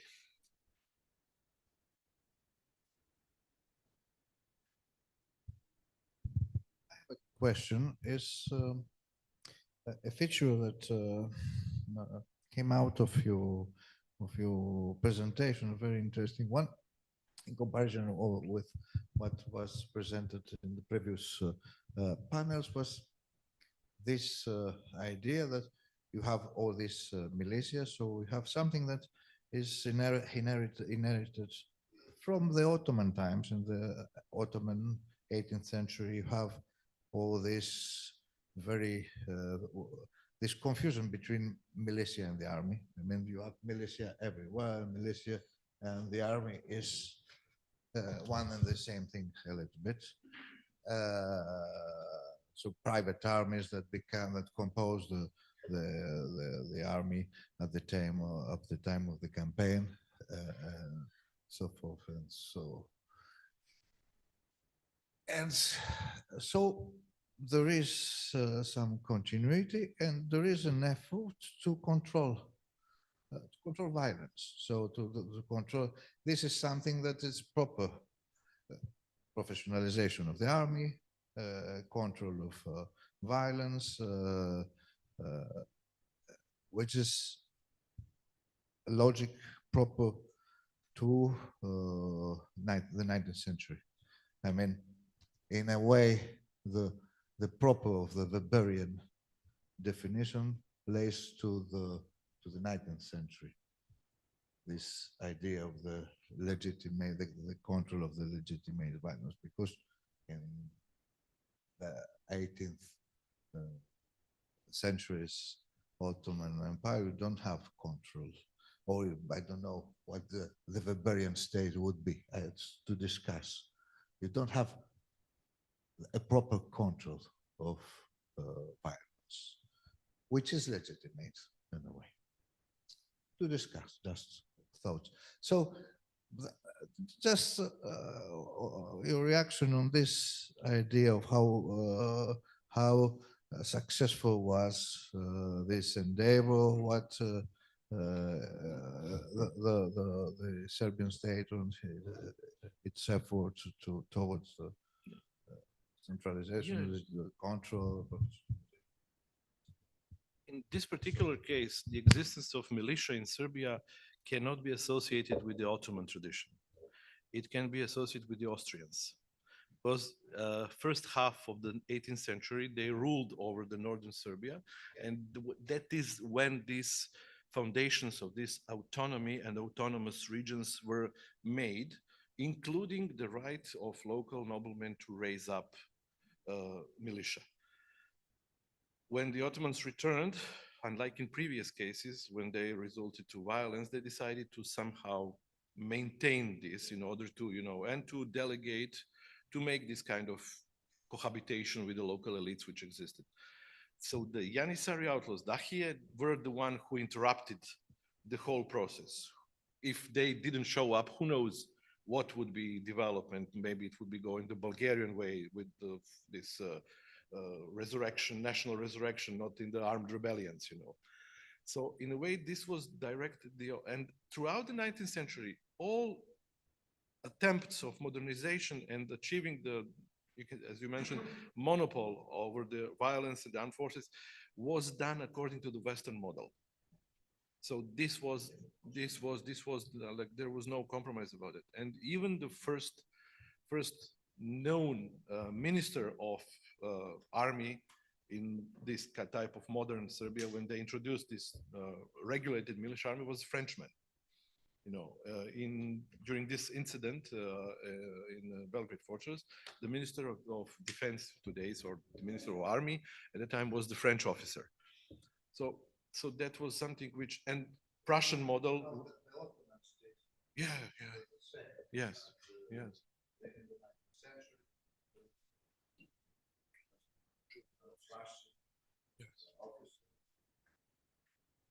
It was French, and then it was Russian, and at the end the Prussian model won and the Prussian model was taken over. Yeah, in Serbian army it was the exclusively Prussian model. First officers were en masse sent to Prussia, including, I mentioned this, Jevrem Obrenović, who was kind of adventurous spirit. He was sent to the military academy, higher military academy, as cavalry officer to Prussia. And then there was a Polish uprising, and he left the military academy and joined the Polish uprising, to fight for the Poles. So kind of adventurous spirit. Yeah, Slavic.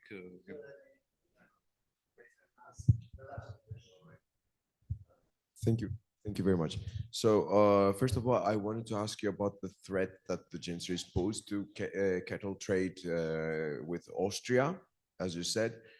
To my knowledge, most of the cattle trade in the area was controlled by Romanian populations. I know that the Jansseries were imposing basically guards in commercial points in order to control the trade. Is this what you refer to?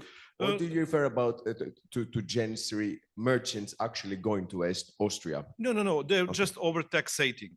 They were just this rudimentary overtaxating and endangering the flow, free flow. Yeah. This is well known in the bibliography. And what about the 1821 Abdullah rebellion that you referred to? Yeah. That was the nickname of the man. So he was Serbian, but I don't know why they called him that way. So he's Christian. Christian. He was Christian. Abdullah. Yeah, he was Christian. Okay. Yeah. Thank you so much for clarifying this. It's great. But I was wondering. Well, it was about the suppression of the central power of Miloš Obrenović, because these noblemen were fearing for their own sake, and Toma Vučić Perišić that I mentioned, he was actually the illegitimate. His mother was raped by during one of these events, and she gave a birth to him, and his father acknowledged him as his son, so he was kind of, you can say, bastard, but for him it's very interesting figure. Famous Serbian professor of the law faculty and historian Slobodan Jovanović, he said to him that his mind was unburdened with reading.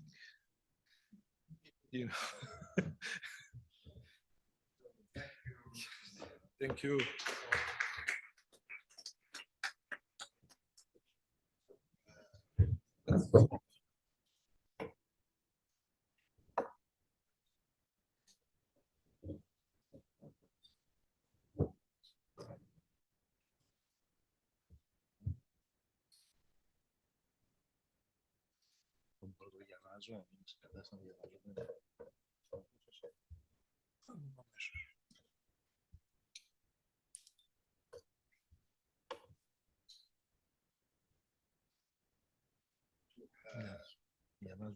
Βάλε το επόμενο.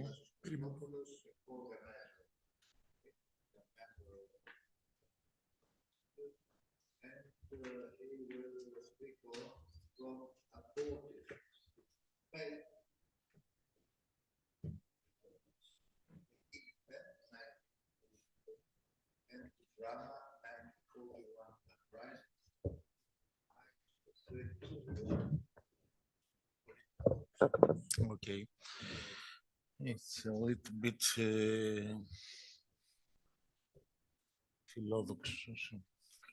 φιλόδοξο στα αγγλικά, το ξέχασα πώς είναι. It's a little bit too ambitious a title. Initially, I planned to present the treatment of the Ilinden uprising in Greek historiography. Then I thought about adding the drama uprising in order to show that it's not just a matter that Califanian uprising as a fake revolt is not just a question of national orientation of this uprising, but also, or even more, it's the social one. I will compare two uprisings. The first is the Ilinden uprising, as I already said, of 1903. It was organized as well as it's well known by the Internal Macedonian Revolution Organization. At the time, its official name was Secret Macedonian Adrianople Revolution Organization, tomorrow, but also informally it was referred to, even in his own texts, as internal organization, to distinguish from the Sofia-based Supreme Macedonian Committee. The goal of the uprising was the creation of an autonomous Macedonia, free of Ottoman domination, with using as paradigm the newly established Cretan Principality after the last Cretan revolt. And also this creation of an autonomous Macedonia implied also the birth of or the recognition or the creation of a new, of the as a nation state on the basis of imitating Switzerland, which Switzerland is not a multinational, it's a national but multi-ethnic, we would say today, state. In fact, the rebellion was mostly an affair of the Macedonian Slavs, with a minor participation of Laks and Christian Albanians. The Greek-speaking Orthodox populations who inhabited mostly the southernmost parts of Ottoman Macedonia were not implicated at all, neither to the revolt nor to its suppression, although there were some sympathetic reactions, as we shall see later. The revolt was mostly restricted to a part of the Bitola Vilayet. We see it in this. This is a modern map, Bulgarian, that I found in the internet. It's on the left of the map, with a secondary guerrilla action in eastern Thrace. Here is over-projected. It was I think, in order to make it, to present it as equal with the Ilinden one. It was a secondary diversionary action in August, and to a lesser degree in Seres Sanjak, in the middle of the map, in September. The rebellion was bloodily repressed by the Ottoman forces, with around 2,000 civilians being killed and tens of villages burned down. The revolt, as a revolt, took the form of, okay, we shall speak later about that. And contrary to the expectations of the revolutionary leadership, there was no intervention of the great powers, according to the model of Crete, neither of Russia or even the Bulgarian Principality, which at the end of the uprising they called to intervene. The form of the rebellion, here is some pictures of the destruction of villages and towns. This revolt constitutes, is today presented as a national event, major national event in both Bulgarian and Macedonian historiography. In the Macedonian case, North Macedonian case, it's a constituent event. It's considered a constituent event of Macedonian nationalism. The drama uprising was organized by the Macedonia Bureau of the Greek Communist Party, KKE, in the first months of after the collapse of the Greek state in the war, the Second World War, against Axis occupation, in this case against the Bulgarian occupation of Eastern Greek Macedonia, and Thrace, but in Thrace there were no actions. The goal of the uprising was to lay the foundations of a mighty guerrilla activity against the Axis. We are in the autumn of 1941, when, after the German attack of the USSR, there are similar guerrilla actions in the Balkans. I refer to the Serbian uprisings, armed actions, and there were also minor armed actions in the German-occupied regions of Macedonia, mostly in the Ceres region, which were repressed by wholesale massacres of villages like Edilia. There was a mass participation of former refugees, that is, inhabitants who have been settled there from Pontus and Asia Minor, or after the Asia Minor War during the 20s. And so this rebellion was transformed, in this mass participation of the villagers, transformed an initial array of guerrilla raids against police stations, Bulgarian ones, into a mass uprising. This uprising too was quickly repressed in a very bloody way by the Bulgarian authorities, who took mass reprisals against the civilian population. There are some 2,000 people killed, more than 1,000. A recent work that enumerated village by village is 2,150, something like that. In the three departments, Noumi, of drama mostly, and secondary Ceres and Kavala. Here we have it. Here we may see the photograph from the police archives in Bulgaria. I owe it to Chardar Marinov in the police station of Doxato, a Greek-speaking local, not a refugee, dangerous village, and also photographs of executed rebels, exterminated rebels, in fact, according to the caption, but you can see that they have their hands tied behind. Let's go now to the plans. The IMRO's plan for the Ilinden uprising was to provoke a war of attrition. According to the guidelines, the general plan compiled in May 1903 by Christo Matov, a leading figure of IMRO, and then one of the organization's two representatives beyond the border, Zad Granic and President of Italy, that is in Bulgaria, beyond the border of Macedonia. There should be no massive uprising by the civilian population, but also only partisan warfare in order to wear down the Ottoman forces and provoke an European intervention, just like it had happened in Crete. The goal of our struggle, we read, is not to defeat Turkey, but to inhibit Turkey defeating us. The longer the struggle will be, the more it's sure that the European powers will be sooner or later forced to send in their troops. In fact, to send their troops ashore. But in the case of drama uprising, as said, the plan of the Macedonian Bureau was to set the basis for a protracted guerrilla. This we know mostly by the narratives of former guerrillas and guerrilla chiefs that have been collected by Hadji Anastasiou and Pascalidis. The main serious book, the first serious book that was ever published on the uprising. Two latest, you see, in 2003. In both cases, the dynamic, the inherent in this move led to mass mobilization out of fear or of reprisals, or in a burst of enthusiasm that proved to be short-lived. There are many testimonies that both from the Ilinden uprising and the drama one of a very short-lived feeling of freedom.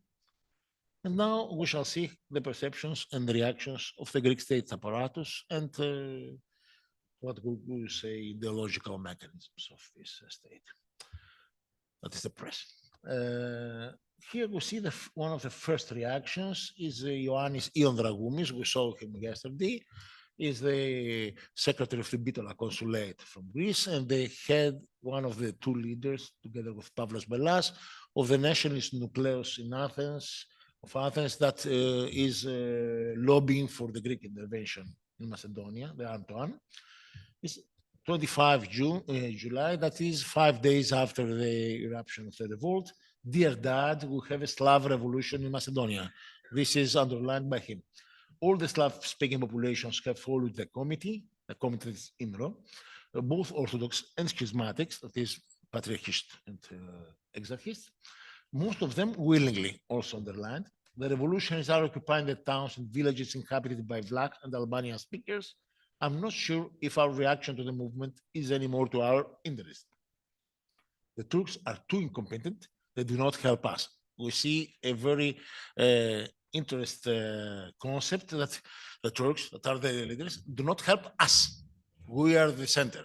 We shall see. We have seen it also in the narratives of collaborators, Nazi collaborators, that say that we fought against the guerrillas during the World War, and the German units, who were the main units, helped us very much.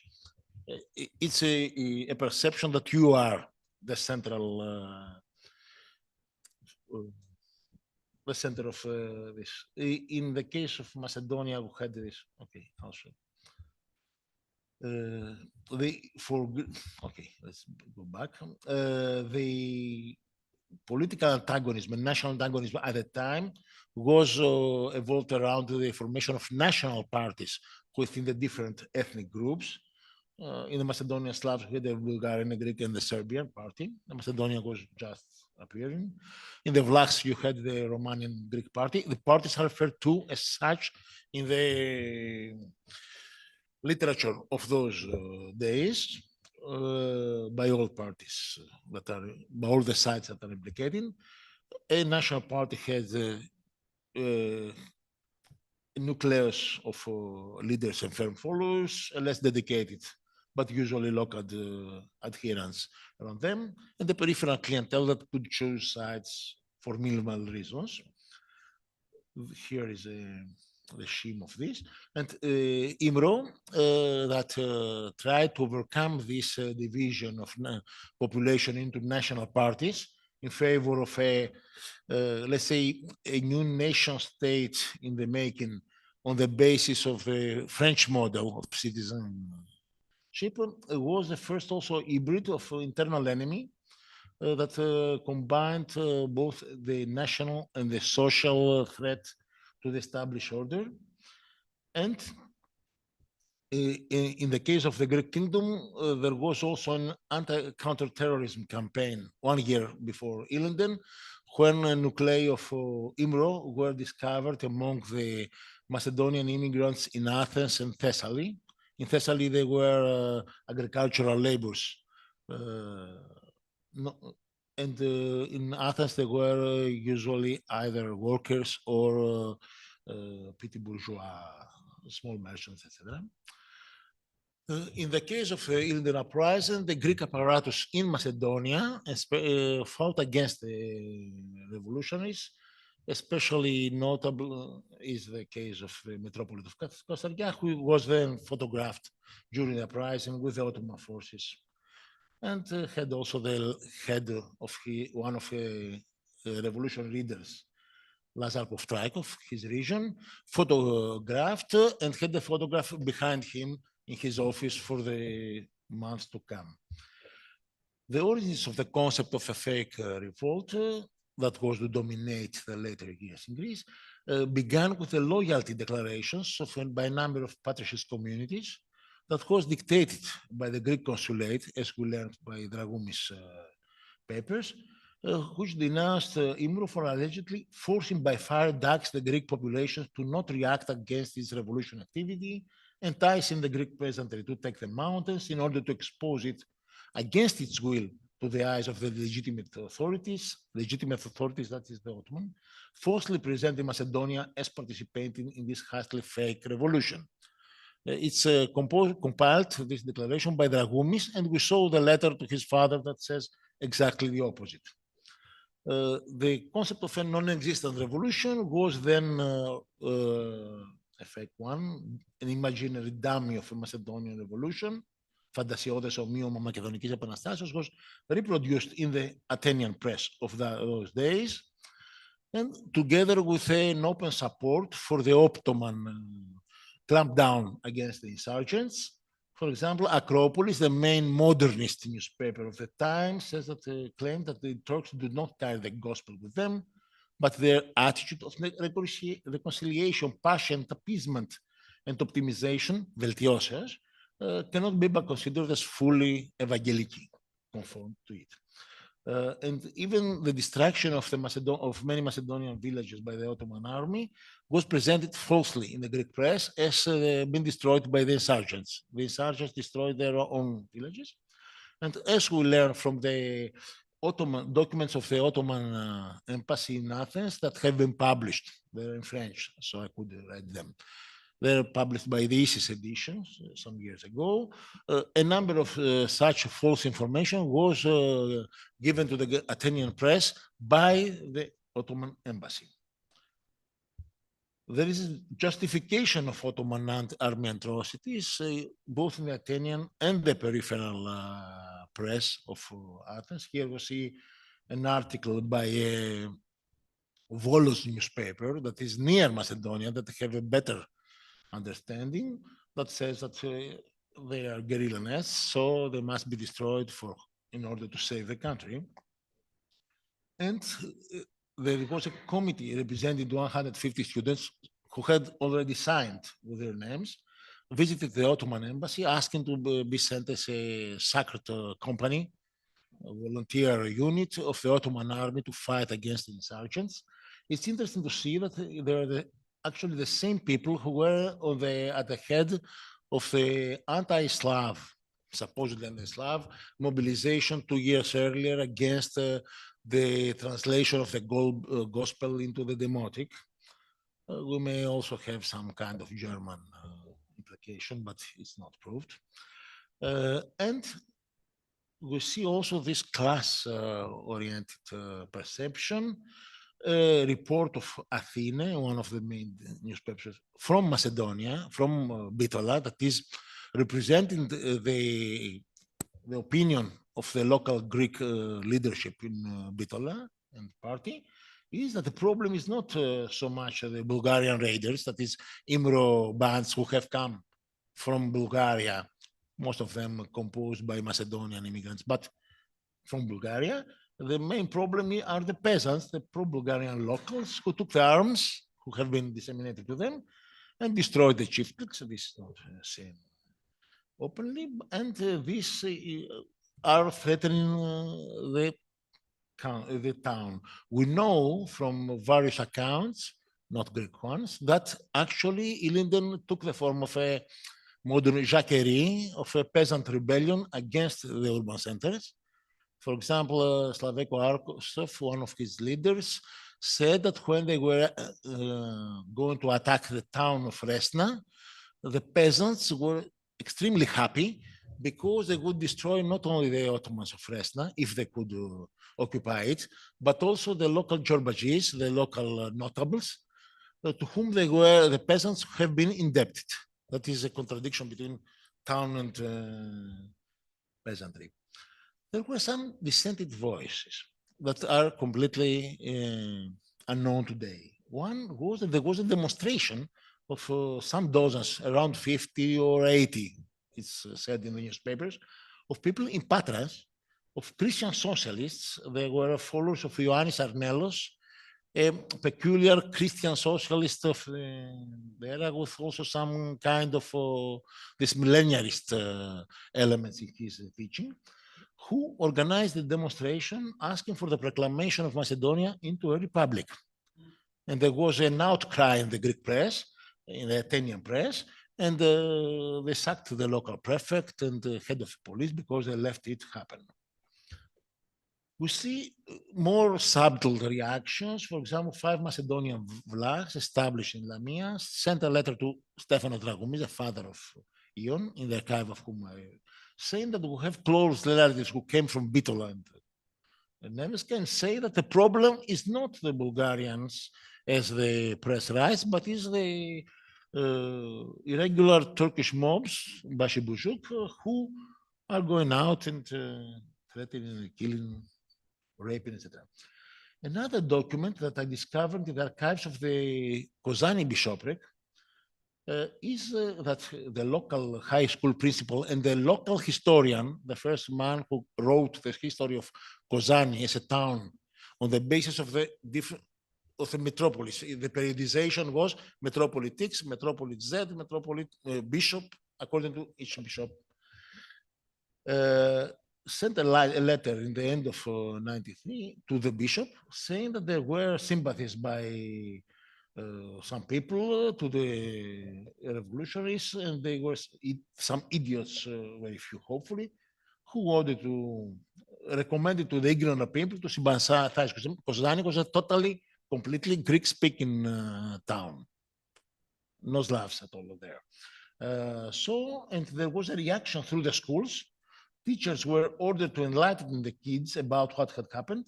And when the kids became fanaticism, then their families also began to relentlessly hate the Bulgarians. When we speak about Bulgarians, in the wording of the day, it's Macedonian Slavs. Okay. And now we pass from what happened then to the historiography, which reproduced the concept, this cliché of fake revolution. For example, Nicholas Vlachos, university professor, and a very serious historian, the only serious historian of the 20th century that has written on the Macedonian question, on the basis of archival material, say that we cannot call Ilinden a revolution because it could be a revolution if the local Slavs had a Bulgarian consciousness. But we cannot accept they had such, so there was no revolution. But a rather artificial effort of an unarmed civilian population enticed by the fear of reprisals or deceived by false promises. Later on, this was even more or less seriously treated. For example, Christophoros Naltsas, the first president of IMHA, the Institute of Macedonian Studies, who was thought by him, a concept was created by him, as he himself wrote, as a propagandist tool and not a scientific foundation, ostensibly scientific, but in fact a propaganda tool. He says about the Dithan Makedonic Epanastasis, alleged Macedonian revolution, and speaks also for the destruction by Bulgarian through Turks of purely Greek villages and towns. In fact, during the Ilinden, the revolutionists had not destroyed not a single Christian village. They had attacked a number of Pomak or Albanian Muslim villages and destroyed them, but there was no attack because the concept of the revolt was a Christian revolt against Ottoman rule. We have Yannis Notaris in an article, and of course, this line goes after until the early 90s. Konstantinos Kargakos, a philologist, very well known in Greece, now defunct, because his model books for how to write in the exams to enter the university, in a book that was very popular during the national history of the 90s, keeps the same.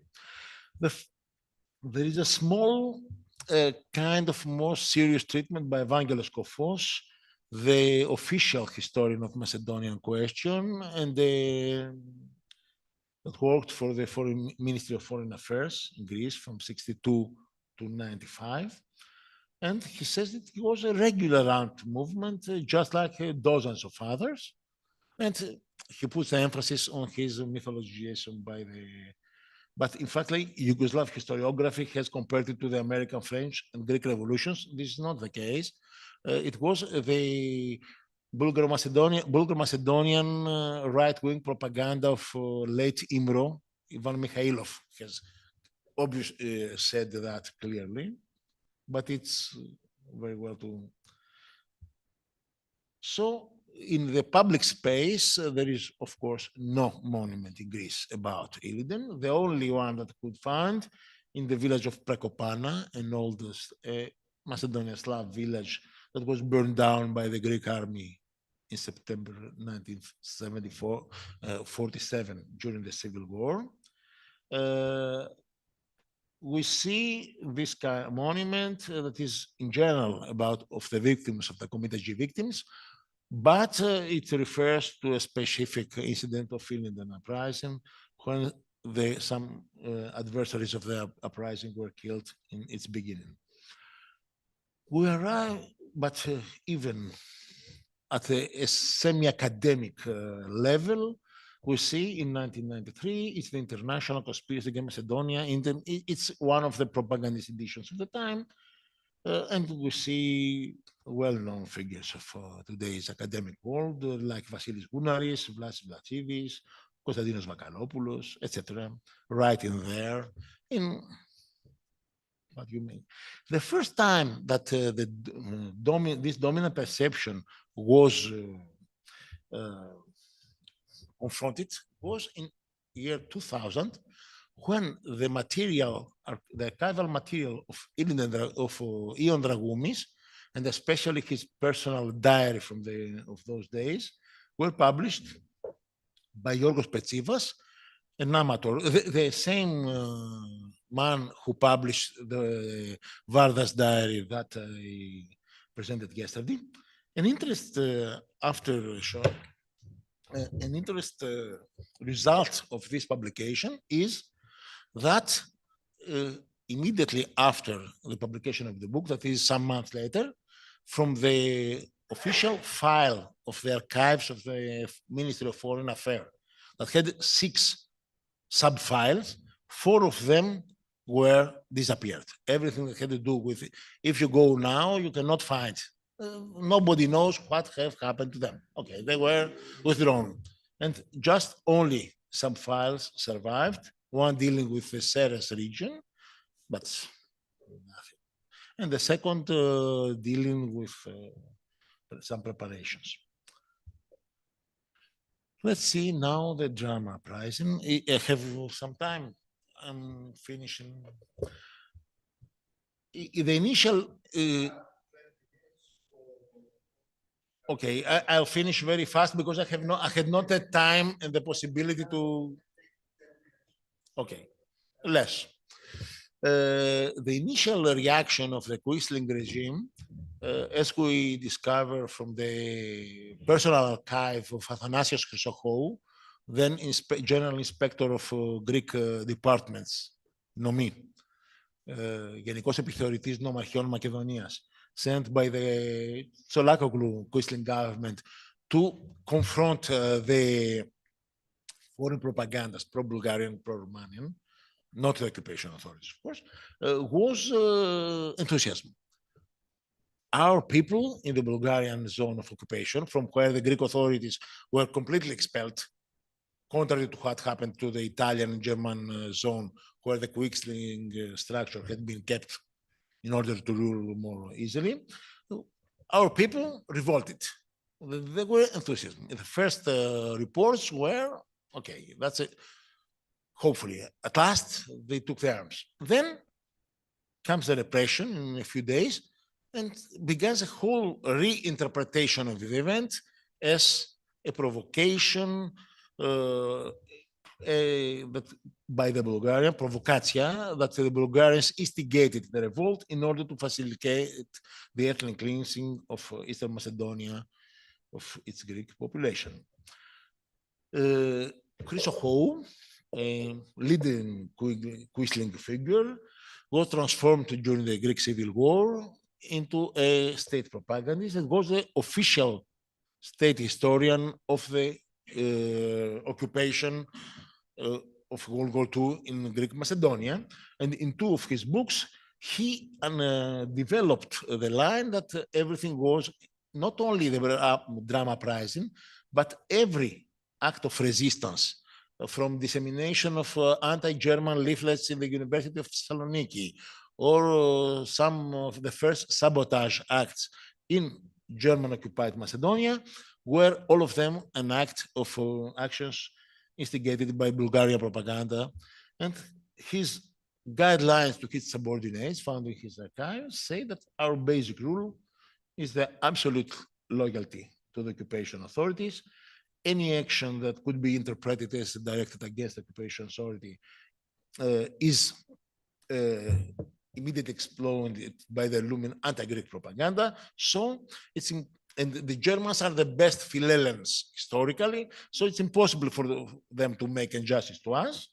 And our reactions to the anti-Greek propaganda should not inhibit their Germans' interest, but if possible, satisfy them. If the Bulgarian propagandists collect 1,000 pairs of woolen socks for the German army, it's very easy to have another 1,500 pairs of socks collected by the Greek population as a reaction. Another line is the Athens Committee of Macedonian and Thracians, that is leading figures of the region. In a book it published in 1942, explained that it's well known to every foreigner in Greece that bloody rebellions, murder, sabotage, and violence in general are incompatible with the Greek character. Therefore, it's impossible that murderous revolts took actually place in Eastern Macedonia on the initiative of Greece. It was the Bulgarians. Here also, as in the Yildiz case, the first well-established work that in fact vindicated the drama uprising as what it was published in year 2003 by two historians, one professional historian, Tassos Hadjikyriacou, who had worked on it as part of his PhD, and a local researcher, Dimitris Paschalidis. Unfortunately, I had not the time and the possibility to quote them more extensively, and thank you very much.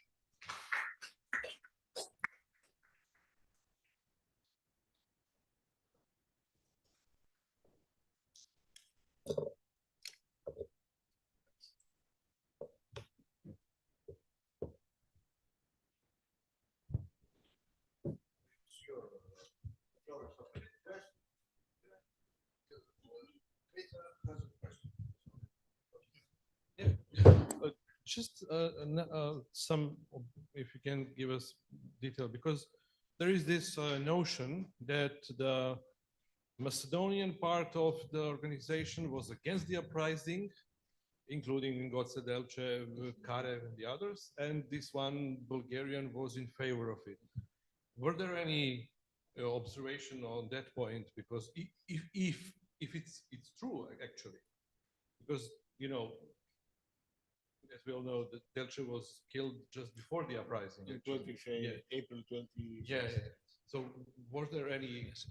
In fact, the leadership of Imro wanted to have a protracted war and to organize more and more the population. It considered it as not completely ready, but it was confronted to the fact that after the autumn of the previous year, a series of repression acts had provoked, that means you have a vast circle, that there is repression, population goes to the mountains, and or are forced to give up their arms under torture and persecution.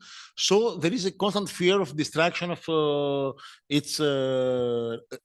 of the revolution networks already established. I mean, you have these bombings in Thessaloniki of the Gemiji, who were an autonomous organization linked to the Bulgarian deep state through the Sarafov leadership. I mean, they were anarchists, but they were connected to the Bulgarian deep state, who provided explosive and other materials. And in general, there was the Bulgarian deep state wanted to provoke the revolt as early as possible. So it sent Anastasia Angov from Zagorichani, we saw yesterday, it sent him to Macedonia in 92 to provoke a revolt. The concept, as we learn the reason, we learn it from the Anastasia Angov's memoirs, saying he was called by the aide-de-camp of Tsar Ferdinand, General Chonsev, and who said to him, we have a problem. In Macedonia, Macedonia is organized in a revolutionary way by an organization of anarcho-socialist tendencies, that is IMRO, who do not want to have a fast revolution and whatever will happen. They want to have a protracted thing, and they will they are transforming Macedonia into a cancer of anarcho-socialism that will then Molini, expand and Molino is the word they use. It's contaminate the Balkan societies, Bulgaria first of all, with their ideas. And it's interesting that in the everyday language of the Bulgarian supremacist organization, the IMRO cadres are called daskalcheta, that is little teachers of the villages, the small, or kochkari, that is the gamblers. The gamblers or the womanizers, it depends on the language. In Macedonian is gamblers, in Bulgarian is womanizer, I don't know. You see, this village was organized by the womanizers or by the gamblers. And so they had to provoke a fast rebellion so that either they have the powers getting in and whatever will happen, or all the revolutionist networks destroyed. So we have this Gemigi affair, and in Thessaloniki, we have the destruction of the Central Committee infrastructure. We have the Delchev affair, and there is a persecution in April, May in Ceres region. That means they see the networks already established being destroyed one by one. And there is much pressure in Western Macedonia. So they feel obliged and pressed to provoke a revolt, hoping that the powers will intervene to change their. Delchev was definitely against this early revolt.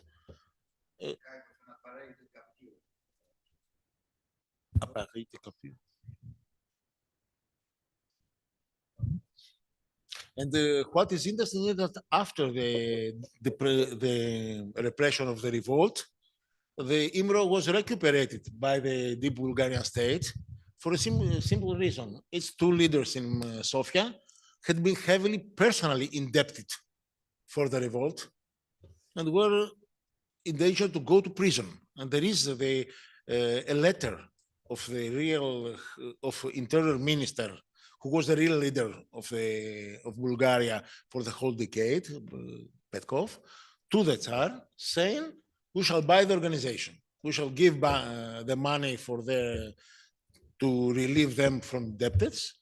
Christo Matov and the other one, was a doctor, and we shall relieve them and buy the organization. It's very simple.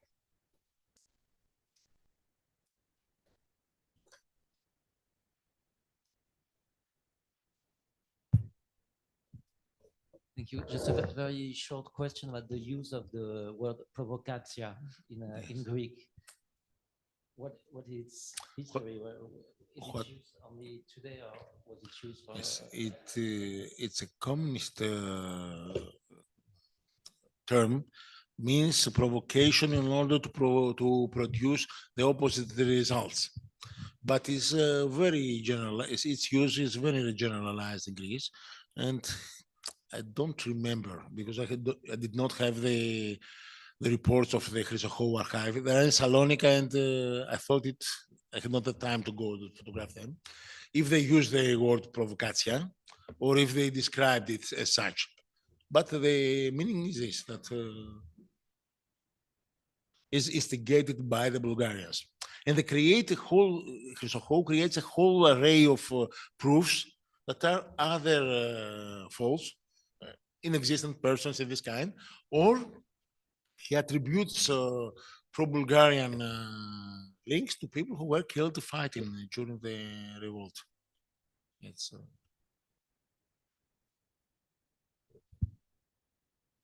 what's that?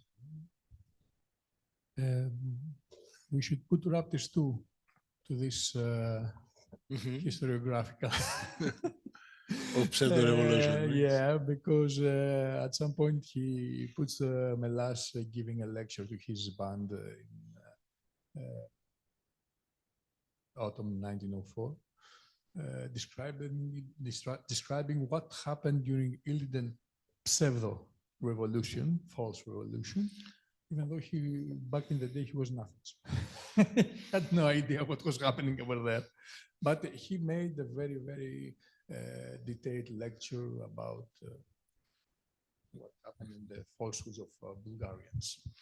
Yes. In fact, when Melas first went there with the other three officers in March 1904, when they entered the villages of Prespa, and I remember it was in Laki, Mikrolimni today, I think, they were greeted by the villagers. At last, the king of Greece thought about us. They thought this misunderstanding I described yesterday, that the Greeks are coming to help us to throw out the Ottomans. So it's, I said to them, no, we must stay put and we must show that the Bulgarians cannot revolutionize the place. And later on, we shall see what will happen. And he has a very good opinion of Yankov. Yes. What is Yankov, after his propaganda? It's interesting that some months after the clampdown on the Imro networks in Athens, Yankov, after his adventure in Macedonia, came in Greece. He was officially accepted. He gave lectures in the national circles. It was very interesting that he was a host, because he was also an aristocrat colonel of the Bulgarian army. He was not a Dutch culture.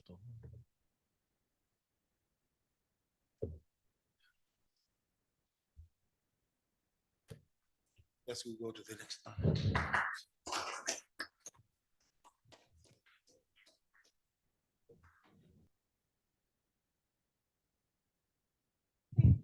Okay. Okay. Welcome to the last session of this workshop, and I was asked by Nikos to chair it. So we have 30 minutes for each talk and 20 minutes for discussion. This is the general rule, but of course, rules are made in order to break them if necessary. I hope that this won't be necessary, however. So I give the floor to Alexander Vesenkov, who is part of the institute here. He's a researcher, I suppose. He is part of the MacCouth project. And his presentation is about reconsidering the national narrative of World War II anti-fascist resistance in Bulgarian historiography. Alexander.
it's a pity that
Yes.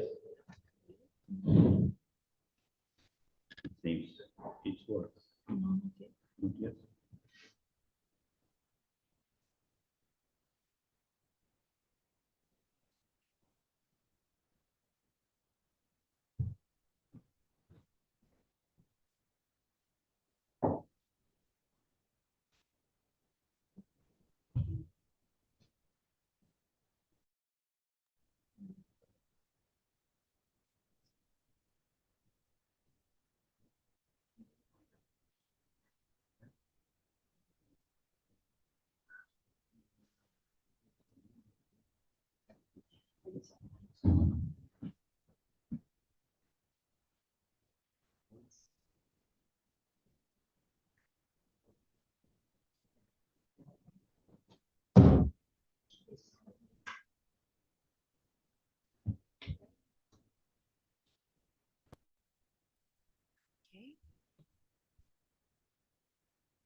Yeah, I think we're ready. Yeah, yeah.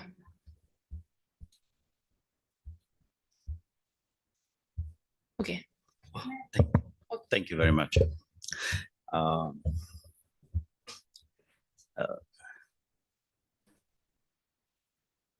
So when we look at the increase of the number of partisans, we see that to what extent it reflected, in fact, the development of the war in the region, because faster increases come always after an advance of the Allied armies in the region. First after the capitulation of Italy, of course, and then the first failed and the second successful attempt of the Soviet army in Moldova, respectively in the spring of 44 and the summer of 44. A topic that, I mean, historiography before 89 presented all the brutalities of the repression against the partisan, but what's striking in my view is it's not a high number in itself, but the proportion, how many non-armed supporters were killed. Probably 1/3 of the people who never participated in a battle were killed. Some of them, most of them by the army and the police, but some other by the partisans themselves who suspected them, right? Sometimes with a reason, very often without a reason of giving information to the police. Something that's symptomatic about the limited role the partisan movement had within the whole communist movement in Bulgaria is that former partisans did not play any important role in the years immediately after the communist takeover. Reading the previously secret files, the communication between the leaders of the party or discussions within the party leadership, party leaders had no much respect for the partisan. They treated them as young, uneducated, unprepared individuals who were performing tasks of secondary importance, in contrast to the fact that already immediately after 44, in popular culture, of course, partisans were venerated as the heroes. Actually, the importance of the partisans themselves and the narrative about the partisans gained momentum after the 1950s and 60s, when the new leadership at that time, Zhivkov, removed the old guard, people who were imprisoned during the war, or people who were in Moscow, with a new generation. At that time, already partisans were in their late 30s, early 40s, so they could assume responsibilities. So I think there are two main questions that after all the probably more than 3 decades of debates need further studies, not only a different perspective, but also further studies. First is that we need to take into account not only the resistance of Bulgarian communists, pro-communist elements against the regime in Sofia, but more importantly, the resistance of the inhabitants of occupied and annexed territories, which means at first place Serbs, Greeks, Macedonians, and in some case also probably Albanians. Unfortunately, in Bulgarian historiography, that's a problem that was underestimated. It was only this publication of, I mentioned, Vladimir Migev in 1217, where he addressed the problem that, in fact, that's the most important part of the partisan movement within Bulgaria. 2/3 of the partisan, or even more, were in these occupied territories. On the contrary, the recent book by Stanev, which was the last volume was published a few months ago, it is a book, I mean, 3 volume, but there's no place for the partisan movement outside Bulgaria. It's a book about Bulgarian partisans in Bulgaria.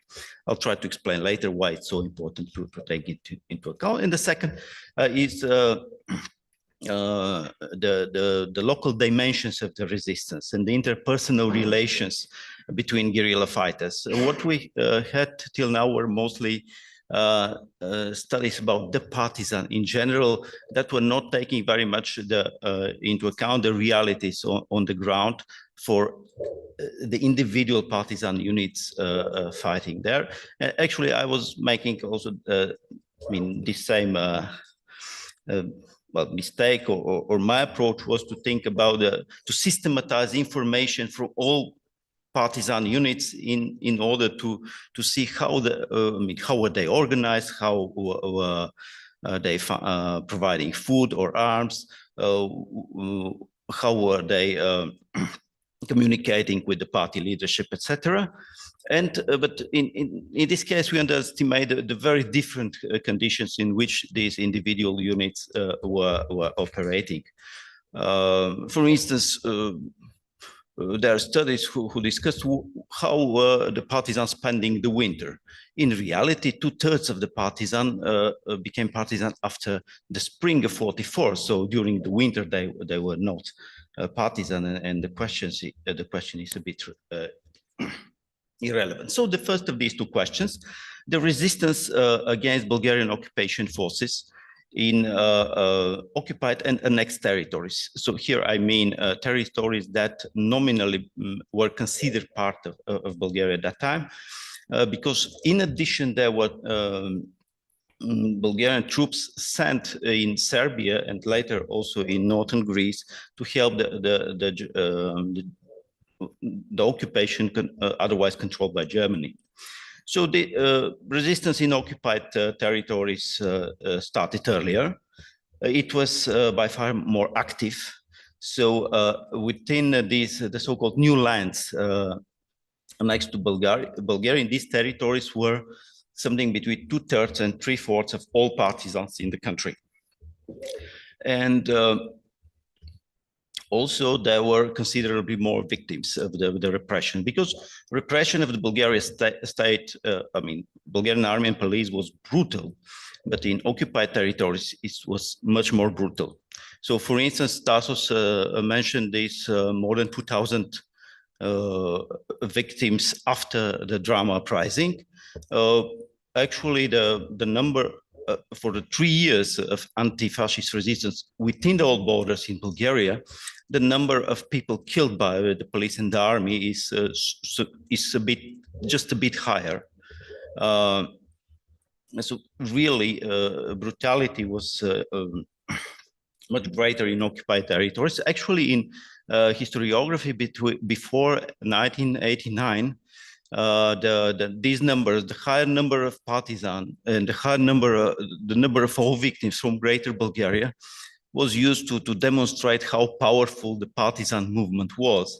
But in reality, when these texts were describing unit by unit the partisans, they were sticking to the territories within the old borders. So the importance, I mean, why it's important to take into account the resistance in occupied territories. First of all, because the resistance there, the partisan movement there was the model and the catalyst for the partisan movement within the old borders. The most successful partisan units in Bulgaria are those in the region in the region that's west from Sofia, near the border with Serbia. led by people who spent months with Serbian partisans, who learned a lot of them what to do, who relied on the help of the Serbian partisans units, who cooperated with them. And their tactics was actually very different from the tactics of the partisan in the rest of the country. They were much more successful, and we cannot understand really their successes without taking into account what they learned from Serbia partisan. Of course, in literature published before 89, that was somehow under shadow, especially after the Stalin-Tito split. The leaders of these partisans units went to prison for a couple of years and were marginalized. Second, sorry, a very important thing is the repression. When I read previous study, I also made that mistake. The fact that Bulgarian army was involved at a very early stage in the persecution of the partisan movement was interpreted in the sense that this movement was strong enough to provoke these repressions. Already in October 43, the Bulgarian state decided to send the army to fight the partisan. Then they created special units to fight them within the framework of the army, outside the framework of the army. Actually, at that time, within the old borders, there were approximately 2,000 partisans, while for the police were working more than 30,000 people. The reason Bulgarian state used this more repressive mechanism, and in reality the army was much more brutal than the police, is the growing number of partisans in occupied territories, not the activity of the communist partisans within the old border. And third, there is a phenomenon that I think is very interesting. There are 6 partisan detachments out of these 35 or something. And more than 50% of the Bulgarian partisans are people who deserted from the Bulgarian army or were captured by other partisans in occupied territories, and who joined the partisans, the Serbian or Greek Macedonian or Greek partisans, or formed their own Bulgarian subunits within their framework. And here we see a very different profile of partisans. First of all, they were not all communists, for sure. They were, elder than the partisans in Bulgaria, people who were just reserve soldiers in the army. And also, it's hard to say what their motives were. For sure, some were changed the camp under the influence of the communist propaganda. Others were captured and did their choice on the spot. But also some people were genuinely disappointed with the repressions exercised by the Bulgarian state and by the Bulgarian army police. Second, when we think about what was going on within the old borders, in almost all existing studies, everything is presented as a nationwide movement, equally covering the whole territory, the territory of the country. Of course, regional differences were addressed in studies published until 89. Some followed the so-called operational zones. So the national territory subdivided into 12 or 13 zones. And there were monographs for each of them. Even another approach was to follow the administrative division. But I think that was not sufficient. Even if you subdivide a national territory into 28 regions, that's not sufficient to take into account the specificities of the situation at local level. In reality, when when we read the stories left by partisans, the participants, we see that very often they were operating in a very small area. They were relying on the support of a couple of villages. Very often they were turning around the village, the native village of the commander of this unit. They were, so smaller units was composed of people who knew very well each other.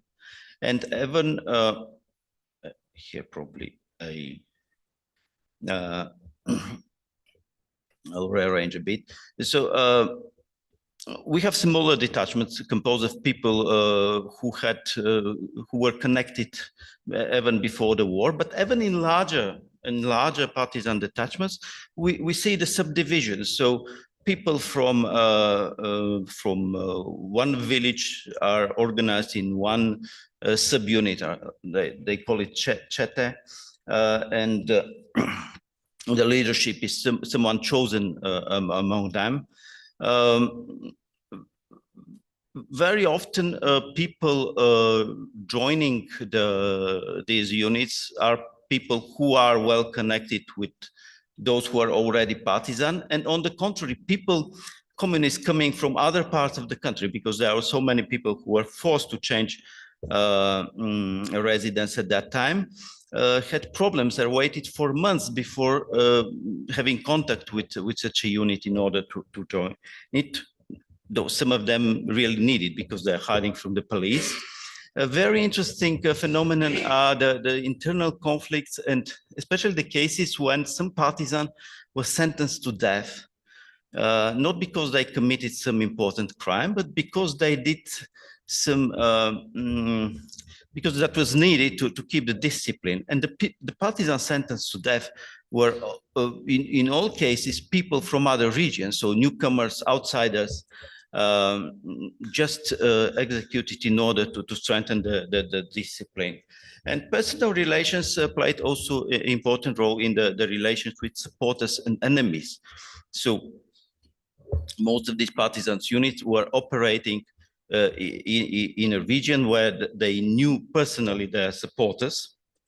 And the cases of their killing enemies are in fact people they also knew in person.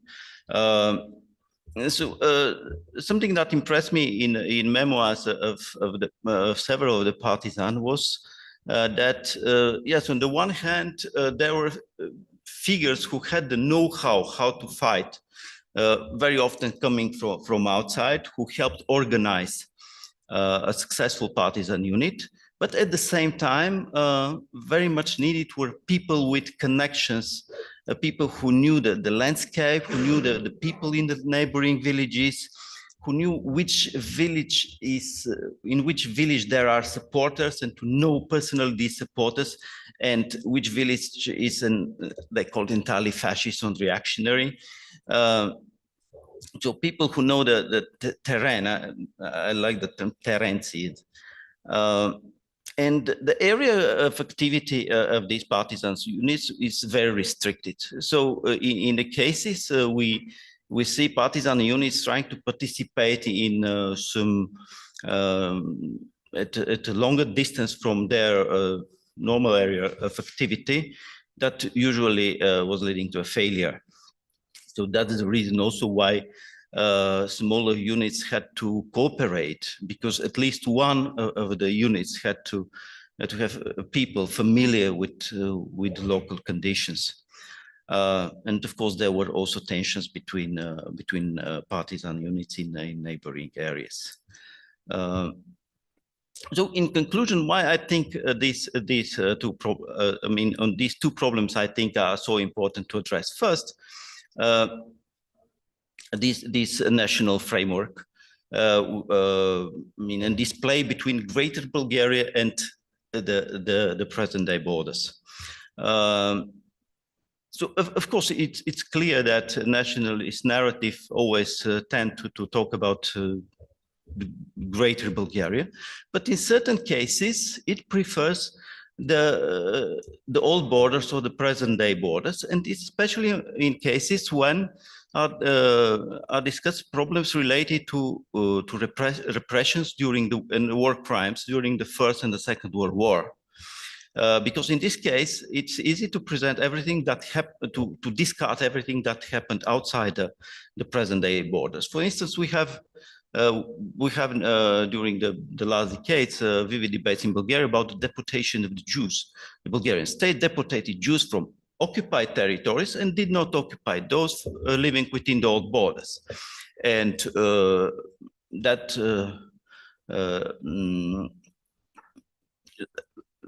led to the creation of a genuine fairy tale about the salvation of the Bulgarian Jews, while at the same time, the topic about the Jews deported by Bulgaria from occupied territories is left aside. It's something that happened outside the borders of the state.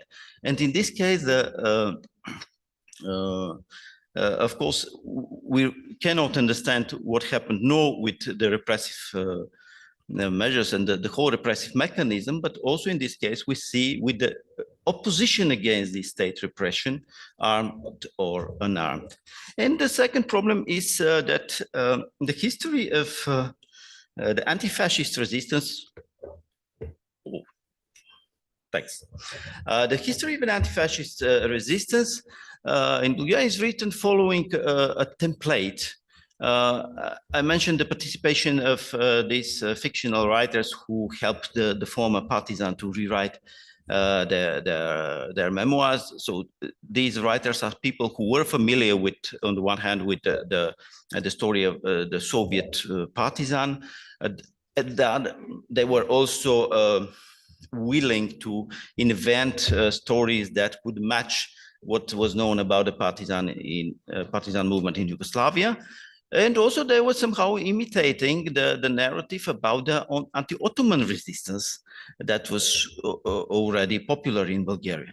Then, vice versa, in the, let's say, works from the 70s and 80s about the anti-Ottoman resistance, we see to what extent some historians were influenced already by the way it was written about anti-fascist resistance. And now during the last decade, we have a new topic. This is anti-communist resistance, of course, and it is described in the very same model. So it's a mass movement. It's supported by the majority of the population. It covers the whole territory of the country. It involves people of all strata of society. It's long-lasting, etc. I think it's really important for us to get rid of this template, but also to go further and to look more carefully into the local conditions, into the way individual units were operating in different areas, and the motivation of individual participants. Thank you very much.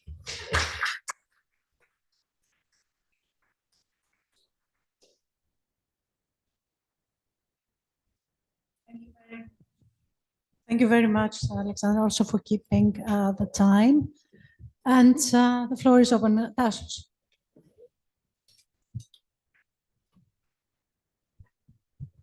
Thank you very much for this presentation. My question deals with the last of your observations, the established template of the anti-Ottoman resistance transferred to the anti-fascist World War II. To what extent may we find this template already during the resistance? I mean, in Greece, where we have a foreign rule, we see that even from the beginning, this transmitted ideology of 1821, the new people who go to the resistance see themselves as the new 1821, the followers of national liberation struggle of the 19th century, as it was understood at the time. But in Bulgaria, where you have no foreign occupation, exactly the same. During that period, I mean, the partisan leaflets, the partisan, not the memoirs, which is a later construction, but from the documents of that era, have we any reference to that? For example, the National Council of the Resistance in Greece, in Koryskades, you have 1821, 1944. You have Kolokotronis and the guerrillas. It's the same. Yeah. It's the recuperation of a theme. Is there any to Levski, to anything? Yes, like I mean, partisan unit, there are two partisan units called Vasilevsky. There are four called Georgy Benkovsky, the leader of the uprising in 76. Levski were four units, two Hristo Botev. So the name of the units, references, and I mean, the comparison Turks fascists is very much used. Of course, our fascists are worse than the Turks, which is probably true. And also, I think one of the examples, because among the partisans, there were people who didn't need help from someone else to write their memoirs. One of them, Veselin Andreev, a very interesting person. He had with himself a famous book about the uprising of April 76. And he was reading it during his stay in the mountains, and yeah, so he used it as an inspiration during his time as a partisan, and then the book appeared with the introduction by the same former partisan, making the link. Yeah. Thank you. I would just have like a comment, or because I just remembered about this, about the division Tudor Vladimirescu, the Romanian division created by Romanian by the Romanians. Captured, I mean. Yes. To which extent is this a phenomenon that goes also to Romania? I would not think. I would think maybe that Yugoslavia is an exception here, because Yugoslav partisans have to invent a different narrative, different from the ones. I mean, of course, there are some layers of historical experience there in which Serbs and Yugoslavs in the minds of some people are the same thing. But say Yugoslavia is maybe the only exception that I can think of. Everywhere in the Balkans, these things are coming back all the time during World War II, right? I would tend to think. I don't know whether it's to the same extent. I mean, I don't know. This is a question I don't. It's not like I know so much of. I just remembered about this. Yeah, of course, Diviziunea Tudor Vladimirescu is an entirely different. I don't know who made the choice to put this name. Me either. That's why I was. My question is: does it not come also to a certain extent from Moscow as a guideline? You know, use these themes, use them because they might be good to mobilize people. Yes, partly this idea to make to make it. I mean, imitating a national. First of all, they were of course fascinated by the Yugoslavian case, so they tried to match the story of.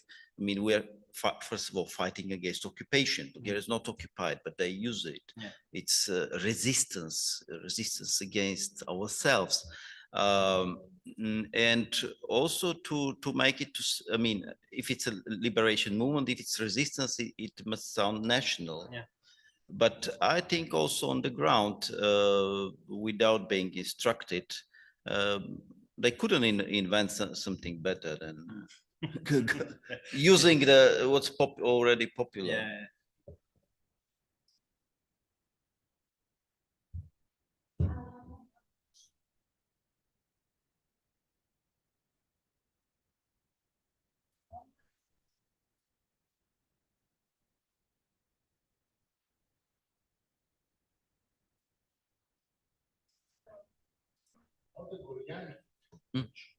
Yeah.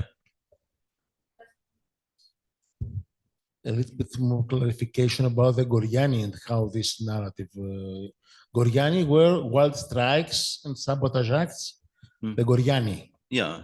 Were wild strikes and sabotage acts or guerrilla? Not really. I think these are people who are at first place hiding from the communist authorities. for various reasons. People who were part of the state apparatus before 44, entirely different people that were hiding at the time of the collectivization. So but it is, I mean, I was thinking the way it's presented as a single movement. These are people who were hiding for, let's say, weeks. Some in 45, other in 51. Some others at that different places, 54. But they are presented as one movement that continues for 15 years, uninterrupted. No, it's not uninterrupted. They have nothing, they have no idea. They know if about the other ones who were at certain point hiding in other places for. And the name, the term Goriani.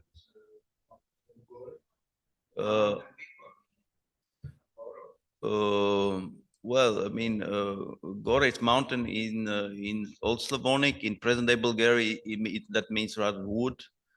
So, so it's both actually. I mean, the wood, yes, hide in the woods, but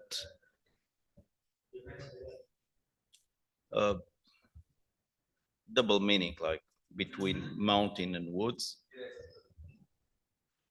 But if you, because there are fewer these books, if you have a look on them, you'll see very well the template. It's described exactly as the Hajduk and the partisan.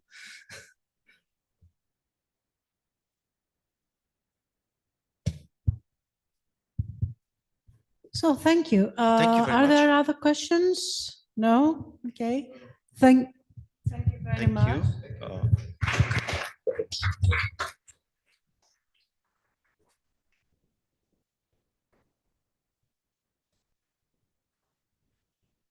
And now, just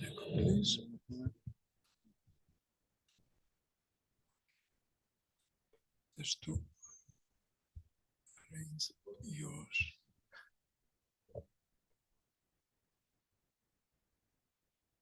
we pass to Agustin Okay, Kosowski from the École Française d'Athènes, the French school. I suppose we're okay.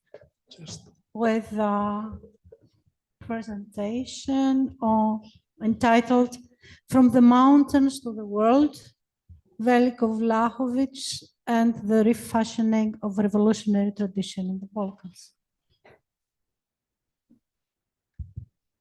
Agustin.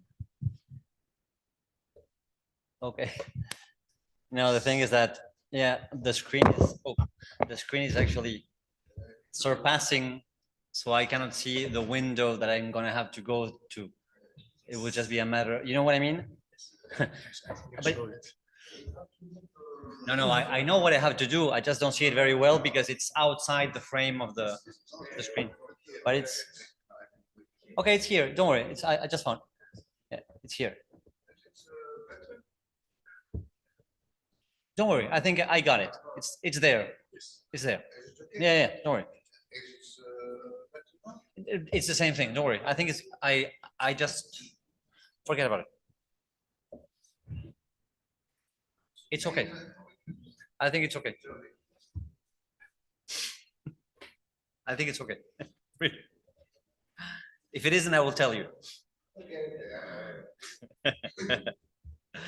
So hi everyone. It is. I'm not sure if it's really a pleasure to have to be the last one to present after a very long and productive day of reflection and dialogue, and I'm absolutely sure that you are all exhausted and that it's going to be very hard to actually to keep your attention. So I will show a lot of pictures if that helps. I can make a few jokes. I will do my best.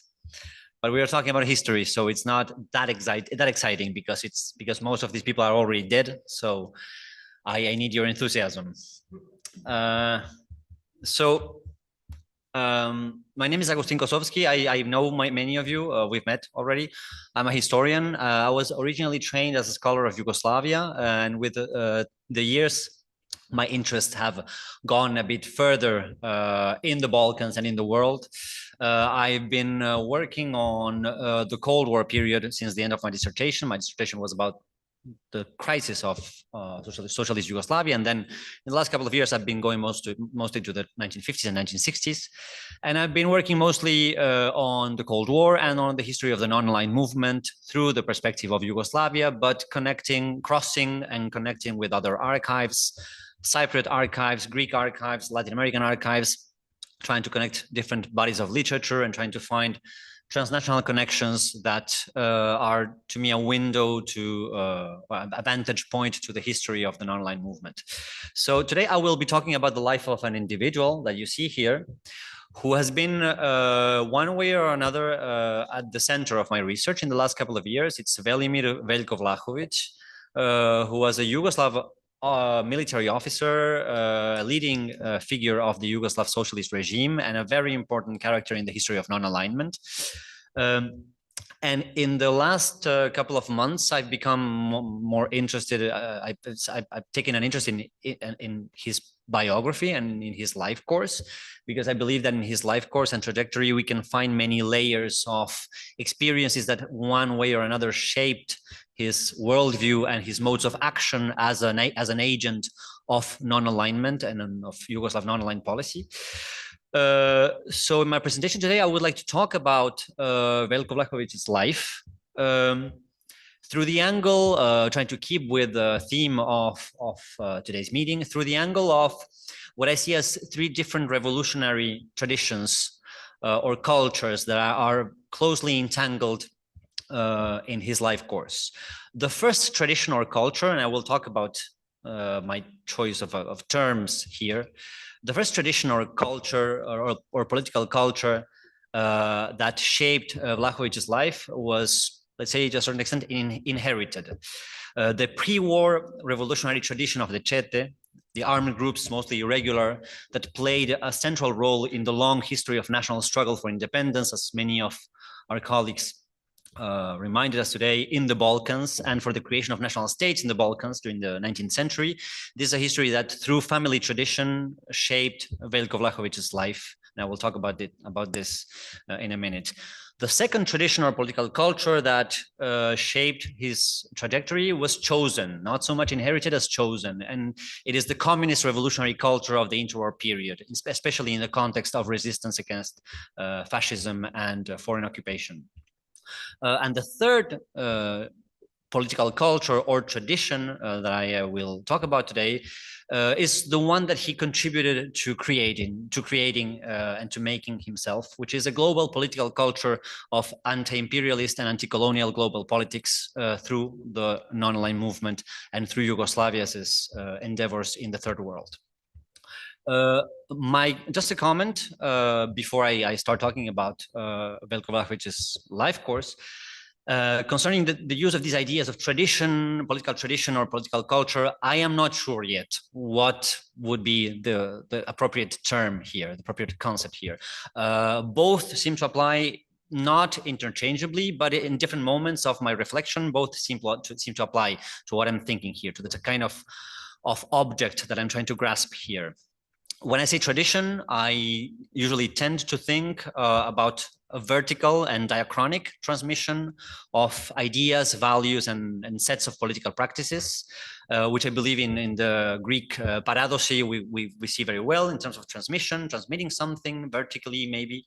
And when I say culture, I think mostly in terms of like a horizontal and synchronic collective reality. So I think that when we talk about these political realities that shaped Vlahovic's life and of which he participated, I don't know, I feel like both things are in a way shaping his life, right? His contemporary experience with others and the vertical, let's say, diachronic transmission of ideas and modes of action.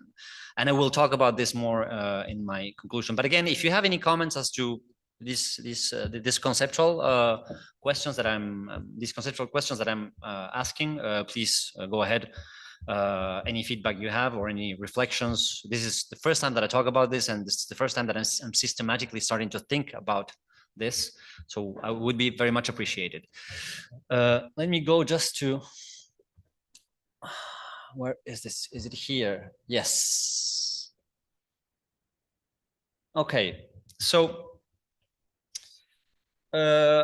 my presentation is going to be a bit short and schematic about his life course. I'm drawing from three sources to reconstruct today the life of Veljko Vlahović, and especially the periods that I care the most about. I'm drawing from the only known biography of Veljko Vlahović, I mean the only one to my knowledge, which is one from the late 1970s by Dusan Mitević, who was a journalist, historian. He has a good biography of Vlahović, but which is in a very way, in a certain way, what I think in Serbian, but not in other languages, one would say like publicistic in a way. It's a serious work. It's a serious piece of work with a lot of archival materials and with good sources, but it is extremely celebrating and extolling of his life. Then I am drawing a bit from Vlahović's writings, which were published a couple of decades ago in a very long series of thematic volumes in the former Yugoslavia. And then some materials that I've found in Vlahović's personal archival fund at the Yugoslav archives.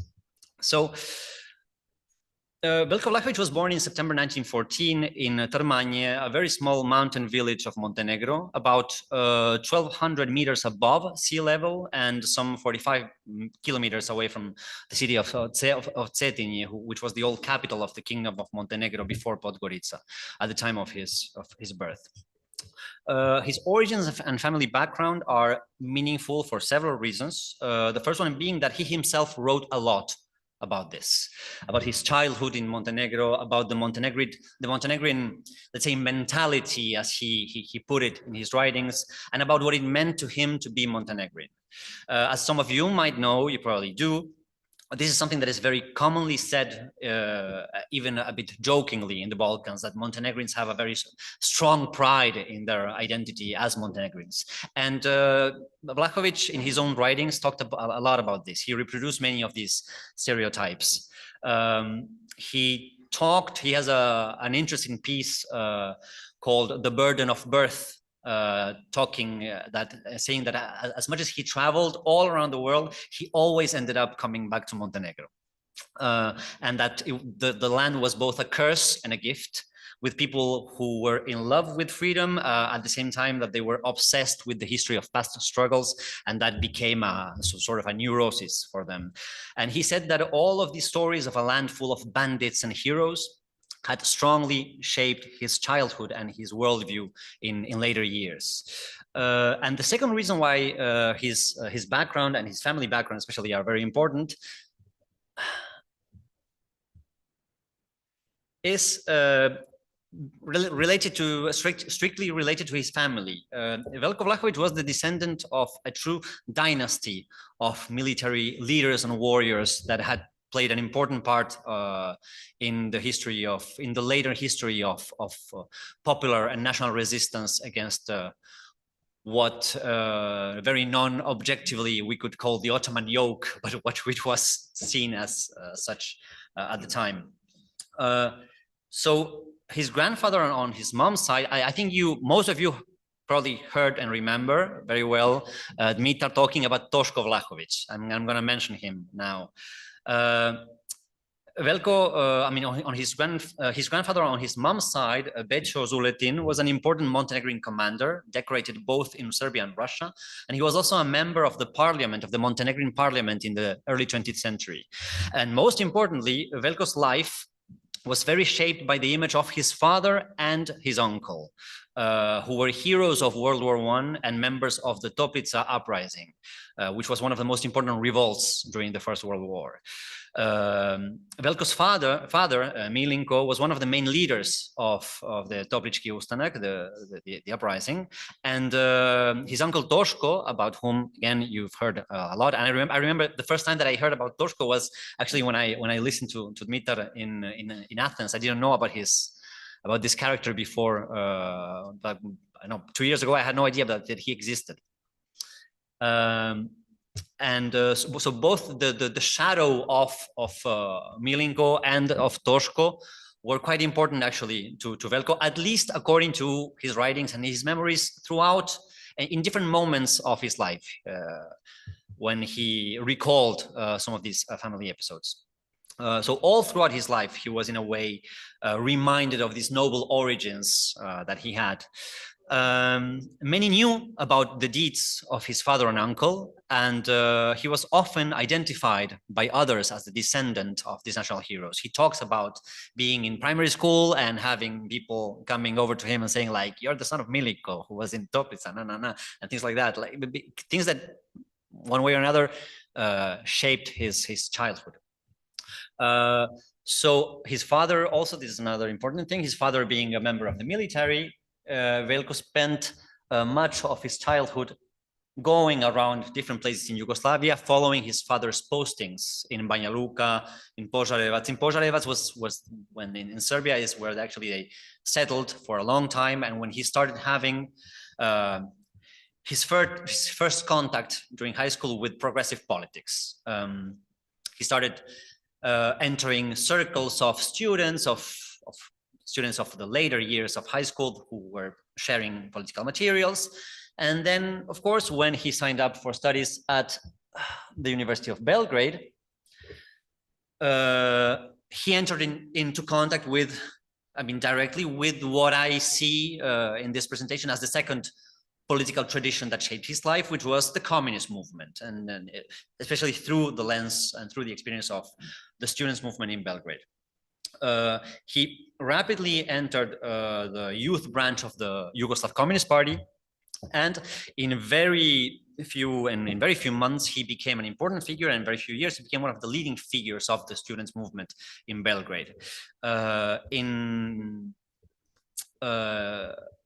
We were talking again about the 1930s. Most of you are familiarized with this, but the 1930s are a moment in which the Yugoslav Communist Party, after a decade of crisis and isolation, a very complicated period and a lot of internal division, in the 1930s, they start to approach the masses through different sort of mass organizations, the trade unions on the one hand, on the other hand, the students' movement. And of course, some years later, this becomes also the official policy of the Popular Front, trying to open up the party to mass organizations and to forces which, little time before, earlier, had been seen as social fascists and things like that. So these are years in which the mass politics of the Yugoslav Communist Party develop a lot, and Veljko plays an important role in this.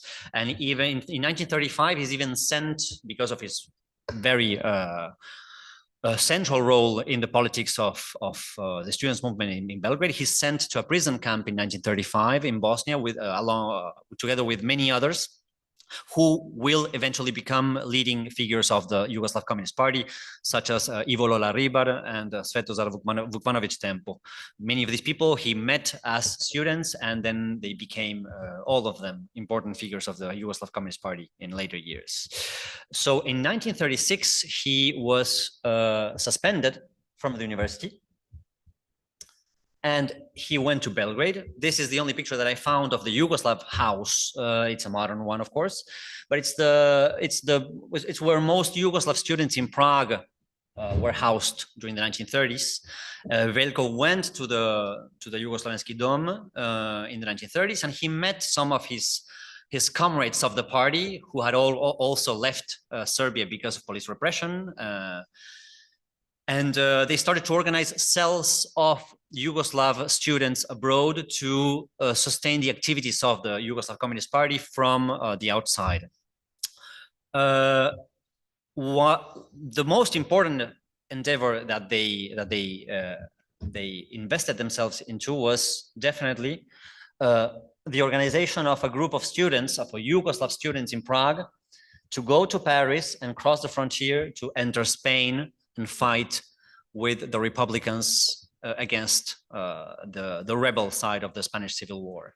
In 1937, along with a small group, he went to Paris, and he was helped by Yugoslav comrades in Paris to cross the border. They entered Spain, and the Spanish Civil War is perhaps the most important formative experience of Veljko Vlahović. He talked about this all of his life. He spent basically 1 year there, but he went through many of the most important and life-changing experiences of his life. He joined the Dimitrov battalion, which was, of course, one of the most important and renowned battalions of the international volunteers in the Spanish Civil War. And he fought in the Battle of Jarama near Madrid, which was a very important one strategically in terms of the control of the capital in face of the coming of the arrival of Francoist forces. And the most important thing in the story is that basically he was hospitalized after the Battle of Jarama and he lost a leg to gangrene, which is something that of course haunted him throughout his life. The loss of this leg, barely 1 month after arriving to Spain, he fought in Jarama, he lost his leg, and then all of the rest of his sojourn in Spain was spent first at the hospital, where of course he did not stop his political education. He learned Spanish. He started getting into contact with people of the Spanish Communist Party. He even gave speeches talking about international support for Spain in front of Spanish audiences, all of this in Spanish. He met a lot of people. He started working on the Dimitrovats, which was the official organ of the Dimitrov battalion for Yugoslav audiences. So he, in a way, became a political journalist by doing so. And then even he was sent to Barcelona and then also to other places in Catalonia to organize the escape of Yugoslav volunteers and the retreat of Yugoslav volunteers back to France in 1938, I'm sorry. And he was also trained in counterintelligence inside the party by he was tasked with following double agents inside the party. So when he came back to France with only one leg, but a lot of political experience, he was immediately recognized as someone who was very knowledgeable in matters of intra-party politics by Tito. And Tito in Paris, they met in Paris at the time. It was the first time that they met. Tito tasked him, gave him the task of going to Moscow and leading the Yugoslav section of the youth branch of the Comintern in Moscow. So Veljko Vlahović was sent to Moscow in 1939 with the idea of spending 1 or 2 years there, and the development of the Second World War made it that he stayed for 6 years there. And in a way, his stay in the USSR was basically the opposite of his stay in Spain, meaning that he learned skills that had very little to do with his experience in Spain. He came to Spain as a romantic revolutionary, animated by a spirit of internationalism. He learned to communicate also with people from outside the Communist Party, and very often he talked about Spain as an experience that forced him to see that collaboration with non-communists was essential. Instead, what happened in the USSR was that basically he became a bureaucrat of the Comintern machinery, and he learned a lot about that as well. He learned about the bureaucratic workings of the party inside Moscow. And well, I mean, he survived in Moscow, which is an important feat. I mean, it is an important feat, right? Like someone who arrives in 1937 and leaves in 1945 alive, it's an impressive thing, right? So, I mean, that shows to a certain extent that he got to know the workings of Stalinist structures very well at the time. Yeah, I forgot. This is a nice picture, but this is the most important one, Veljko's Soviet passport picture. I love seeing how he gets old with time and how he gets experience in the pictures. You see it very well. So by 1945, after the students' movement, after the Spanish Civil War, and after 6 years in the USSR, I mean, all of this experience in a way, except, I mean, one could even say that Veljko Vlahović went in 10 or 15 years through the key experiences of the communist movement in the interwar period, except maybe for trade unionism. He did not have a direct experience of the world of workers and peasants. He did not. But in terms of party politics and organizations at the university, in the battlefield, in Moscow, he became a very skilled organizer and very skilled in matters of intra-party politics. All of this, of course, will make it that he will become a central figure of the Yugoslav communist regime in the post-war period.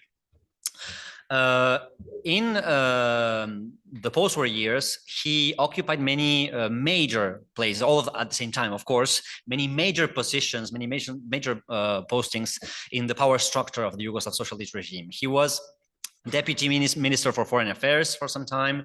He was the director of the official journal Borba. He was also the president of the Socialist Alliance of the Working People of Yugoslavia, which was the organization that was the successor of the Popular Front, becoming the umbrella organization that regrouped all socio-economic organizations in the Yugoslav in the Yugoslav communist system. Having thus the task of organizing trade unions, local organizations, all of them under the umbrella of this supposedly no non-party organization, but which was of course very connected to the party. So Vlahović was never really a foreign minister, a minister for foreign affairs, such as Kardelj or Koča Popović, and he was not either a major theoretician of non-alignment, such as Leo Mates and other people who wrote the books on the theory of non-alignment throughout the years. But he made highly meaningful contributions to the making of non-alignment. He was a very strong defender, of course, of the ideals of non-alignment.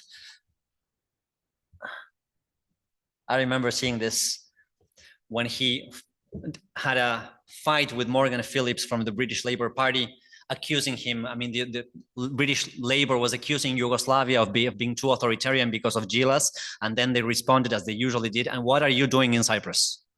What are you doing in Kenya? So, of course, this is an argument that one uses in a discussion to say, like, so what about you? But my point is, by the second half of the 1950s, Veljko Vlahović had internalized, let's say, the anti-colonial argument as a central argument in his view of world politics. He espoused anti-colonial ideas. He was a very convinced internationalist already from the times of the Spanish Civil War. He was a critic of imperialist aggression in all forms, and he saw anti-colonial resistance and the struggle for national independence in the global South as instrumental for the interests of the workers of the world and as necessary for world peace. Meaning, the way in which he presented the need in which he presented Yugoslavia's support for anti-colonial movements in the global South was in function of the interests of the workers and world peace and peace worldwide. But beyond the realm of ideas, what I mostly care about, because I mean, Vlahović made a significant input in terms of the theory of non-alignment, but his main contribution was actually in actions.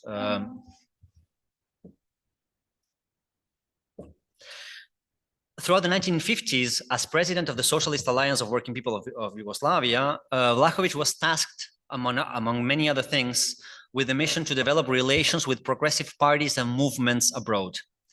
Meaning that while Tito or Koča Popović were tasked with the diplomatic side of non-alignment, what the Socialist Alliance was supposed to do was establish contact with parties and movements abroad that shared the same worldview of Yugoslavia in the 1950s. From that position, he sent delegations of the Socialist Alliance to meet comrade parties in Latin America, Asia, the Middle East, Africa, and conversely inviting them to visit Yugoslavia in a very fruitful dialogue that made it, and some of them ended up becoming aligned. Well, this is the wrong choice of words. Aligned with non-alignment, I wanted to say. But you understand my point, I think. So he started weaving a wide network of progressive anti-imperialist alliances throughout the world. And thus he facilitated the emergence of a global culture of based on ideas of anti-colonialism, social progress, and world peace, which would be basically the cultural and ideological underpinning of the non-aligned movement in later years. Many of the parties that he came into contact with throughout the 1950s attended the non-aligned conference in 1961 as observants, of course, not as members because they were not states, but they attended and they gave reports to their parties in their own countries of what was happening.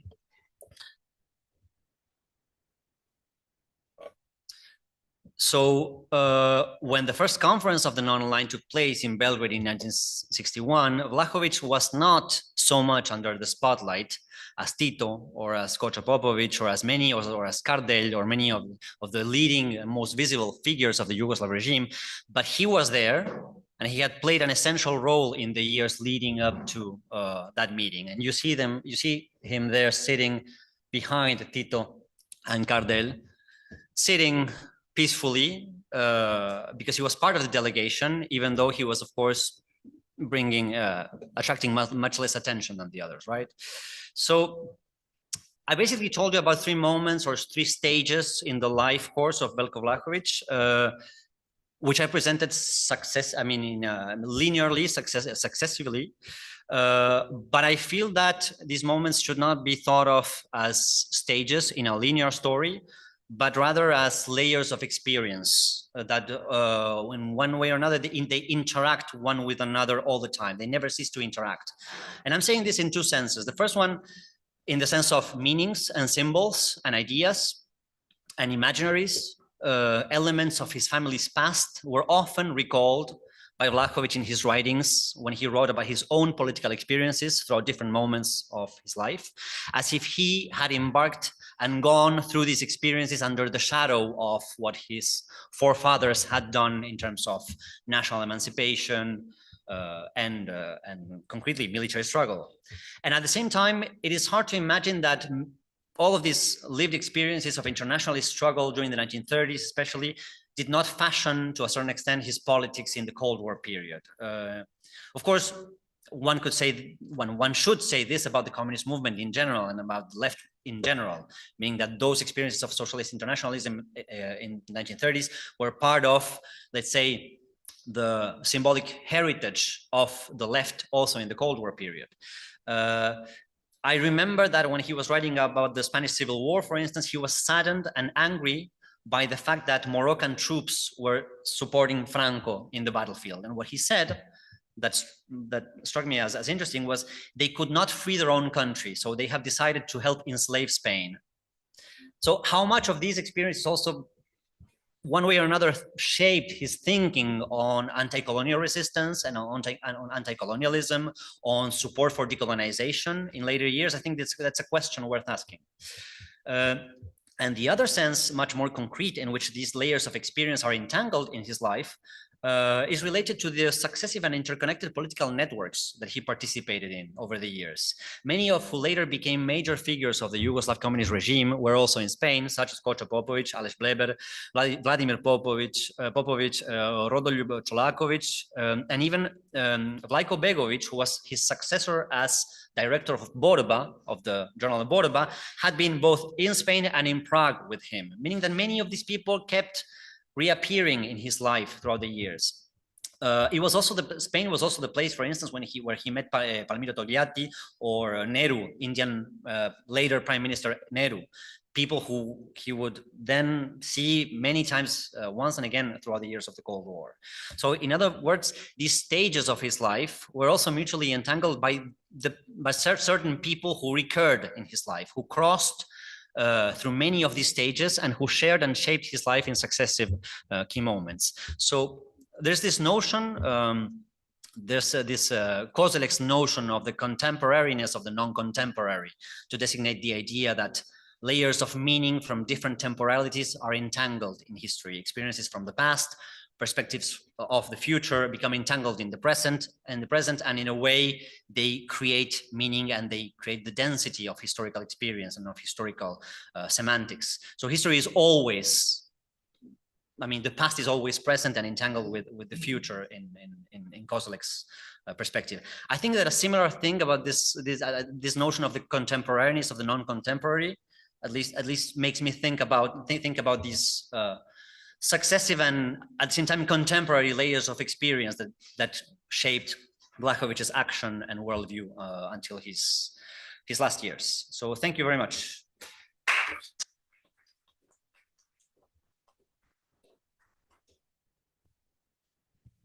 Thank you very much, Agustin. Questions? It was very interesting. Dimitar.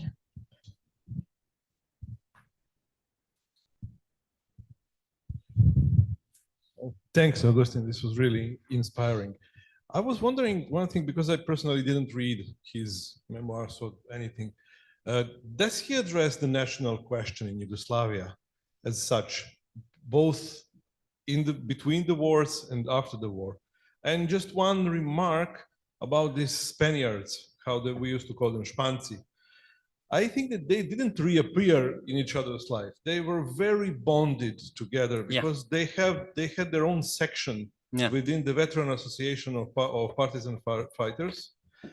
They were like creme de la creme, of this, and they had this kind of reputation of, battle hardened, fighters, And there, once I even found this interesting photo from the late 60s. Like there was a separate photo of all the Spanish Civil War veterans, in front of the building where the party Congress was, was held. Yeah. So they were like, they maintained their own, like the esprit de corps within themselves, and they were like really like elite. Thank you. No, you're absolutely right. Absolutely right. When I'm talking about reappearance, I was thinking about all of the people that he made in the Spanish, but you're absolutely right. They had really this esprit de corps, and they had their association, as you know, a very special status in Yugoslavia with a lot of respect and celebrations for their deeds. And effectively, I think they bonded, and many of them never disconnected. Today's student dormitory in Belgrade, the biggest is, I think it was named after him. I think so. Yeah, I think so. Yeah, I think so. And all the streets around my mother-in-law's place in Manovo Brdo are all of them named after the Spanish, the Španci. So they got a neighborhood in a way. A whole neighborhood has its streets named after them. About the national question, he did write about it. I don't think it's extremely interesting. I think he had a following the official line of the party all the time, because Vlahović was also very much a man of the party. Very much a man of the party, very creative, extremely independent in many ways, but he knew when to step away from the line of the party and when not to. And I think that in terms of the national question, I've never read anything that went beyond, not even trying to be creative. Not even trying to question. If Cardell said it, it was okay. And if it was okay in theory, it was okay. Never entering too much in that. But I'm wondering, I've never worked on the Second World War. This is the first time that I actually present something about something that happened before 1945. So I've never worked on this, but I'm wondering how much of this expresses his worldview and the worldview of a whole generation that basically, because of their experience, they did not care about that. That was not maybe their main, but I don't know. He was not very interested, I think, in those things.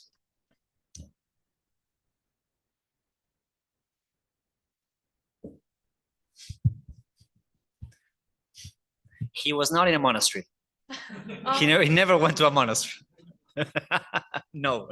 No, of course, as I don't know anything about your topic, I will ask a question of methodology, because you showed us many pictures, except the fact that we see that he gets older and older. How do you use these pictures in your work? This is the first time that I talk about Vlahović rather systematically. So for the time being, I'm only using these pictures as a way to see with whom he was in each of these locations, where he was, some of the places that he visited, where places that he talked about in his writings, some not so much, and others were just for illustrate. Just because I wanted to show you where he was. Yeah, thank you. Yeah. So I'm really not sure yet, because the thing is that his photo collection is very extremely rich, spanning many decades and with a lot of things, but it's also very not systematically organized, meaning that I don't know, maybe you have 30 pictures of when he was at the Fête de l'Humanité in Paris, and then you have for 10 years, spanning 10 years, you have 2 pictures. So I'm not really sure how to use that collection. It's very rich, but I'm not so sure how to exploit it yet.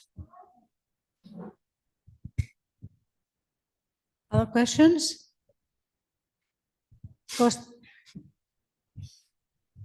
Well, an impressionist question about the pictures. Yeah. Well, from the picture you showed us here, I think there is one that could be central, the Soviet passport of Vlahovic. Yeah. I think after that picture, all the pictures of the impression of Vlahovic stays the same. he's just getting older. Just an impression, nothing more. Well, he lost a leg. I think he grew. I think he lost a lot of. He lost many years in the 1930s, and then. And in his later years, he was in really bad shape.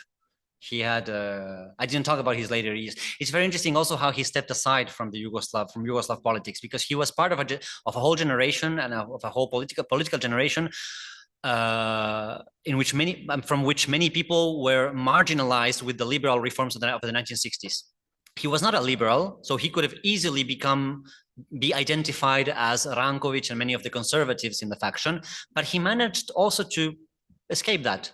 He was not identified with either of these factions so openly, not becoming the leading figure of either of these factions. It was also about the time when he was retiring from politics. At the same time, when in 1968, when the students were revolting in Belgrade, he went with the students. He was even hit by the police. So he always had this thing about like a very popular, like trying to go with the masses in a way, almost demagogically, I would even tend to say. But he stepped away from politics calmly and with a lot of grace, which is not the case of everyone from that generation. Also because he was sick in last years. Yeah, sure. I mean, first, do we know what he was doing after the dissolution of Comintern in Moscow? I don't. And in the Comintern, means specifically what for those 2 years. Yeah, almost 2 years. And within the Comintern, what kind of more specifically job what he had? I mean, what? According to what I've understood, was basically representing the Yugoslavs in terms of military strategy, in terms of political strategy. So, for instance, when the Yugoslavs revolted, when they did the Ustanak in 41, is it 42? In Užice, it's 41, 42, 41. Which 41, the revolt in Užice is not very well seen in Moscow. It's seen as something as adventurism, as something which is not politically justified. He's there. His task is to defend. I mean, he's tasked by Tito to defend Yugoslav positions, and of course he has to try to convince others there. And at the same time, he's extremely non-communicated, badly communicated with the Yugoslavs on the ground. One of the things he does, which is very important, is he creates a radio station.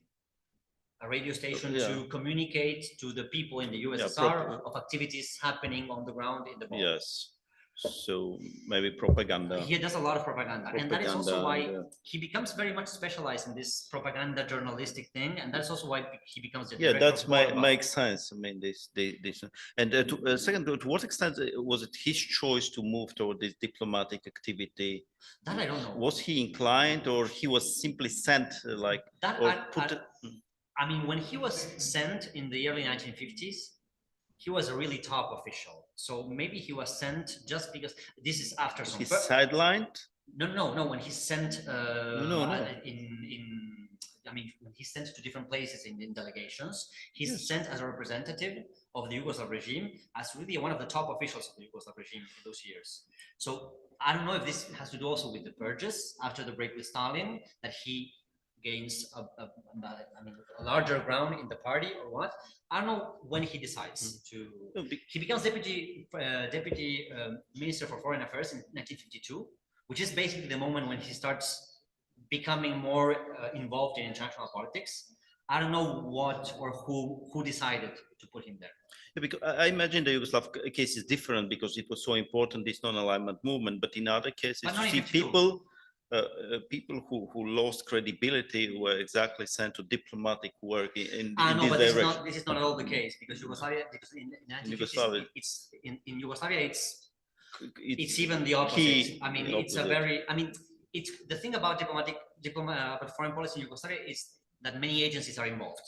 So you have the Ministry of Foreign Affairs is one actor defining Yugoslav foreign policy, and then you have the party defining policy in a different way. Vlahovic occupied both positions. Once being the Deputy Minister for Foreign Affairs, he was mostly in the government. But then, throughout most of his time involved in international politics, he was mostly doing politics from the party. I'm not sure about what the dynamics were in those years, and I'm not sure who put him there, but it was not at all about being frozen in the Ministry of Foreign Affairs, not at all. Not at all. No. He was very important in those years, and all of those who were working with him in those years in Foreign Affairs were the leading ones. Cardel was Minister of Foreign Affairs precisely at the time of his political rise and at the time of Yildiz's sidelining. You also mentioned the Spaniards. One moment, so Kocha Popovic was Minister of Foreign Affairs after being a Chief of the General Staff. Yes. He moves to the Minister of Foreign Affairs. Aleš Bebner was also a high-ranked diplomat. So I think that also knowledge of languages and their international history, activities played Vlahovic, when the Yugoslavs sent their first mission to Latin America, it was Vlahovic who went there. Yeah, that makes sense. I mean, the Spanish experience. He did. So I'm sure that it helped, and this is something that I've seen in my sources. The fact that he had fought in the Spanish Civil War was extremely attractive to politicians in Latin America. Political parties of the left in Latin America loved Vlahovic because he had lost a leg in Spain, so he was a hero. So I'm not sure whether they did know this before they sent him, but it was a good match. Yes. Yeah. Thanks. May I ask also a question? Yeah, sure. I thought it was over. So, no, it is over. But what is it that you're trying to do through Vlahovic's biography? Is it what is the Ideally, point I would like to write a biography. Ideally, I would love to write the book. a biography as you find this a relatively person? classic biography, maybe underlining his international and transnational workings as a broker of politics. Because I think that this is something like when you go to Dusan Mitevic's classic biography, this is just a chapter. I mean, he talks a lot about his international connections and all that, but his place as his role as a broker of politics in the Cold War is extremely downplayed. And I think this is a part, it's also because many of the archives that are nowadays available for international politics, for the Socialist Alliance of the Working People, those were not so open at the time that Mitevic wrote his biography. He only used Vlahovic's paper. So I would like to use Vlahovic in a way to assess the long history of non-alignment and the long history of connections between the Yugoslav left and different geographies of the, let's say, third world. And where do you see Montenegro, or the political culture, let's say, coming into his later life? What I see is basically himself recalling this all the time in his writings. I don't know, because I don't know. I myself don't know Montenegro very well. This is, I mean, in all of the places of the former Yugoslavia, Montenegro is probably the country that I know the least. And I would really like to know more of Montenegro. I'm starting to take an interest in Montenegro now. He talks about it all the time as something that might be imaginary, but it's there as part of his identity.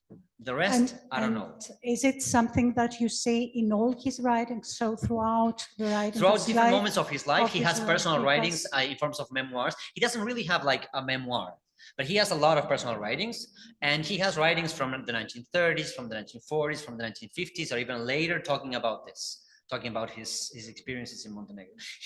He's very like self-aware throughout his life. So in different moments of his life, he goes back to his childhood, to his school years. So there's a lot of material. Then again, one has to interpret each of these in the context of the moment when this was written. So maybe Montenegro also became different things for him throughout his life. So exactly, what is Montenegro for him? Is it his childhood, his family? Is it a tradition of independence, or this imaginary? There is an imaginary about that. Yeah, there is something about that. So, yeah. Thank you very much.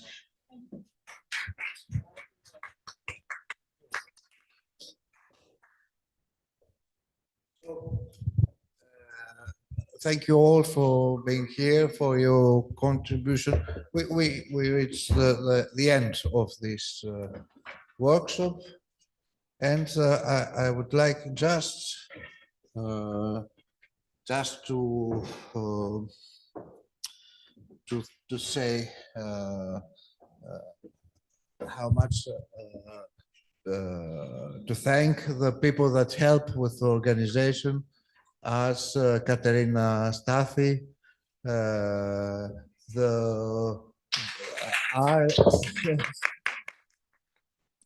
as people as the Kostas, Eleni Bonorta, Aris that help with the sound, all the technical support, and how was her name? Eleni Yaycioglu, who did the graphics. And thank you all for the support and what you did for this, I believe, very successful to watch. So, thanks.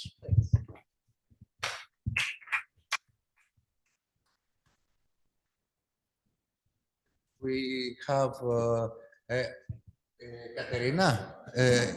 At what time? We have at 8:30 at the restaurant Agrimia, which is next to the one we were yesterday. Okay. We move to tomorrow. No, yes, we go to next to the same.